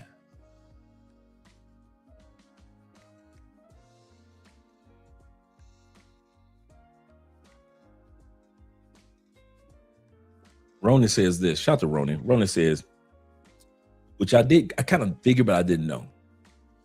He said the Russian mob. No wonder he said the white guys. You know, remember our brother Zoe said the white guys were waiting at the time. He said the Russian mob have corrupted the Thailand area as well. When he said the white guys, I remember that. He says the kind of a clue into these scenarios. I can agree with that. I can agree with that 100%. Because I didn't get it. I was like, well, maybe they're investors, but okay. He cares so much about his watch, yet he wore it around straight. I don't get that one. Why do? But think about it. Let's be honest. How many times we see dudes bring expensive jewelry to Colombia? Expensive computers to Colombia. Expensive this, expensive that.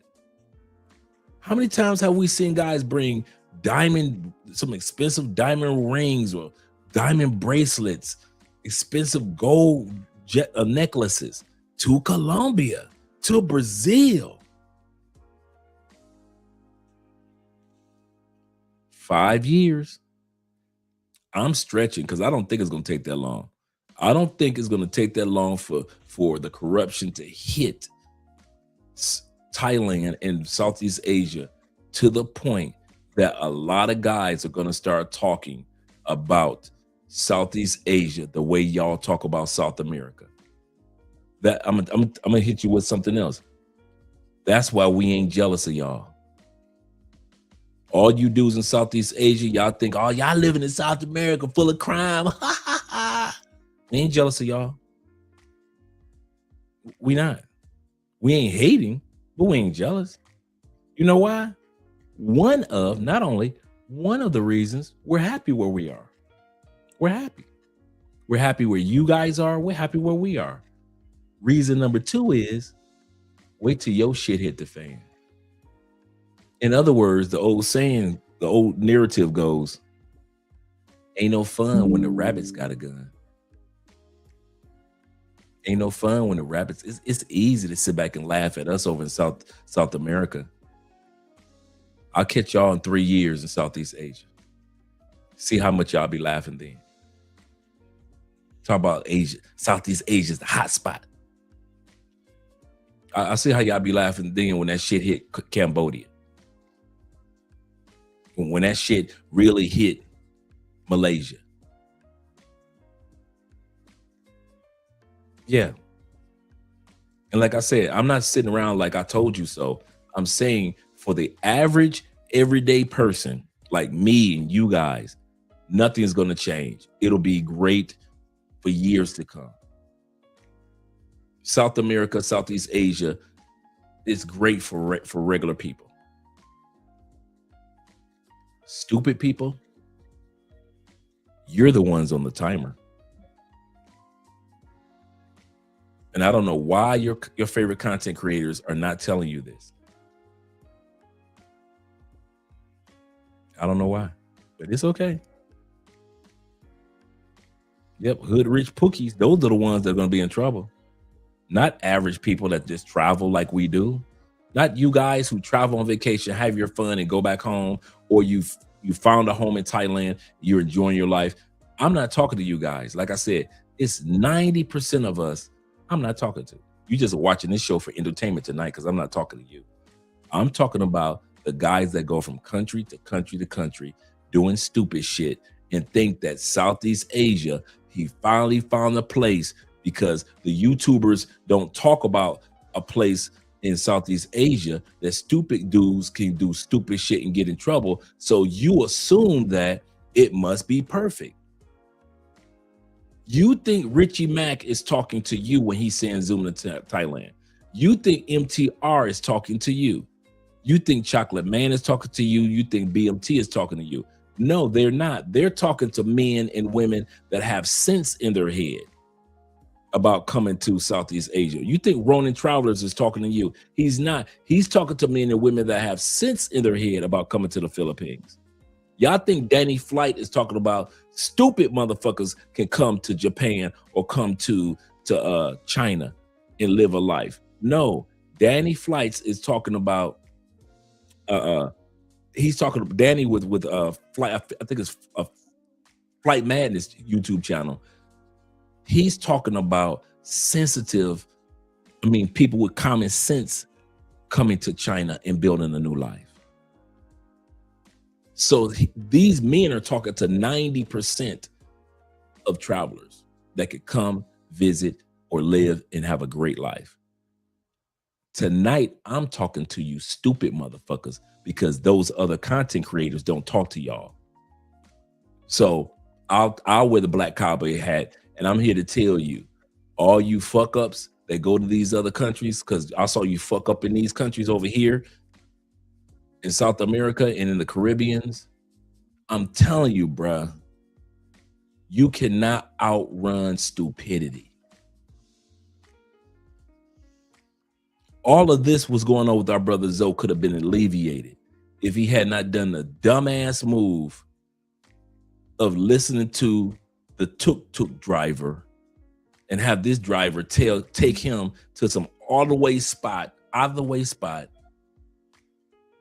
Because everybody that says that they gotten drugs so far, each one of them have in common, it was an area that was away from the tourist spots. It was an area away from the tourist spots. And Zoe said it. He said, I went there because I was bored. And how many times I mentioned to y'all, boredom would get you in trouble in any country. An idle mind is the devil's workshop.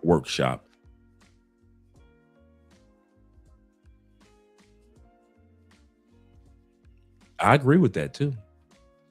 That's why I say 90% of the dudes that's watching tonight, I'm not talking to you.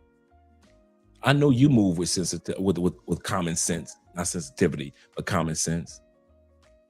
I'm talking to the 10% of dudes that act like they don't have any common sense. That's what this episode is about. There is no safe place for stupidity.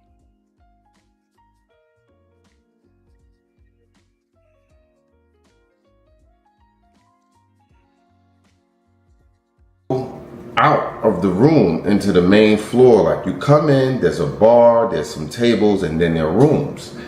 And I see two white guys and shit, and then they're like, we're gonna give you your bill, but you gotta go back inside the room. I was like, why do I have to go inside the room to get my bill? And they was like, you gotta go inside the room, da, da, da. And I'm like, I'm not going back inside the room. I was like, damn, I'm in some shit, you know, I'm in some shit. I didn't know how much shit I was in, but I'm in some shit. So they keep telling me, and the girl's like, go inside the room. And I'm like, what? I'm like, I'm not going inside the room, period. And the white guys are like looking like, what's going on? So they bring me the bill, right?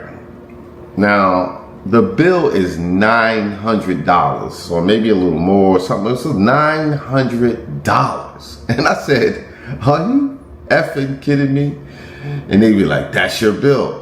And I'm like, I'm not paying that shit. You fucking kidding me? Let's talk about how I got robbed in Thailand. And maybe by the end of this, we can figure out where things went wrong and what I might have been able to do differently to avoid getting robbed. Okay. This one is a good story. Same thing that happened to International Zoe happened to the white man from Australia. Let's roll. Okay. So there I was, 6 a.m. after the nightclub, basically blackout drunk, right? And I'm walking on the way to, I believe, get a lift home from like a local taxi or something.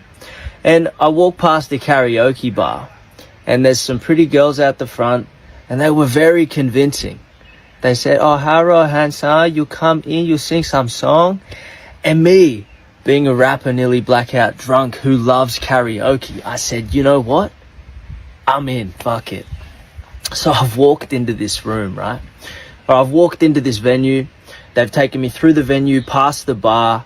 They've taken me inside, around a corner, into a room. So I sit down and I'm thinking I'm in there to sing some songs. I can't wait. Next minute, 15 beautiful Thai girls have all lined up wearing matching outfits. They're all arm in arm. They're all looking at me with big smiles and bright eyes.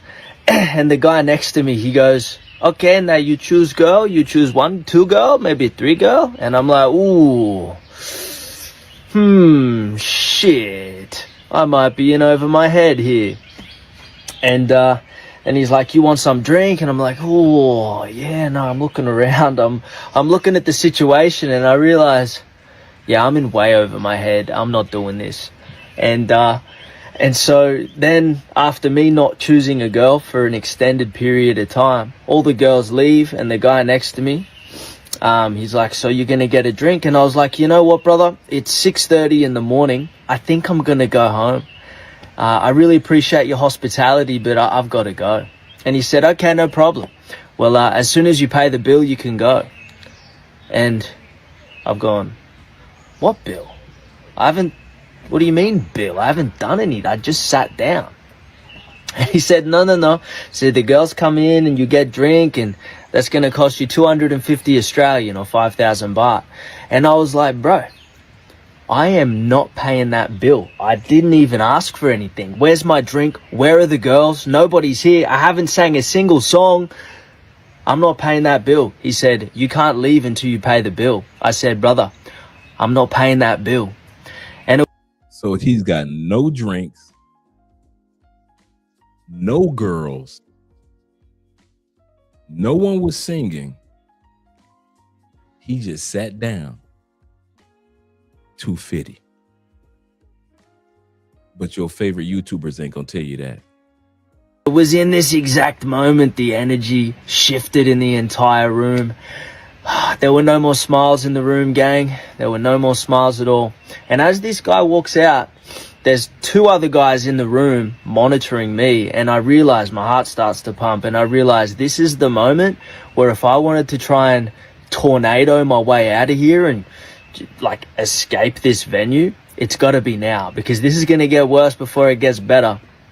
And so saner heads prevailed. I realized I didn't quite remember how I got in that room, so I just chilled out, and I was like, I'm gonna have to punch 2 dudes in the face. I don't know who's gonna be out there when I'm when I get out the door. I don't know where to go, so I just sat and accepted it, right? And so then 5 dudes come in the room. So now there's, I believe, a total of 6 men in the room. There are 2 really big dudes. Remember, this is 6. He said this is 6:30 in the morning. What are you doing at a karaoke bar at 6:30 in the morning that you just walked into? Once again, there is no country for stupid people. I'm clearly security, I guess. I don't know. There's a younger Thai guy, pulls his phone out, starts filming me, like in my face, filming me the whole time. And some other girls come in. I believe she's like the I don't know. She's something to do with the venue. Wasn't one of the girls that was going to come and sing with me before, but yeah, she was.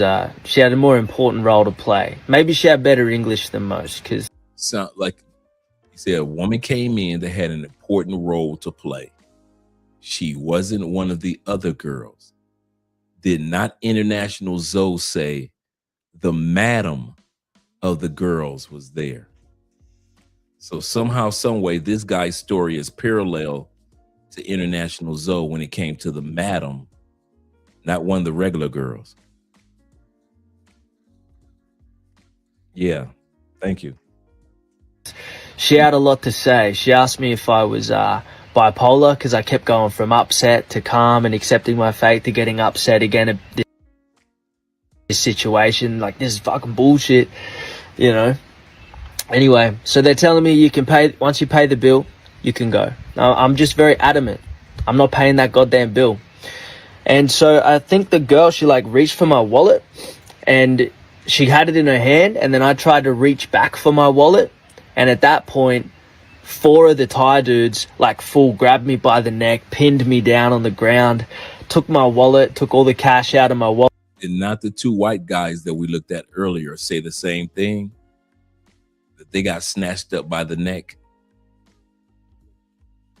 It took the phone out of my pocket, used my face to unlock the phone. We're going through all my bank accounts, going through all my shit. I don't know exactly like what they found when they went through my phone. I'm sure they found plenty. But yeah, at that point, I'm in there for like 2 hours, I believe, going through this whole ordeal. They've already taken all my money. They're asking me for more money. They say, you give us more money and you can't go. You give us more money, more money. The whole time just screaming at me, asking me for more money. And I'm saying, you guys have already taken all my cash. I don't have any more money for you guys. This is absolutely bullshit. I come to this country, to Thailand, because I love the people. They're beautiful people. And then you put me through this. This is absolute bullshit. All right. I'm trying to appeal to their better nature, but it's not working. I'm just being honest with them, right? And so eventually they're able to charge one of my cards on my phone through PayID or PayWave. And yeah, they charge me through my Westpac. They charge me like 250 or just above 5,000 baht. And yeah, at like 2 hours into the thing, they bring the receipt to me and they go, all right, mate. Well, they didn't use mate, but they go, okay, you sign the receipt and you can go. I said, I'm not signing shit. And he's just the face, oh, this fucking Australian white guy, bro. Fuck me, Dad. I said, I'm not signing shit.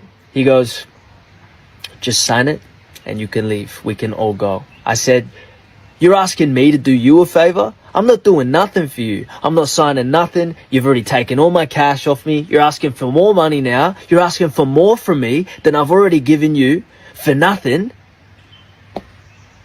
I could have just signed the receipt, but instead I said, no, I'm not signing nothing. And then the girl was saying, the girl that took my wallet and got me pinned to the ground, she's saying, just sign the receipt. I want to go home. I have baby at home. Just sign receipt. I want to go. I said, I'm not doing nothing for you. You've already robbed me and you're asking me for favors. I'm not doing nothing. The chick that took his wallet talk about sign a receipt so I can go home to my baby. Mind you, right now it's probably 8 o'clock in the morning on this part of the story. Remember, the story all started at 6:30 in the morning. Yeah, and she's a single mama.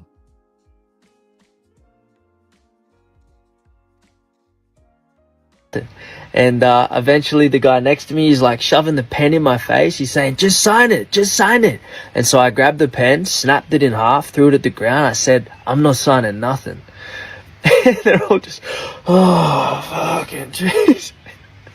And then like shortly after that moment there, they said, okay, you can go. And I'm like, fuck. So I walk out, and by this point, it's like 8:30 in the morning, or like 8 o'clock in the morning, bro. I was in there for so long. Right? I called it. I guess I called it. Oh God, yeah. So along this little storyline, I'm trying to figure out what I could have done differently to avoid things escalating the way they did. Yeah, still don't know. Still have no idea. Ignorance is bliss, I guess, and I'm feeling good, you know. What a great lesson to learn. So, yeah. And so we go back and forth, and the girl's like, you gotta go in the room. We could talk about it in the room. And I'm like, I'm not going in the fucking room. So literally, the bouncers, the hostess, the guy popping everybody grabbed me and basically dragged me back into the room. And they drug him back into the room like zombies. Shout out to my brother Johnny in the building.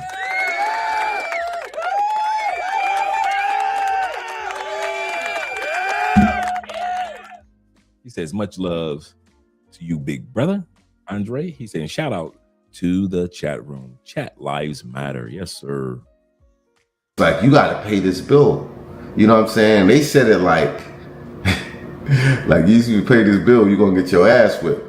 Now, if I was probably with one more person, I probably would have got my ass whipped, because if me and the person was like, nah, we ain't paying it, we would have got our ass whipped. But I was by myself. So I paid with my credit card, right? And then they tried to straighten my shirt out, because they had wrinkled my shirt, and they tried to straighten I'm like, so he went on ahead and paid the $900. Gave him the credit card. I went outside, and I couldn't believe, like, I got punked in Chiang Mai. Now, Chiang Mai is supposed to be the city with the most temples. It's supposed to be the laid back, cool. I mean, I never had a problem, like nothing, never had no problem. And I've been to Koh Samui, I've been to Phuket, I've been, Bangkok. I've been to at least 6 cities in Thailand, right? Chiang Mai, Chiang Rai. A Russian journalist, David, was allegedly lured to a Pare hotel on June the 26th by acquaintances who later assaulted and handcuffed him, forcing a Bitcoin transfer and stealing a luxury Rolex and cash worth over 2 million baht. Wait a minute, not in Thailand?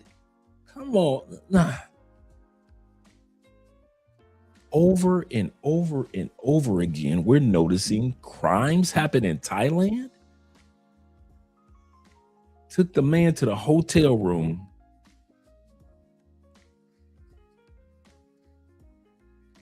And robbed him, handcuffed him and robbed him from Bitcoin. And took his jewelry.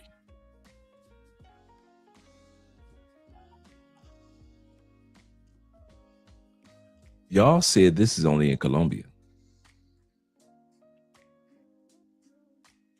Yeah, he's telling his story. Y'all said this only happens in Brazil, in Mexico.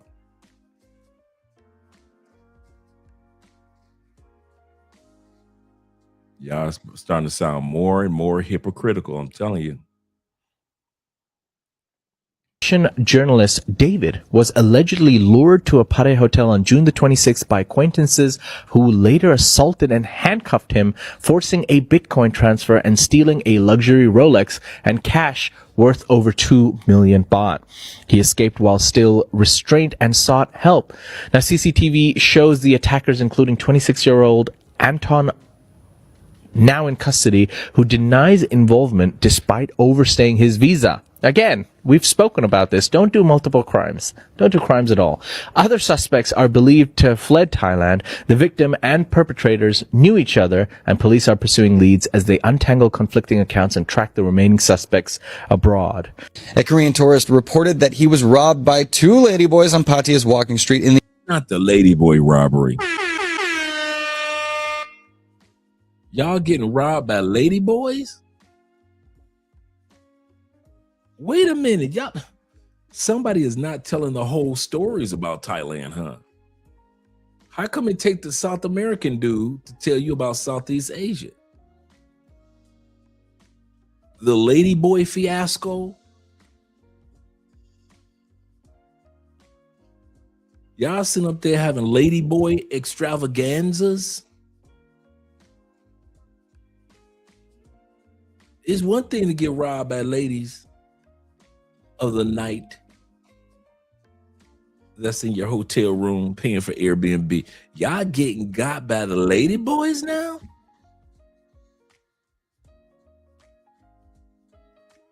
All you dudes in Southeast Asia need to, y'all ain't telling everything, man.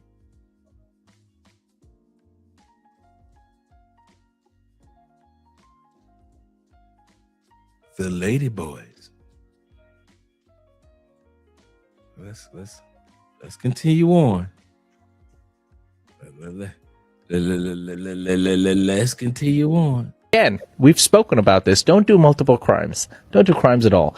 Other suspects are believed to have fled Thailand. The victim and perpetrators knew each other, and police are pursuing leads as they untangle conflicting accounts and track the remaining suspects abroad.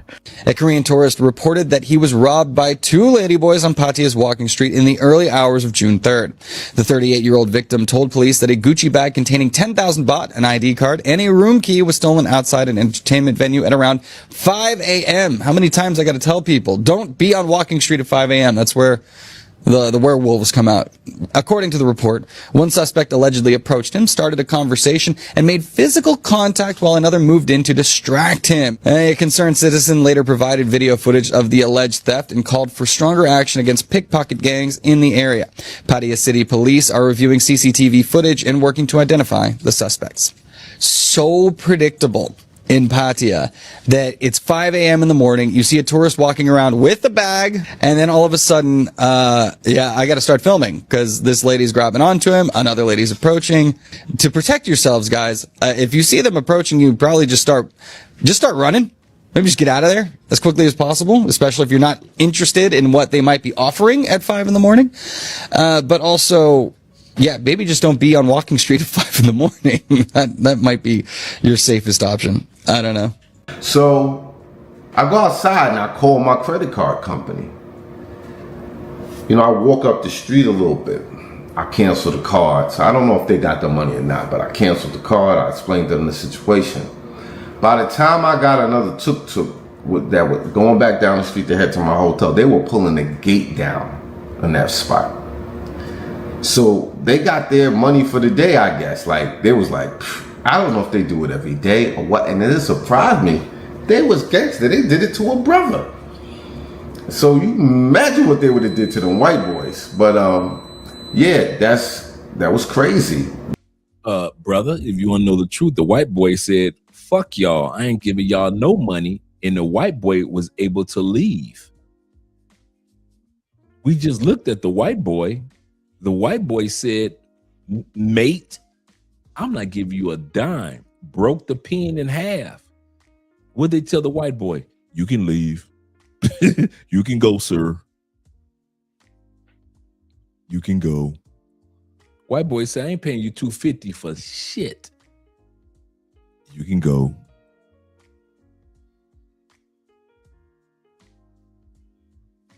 Yeah, the other white boys did pay. That's true. You can go. He said that money for the month, not the day. That's true. They close shop till next month. So basically, I got punked or robbed in Chiang Mai, Thailand. Now, everybody say, oh, Thailand is safe. Shit happens everywhere. Hustler's Ambition, International Zoe.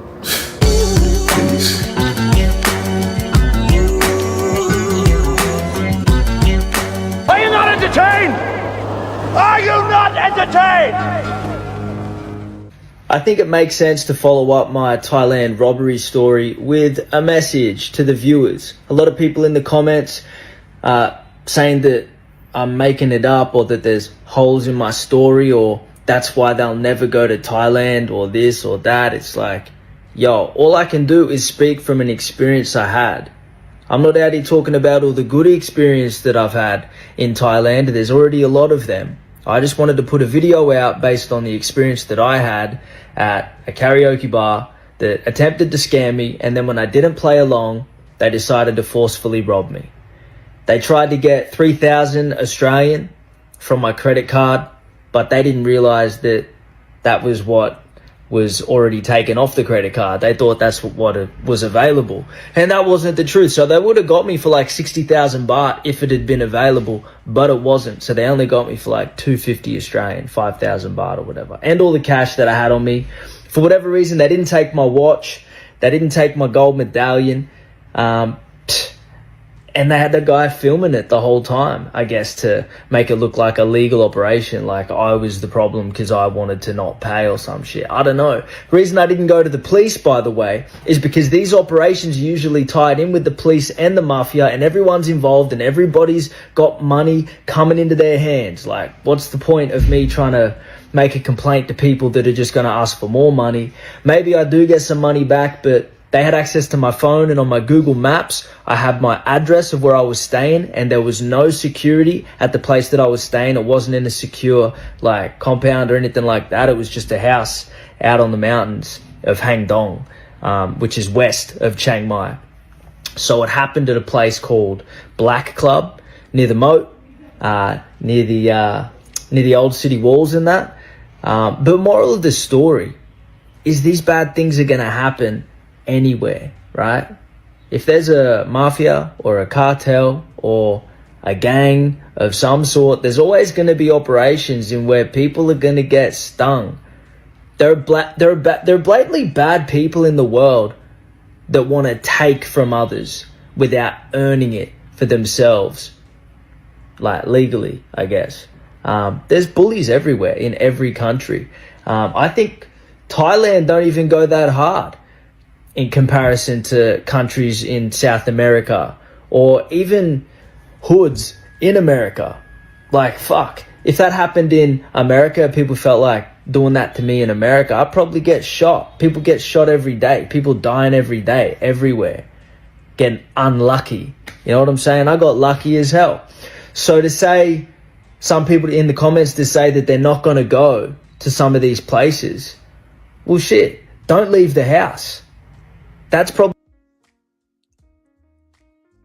Are not people starting to talk about and are going to talk about Thailand and the Philippines the same way they talk about Colombia?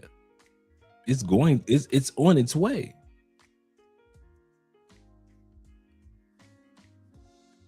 And I'm going to continue to say, us good folks that travel, we ain't gonna have no problems. Us regular, and I don't want to say good folks, us regular everyday travelers, we're good. But if you want to get caught up doing stupid stuff, like Zoe, like this dude, his situation was 6:30 in the morning. What the heck? What is 6:30 in the morning and karaoke have in common? You know how fucking bored your life gotta be? Boring your life has to be for you to come up with no other plan. Sleep? Nah. Go to the beach and relax. Nah. Go get something to eat. Nah. I know what I want to do at 6:30 in the morning. I want to go to karaoke.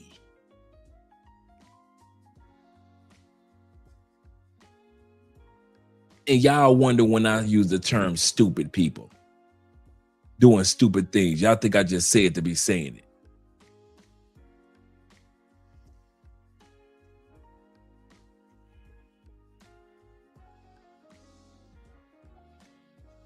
your best option. If you don't want anything to bad happen to you ever, never leave the house. That is the best option for you.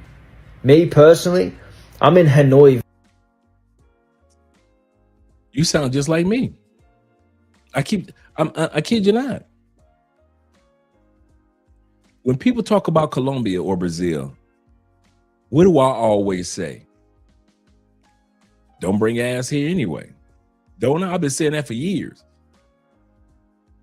I'm telling you, guys, I'm telling y'all gonna hear dudes that live in Thailand, Philippines, Southeast Asia, sounding just like us who live in South America. They're gonna literally parrot what we say. Don't come here to Colombia. If you're a troublemaker, don't come here to Colombia. If you're a troublemaker, don't come here to Brazil. We don't want you here anyway. Is this not this comment is nothing but a textbook what I would say about coming to Colombia. This is literally, guys have heard me say this for years. Good. Y'all can stay away from here. Bruh. All the dudes that's getting turned around from the airport in Colombia, I am loving it. All the pookies that's been turned around and now they going to the Philippines and Thailand. I won't lie, I'm gonna tell you the truth. I love that they not coming to Colombia anymore, and regular people are coming to Colombia. I love it. I'm gonna say this again. All the pookies that used to go to DR, Brazil, Colombia, Mexico, I am so happy that they are zooming their ass over there to Southeast Asia and fucking y'all shit up. We don't want them. We never did want them. So this right here, this statement right here, that is a textbook Andre and Andrea statement. We feel the exact same way about our country as you feel about yours. Like I said, we love when we meet all you good brothers and good sisters that come to Colombia, come to Brazil, come to Peru. We're cool with that. And you guys are going to sound so much like us. Watch. All that laughing at South America that y'all was doing, them days going to be over fast because y'all going to get tired of those pookies coming over fucking up the country. And right now, you see it in bits and pieces. Don't worry. In the next 5 years, you're going to see that shit in masses.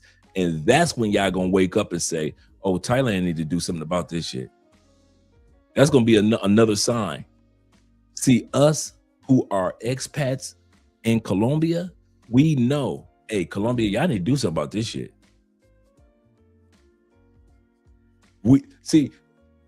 You sound like us. We hold no allegiance to a person that comes from our own country.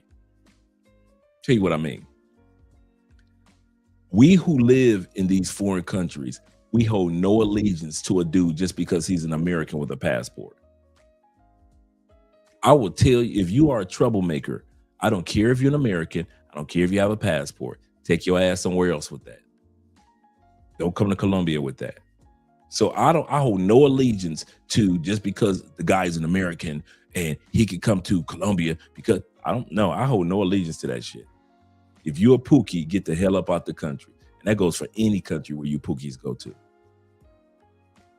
And so you, my brother, feel the same way that I do. You don't want those pookies in your country. I understand. We don't want them here in South America. But here's the sad part. The word is out about your country and your countries are the new shiny toy that the passport bro movement can play with. You're the new shiny toy. Okay. Remember in the movie Toy Story 4, or you guys don't want to pretend like you didn't see Toy Story 4.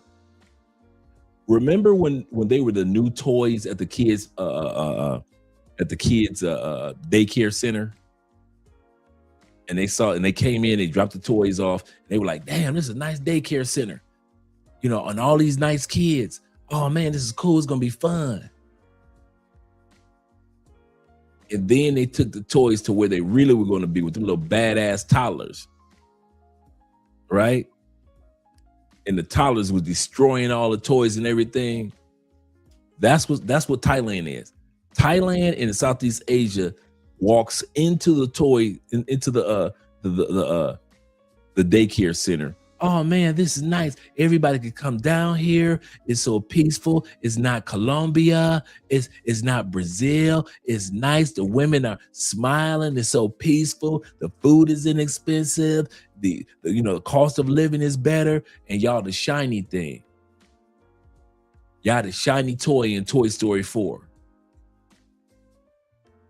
Until they take y'all ass in that back room with them badass toddlers. And them toddlers get a hold of Thailand. And when them toddlers get a hold of the Philippines, and when them toddlers get a hold of Vietnam, and when them toddlers get a hold of Singapore, and when them toddlers get a hold of Malaysia, they gonna tear some shit up. That's when y'all gonna realize y'all got a problem on y'all hand. Not when they first walk in. Remember in Toy Story, they first walked into the kids' daycare center and all the nice older kids were in there that played with toys and wouldn't break the toys. Not them. You think that those are the dudes that's coming to Thailand, the guys that got sense, the responsible guys, the responsible ladies. You would think that that's who's coming to Thailand. It looks that way. You're the fresh new toy. But within the next couple of years, they gonna take your new ass and put you right back there with all them badass Pookies and Ray Rays and Nook Nooks and Paw Paws, and they gonna tear your shit up. How do I know? Because I remember when DR was a brand new toy going into the daycare center. I remember when Brazil was the brand new toy going to the daycare center. And I remember when Colombia was the brand new toy. And Mexico, parts of Mexico was a brand new toy. And in Panama, every country that was the brand new toy that the older kids could enjoy, the mature people could enjoy, the mature tourists could enjoy, eventually made their ass back into that back room with all them Pookies and Ray Ray and Man, and they tore Colombia up. Brazil ain't shit no more. Same thing with all the other countries. So if you think that them Pookies are not gonna come to you and tear your shit up, I give your toys about 3 to 5 years to work.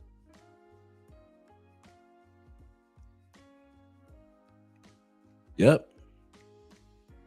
As we go to Paraguay and Uruguay, and a lot of dudes are sleeping on those countries.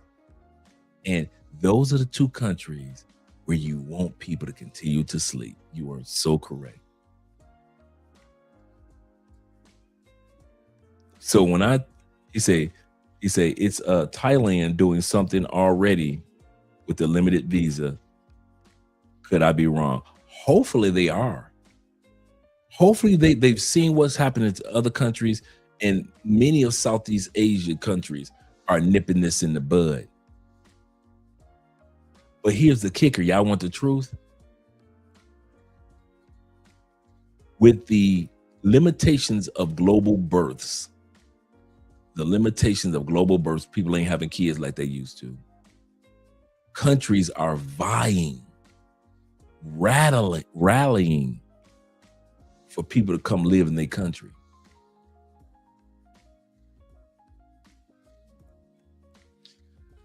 There are so few people in the world now. There are countries that's willing to let Pookie ass come to their country, tear some shit up. Come on, Pook, bring your ass. You got a choice. Let Pookie stay in the United States with that money, or let Pookie come to Thailand and spend it. Come on, Pookie. Come on. Bring your ass. You know how you had that one kid that you didn't want to pick, you know, when it was time to pick for the basketball team? I picked so-and-so on my team. I picked so-and-so on my team. I picked so-and-so on my team. And then you down to the last two dudes, and you know that they don't know how to play basketball. What do? Give me so-and-so, man. Come on, dog. Come on. Then the one that's left, you like, come on, dog. Come on through. That's how y'all gonna be doing pookies in Thailand. Thailand gonna be opening up doors for pookies, even though they don't want them. Come on, pookies. Come to Thailand. We need more people. Yep, just like Japan. But that's what's going on in Japan, what's going on in Italy, what's going on in the States. It's global. People bitching about Africans going to Southern Europe. But you notice something about Southern Europe? They are not sending those Africans back. They need the people there for tax dollars. They need people there for the labor. They need people there to spend. So Southern Europe are not going to turn all those Africans away. And so it will be in Southeast Asia. Even if you want them to be turned away, pookies will not be turned away. And if they can't make it into Thailand, they'll find somewhere else in Southeast Asia. That's why I'm not just talking about one country. Let's finish off the last few minutes of this video. We're at the end. Vietnam right now. Again, traveling solo. I might try and find a karaoke bar tonight to sing one song and not pay an expensive bill. Because I live life on the edge. I'm a motherfucking trailblazer. I'm not going to let fear stand in the way of me having another good robbery story. You know what I'm saying? This kind of guy I am. I'm not looking to play it safe. If I was, I wouldn't be solo here in Southeast Asia, in Hanoi. This place is fucking chaos. And I'm into it. Chiang Mai was very chill. I'm surprised I got robbed in Chiang Mai as well. I'd expect to get robbed in a lot of places in Thailand, but not Chiang Mai. That was a surprise to me. But yeah, they didn't beat me up. Some people in my position have got beat up.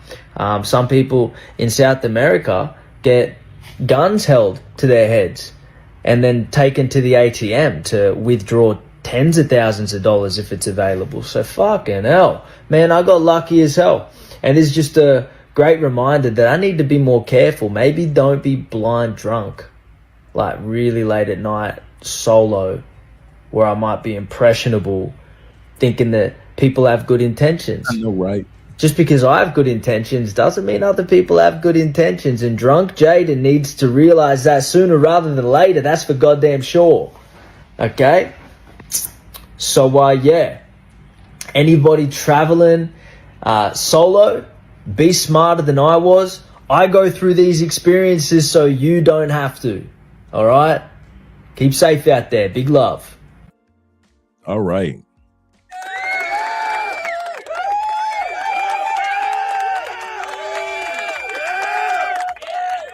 I did not think this video would take 5 hours to do. Appreciate all you guys that were here, that support the channel, watch the channel. And like I said, this is, I had fun, but this is nothing at our brother Zoe. We needed this content to go out. We really did. I mean, I did mean the egotistical shit. Zoe, bruh, tone that shit down. That one, acting like your shit don't stink. That one, tone down. Passport bro, thinking that you beyond. I'm beyond the passport bro. That ego shit, turn that shit down. That's like me getting my citizenship this year and acting like, yes, I'm better than the passport. No, I ain't better than no damn body. And any of us can get got. So Zoe, that ego shit, I hope from getting robbed, whether it was this year or last year, that you learned that if you get robbed, ain't nobody gonna be on your team. Ain't nobody gonna call you and say, damn, Zoe, you all right? Why? Because you got the big ego. Nobody give a fuck. Nobody care nothing about people with big egos except your initial people. But that's all I care about anybody. Anyway, my initial family. Fuck you, YouTubers. You can do all that if you want to, Zoe. But at the end of the day, nobody wants to be known as the asshole of the travel groups. So let go of that moniker, bro. Be a cool dude. I ain't saying you got to kiss people's ass, but damn, stop walking around like you want people to kiss your ass. That's what I hope you take away from this. And as for us, I hope that we took away from this, there is no perfect country for stupid people. For us wise people, yes, this world belongs to us. For us people that move strategically and we keep our wits about us. You don't have to have your guards up, but at least have your wits about you. For example, the Australian dude just said, he said, I was drunk. He just said, I was drunk. He told us before it was 6:30 in the morning and he's walking into a karaoke bar and he's traveling solo. When you're moving that stupid, there is no country that's safe for you. There is no country that's safe for you. But for the rest of us, we're good. The other 95% of us that travel to all these countries, we are good, man. And as for you content creators in Southeast Asia, I really do hope that you guys start sharing the other part of the narrative, at least for our safety, of things to do and things not to do. I wish some of you guys in Southeast Asia would start doing more videos on look out for this scam that could happen to you, at least for warning. At least for warning, look out because this could happen to you. Not saying that it will. And also look out for this because this happened to somebody else. Southeast Asia, stop saying that robberies only happen in South America. Stop saying that druggings only happen in South America. Stop saying that scams only happen in South America. Because based off the receipts that I presented tonight, like as if I was a lead attorney, not the lead attorney, but a lead attorney, I presented enough evidence tonight to prove that Southeast Asia will have incidences and do have incidences that we all need to look out for no matter where we are in the world. And just because it doesn't happen as often as South America does not mean it will not be like that in the next 3 to 5 years. People are thirsty and they will scam and they will rob anybody. So let's be careful out there. And shout out to my brother Hannibal in the building with the $20 love. He says this. He said, they are ready to start getting tough in Thailand. And I hope so. I'm going to tell you something. I am an advocate of every country getting tough on Pookie behavior. What you talking about, us party dudes? No, I'm not talking about you party guys. Most guys that come to countries or parties are not problematic. Most guys that go to other countries and have fun and do pay for play or meet a girlfriend or have your lady friend, most guys are not problematic. Most women are problematic. So I'm not talking to you guys. I'm talking about the stupid dudes that get in trouble country to country to country. I'm glad this planet is starting to crack down on Pookie behavior. I love it. I love when Colombia tells them you can't come in. I love the fact that Brazil is going to start telling them you can't come in. I'm glad that Brazil put up a visa that you have to have a certain amount of money for. I hope Thailand puts its foot on the neck of stupid dudes. Not us regular guys, but just that little 5% of stupid guys that make the rest of us look bad. I love it. I love that they're getting more stricter globally. Globally, I love it. I love this parts of Europe that will not allow you to come in there and act a damn fool. I love it. Because those rules and policies don't impact most of us who travel. It impacts the stupid people. And that's who we're all tired of. We are all so exhausted with, doesn't matter what race, color, or creed, or gender. We are all tired of stupid people who travel. You are such an embarrassment. He said they cracking down on the Indians. I saw that when I was doing my homework. I did see that. Their visas have gone 30 days. Their visas have gone 30 days to 15-day visas now for those the Indians. He said the Thai government are not going to let you come into their country and act a fool. You know who else they're cracking down on? The British. The British. I did not know that so many arrests from doing the homework here, and I just didn't have enough room to put it all in here. So many arrests of British women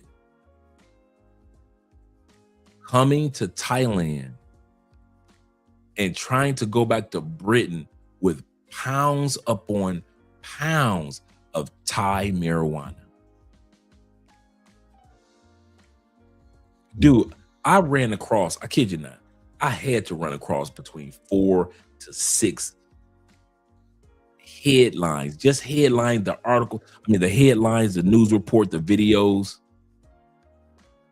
of at least 5 to 6 women from UK that have been arrested over the last year or two for trying to bring, I mean, when they was opening up them suitcases, I was like, what? I said, I'm thinking to myself, like, you actually think you're going to get that through customs? So they're cracking down on UK for real. They are cracking down on UK for real. So yeah, you are so correct, brother. So correct. Yeah, they need to crack down on them locals too. Yeah, bruh. Dude, man, I came across and I never did a video on it. And I never said anything because it was at that point where I was like, man, if I talk about this, I'm going to come across as a hater in Thailand. You know, because Richie Mack was taking off. That's my dude. And BMT was, you know, he had just got back to Thailand. So if I talk about this topic that I know about, I'm going to come across as a hater, right? And what it was I didn't know that Thailand had it's called sea slavery. You know how when you see the old movies with the pirate ships, or you watch Pirate of the Caribbean, and then the dudes would be like in a bar, and then the pirates will come knock a motherfucker out or get him drunk, and he'll wake up and he's on a pirate ship. And all they did was the dude just got shanghaied. He just woke up he was in a club that night, got drunk, woke up, and he's on a pirate ship. And a bunch of his boys on a pirate ship. And that's how they got their crew, right? I didn't know that still existed in real life. And Thailand is one of the top places in the world for sea slavery. They keep those dudes out there for up to 5 years at sea, kidnapped. Haven't seen your family think you dead and gone. One dude told his story. He said, and if you die, he said, it may be 2 or 3 days before they throw your body overboard. He said, so those of us who are at the bottom of the boat, we have to lay there next to decaying bodies until the crew up top decides to come get the body and throw it overboard. They even have in Thailand a rescue halfway house for the few men that they've been able to rescue over the last couple of years.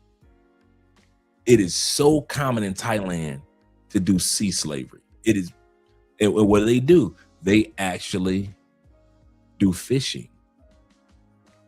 They do a lot of the fishing at sea. Like I said, the one guy said, I've been at sea 5 years straight.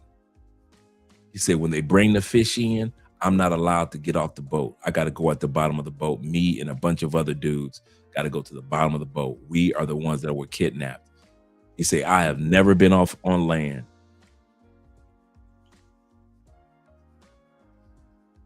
This is in Thailand.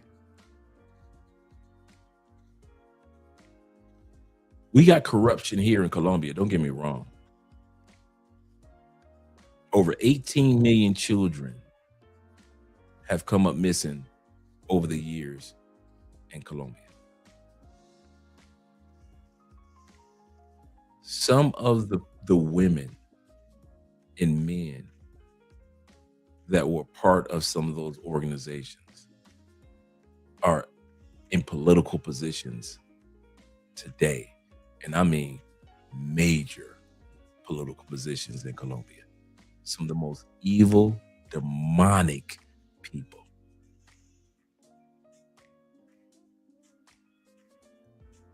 Dude, there are stories that I hear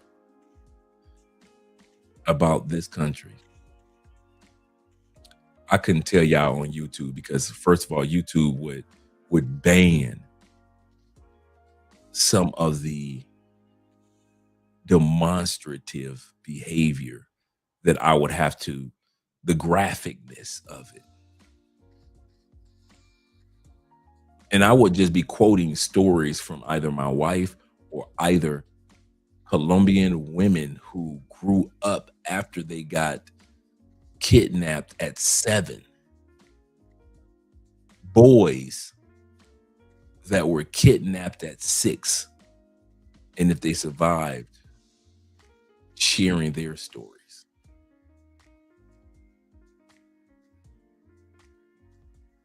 No place in this world is perfect.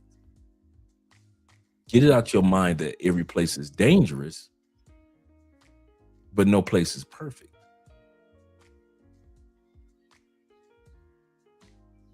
Every place in this world is not dangerous, but every place in this world is not perfect.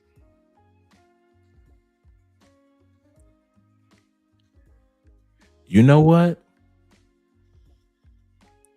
That would be, I'm glad that you mentioned that, brother. I've been waiting for a good Patreon topic to talk about on Patreon. And I know we're going to be talking about in details, step by step, how to relocate to another country. And yes, on Patreon, I will have certain guest speakers too. But I do believe that this is a story time.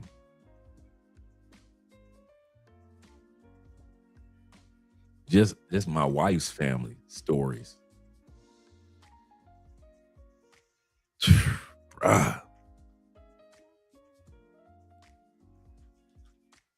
It's crazy.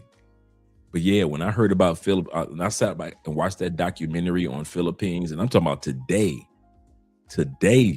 they still steal teenage boys in the Philippines, put them on ships. If they make it off the ship years later, cool. And most of the dudes, just how they got off the ship was they escaped. The guy that was telling the documentary, he was living in the halfway house. So there's a rescue group that's been out there rescuing guys off these slave ships in Thailand. And so he was telling his story. That's how the 5 years came out. And that's why he was like, he gave details about the lack of food and what they had to do and what everyday life was like. You're like, dude, are you serious? And but you let content creators sell it. Thailand is flawless. There is no flawless country. And that's all I'm saying. Some countries are better than others. Yes, they are. But no country is as flawless as you guys try to sell it in Southeast Asia.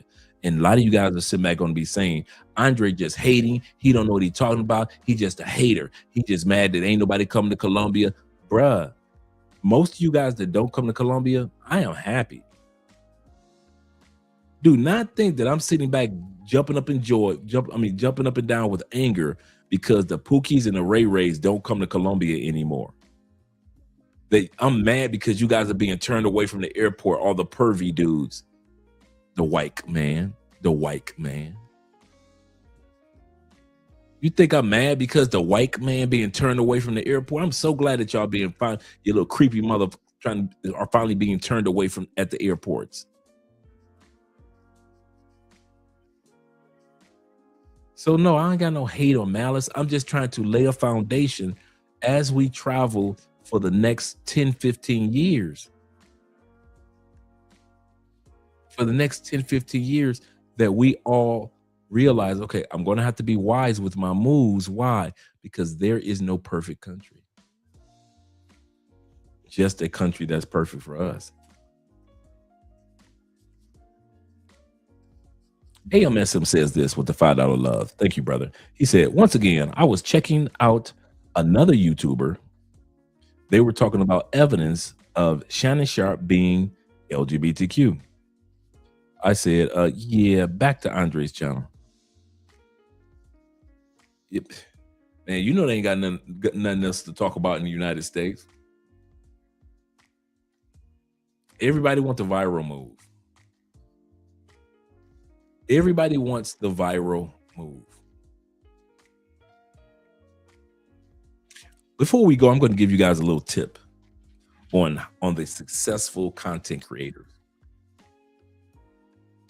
I came across this wasn't a documentary, but it was kind of like a teaching lesson of some of the top content creators. And this was like 5 years ago. And they said this, and I never forgot this. Your job as a content creator is not to go viral. Like what? Your job as a content creator is to create a community of like-minded people. That's your job. So that's what I focus on. Not building subscribers, but building a community. And then kind of funny, a couple years later, me and O'Shea Duke Jackson, shout out to O'Shea, we were on our first live stream together on Taylor Made Dreams. And he mentioned the same thing. Andre, you guys got to build a community. It's cool to get your subscriber count. You got your little 100,000 subscriber award. He said, but Dre, you got to build a community of like-minded people. And I was like, He's like, yeah. Build a community, dude. And so from that moment on, we just focus on building a community for us brothers and sisters who dared to tread this channel of like-minded people. Not that we have to agree 100%, but the fact that we even agree to disagree in certain areas of travel. Shout out to you guys, man. I appreciate you, brothers, man. I really, really do. He said the Special Forces and Delta guys talk about those stories on YouTube open forum. It's crazy, man. We live in a crazy world at a crazy time. He said, yeah. He said, in the Philippines, we have rebels in the South that would abduct. Wow. He said, Andre, some clips I shared don't all go viral. He said, but I share because it was important to me and maybe important. That's how you build community. Literally what you just put there. That's exactly what you might find important to you. There might be a tribe that might find it important to them. And that's how we do Eclipse here. That's how we do Eclipse here. Like clips of you I share. Yes, sir. Appreciate it, brother. I really do. I really appreciate it. Let me let you gentlemen go. I am off tomorrow. I will be seeing you guys on Tuesday. It is a holiday, T-Mac. It is a holiday tomorrow in Colombia. Don't ask me which one. You know, Colombia got 20 holidays, so don't ask me which one. But it's a holiday tomorrow. So enjoy your holiday here in Colombia. You guys enjoy your day at work. I'm enjoying finally having a good day off. And I will talk to you guys on Tuesday. We got a good one coming up Tuesday. So I'll talk to you guys on Tuesday. Let's do a great outro. Let's do an outro. Let's see.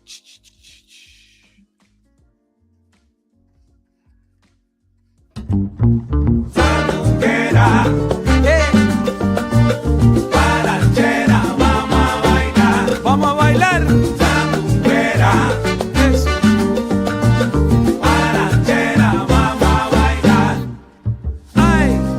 sala está llena de gente, cuerpos sudorosos acá. La pista está hirviendo, pero te destaca mamá, brillando como una estrella. Mira qué bonita está, escucha el coro mamita que te voy a dar. Sandunguera, sandunguera, guarachera, vamos a bailar, vamos a bailar. Guarachera, vamos a bailar. Ay, siempre un paso para adelante, después un paso para atrás. Ahora te suelto mamita, muévete con el ritmo que va. Sandunguera te estoy llamando, mira qué bonita estás. Escucha el coro de nuevo que te voy a dar. Sandunguera, sandunguera, guarachera, vamos a bailar. Vamos a bailar, vamos a gozar. Sandunguera, guarachera, vamos a bailar. Ay, sandunguera linda, vamos a bailar tú y yo. Ay, qué sabroso. Vamos a bailar, mi nena linda, vamos a gozar. Vamos a gozar. Muévete, sandunguera, vamos a guarachar. Ay, repítelo. Vamos a bailar, mi nena linda, vamos a gozar. Ay, vamos a guarachar, mamá. Sandunguera, vamos a guarachar. Oye, mira, mami, vamos a gozar, vamos a bailar, vamos a gozar. Juntos tú y yo en la pista, mami. Vamos a guarachar. Ahora estamos tú y yo en la pista. Vamos a gozar. Ay, esa cosa que me hiciste, mami, me gustó. Vamos a guarachar. Muévete bien, chiquita. Vamos a gozar. Mueve tu cuerpo y tu cinturita. Vamos a guarachar. Oye, el ritmo te está llamando ahora. Vamos a gozar. Este ritmo es para guarachar, señora. Vamos a guarachar. Ay, camina con el mambo ahí. Vamos a gozar. Si mamá guerrera, oye Lola. Vamos a guarachar. Vamos a guarachar. Vamos a bailar. Vamos a gozar. Ay, qué rico está, qué rico. Vamos a guarachar.